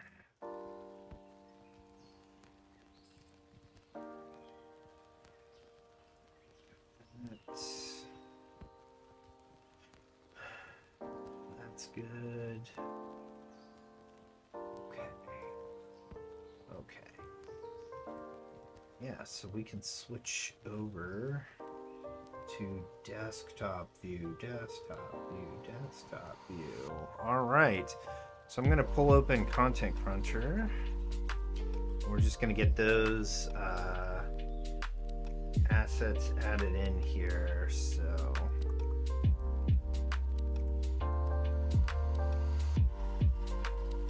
character contents.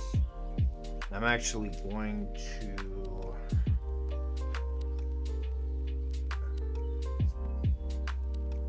while that's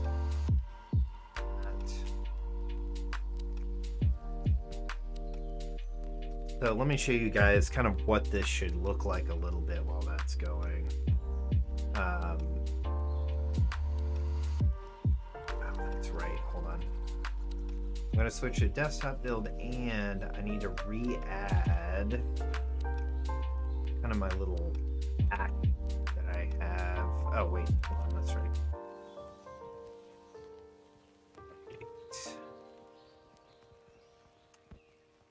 Okay.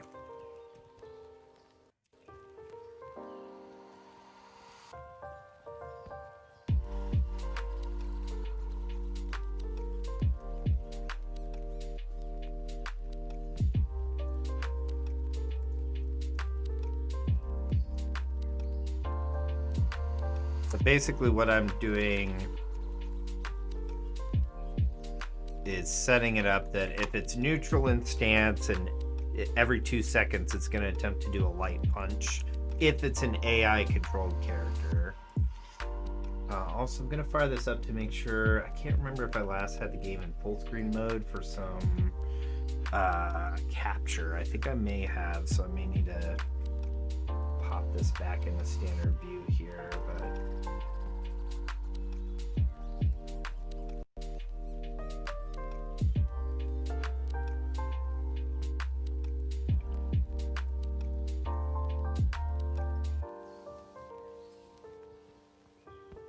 meantime, get Kenta's content loading up here.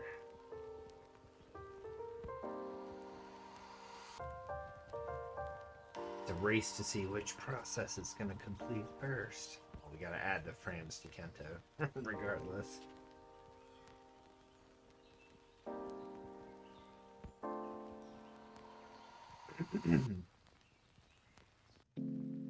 Oh, whoops.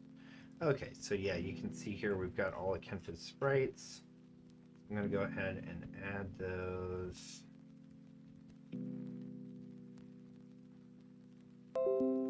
Oh, the game's going to launch.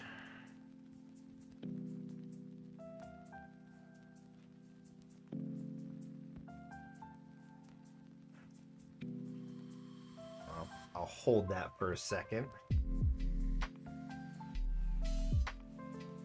Because that's going to be launching any moment now. Supposedly. Said compilation complete. Alright. Let's just go ahead and add those. Okay, so what this is going to do is pull of all the sprites for Kenta, and it's basically, oh, there we go, re-sorting all the sprite sheets out with that new content added into the mix.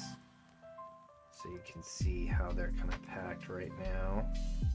All right, so it looks like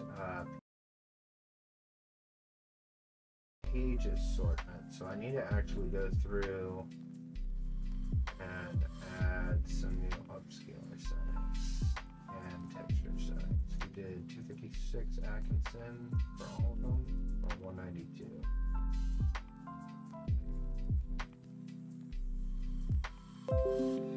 Okay, now I guess it's running. Oh, so I am in full screen mode. I don't know how good this display capture method's gonna work for this, but we'll see. Okay, so you can see I've got Isamu punching every 2 seconds here. So if that's a light attack, right? So before, this would have knocked me fully prone, even though I wouldn't have had like the full bounce. And I could quick recover from it. But now, there's landing neutral. Oh, too early. Oh, too late. So you can see we've added that little move of, you know, them kind of recovering from the air hit and landing.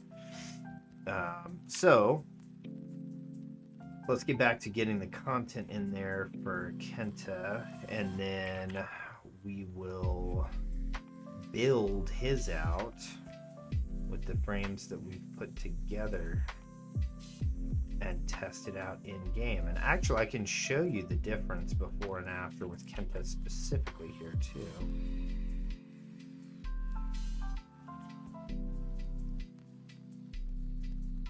Just gonna update these settings. Okay, that should be everything. All right, now let me rebuild these sheets. So it's not upscaling half of them with the current setup.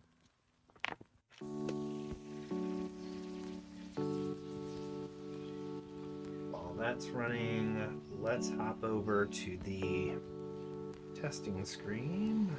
I'm going to change this to Kenta, and we'll do Kenta's stage just for kicks. Alright, so now we've got all those sheets updated. See, they look crisper now and mixed in here. You can see here should be some of the new frames that we put together. Cool. Alright, so I'm going to publish that. Interest content, and we'll get that going. While that's publishing, let's just take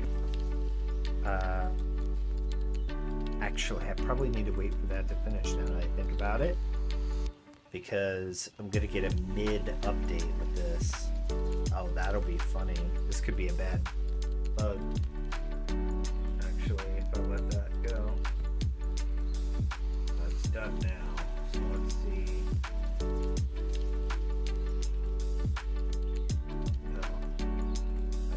You know what? I think we need to cancel that. Cancel that. Okay. Let me do this in the correct order. Publish, and then wait for that to finish before I try to run again. block at one another and potentially affect that. Oh, it's really quick, but all right. So all that did was add the content for those frames in, but you know we haven't built the move yet. So this will show kind of a little bit of what the before for Kenta looks like without this air hit. And then we'll go to the after as we build that in. The before view. So got a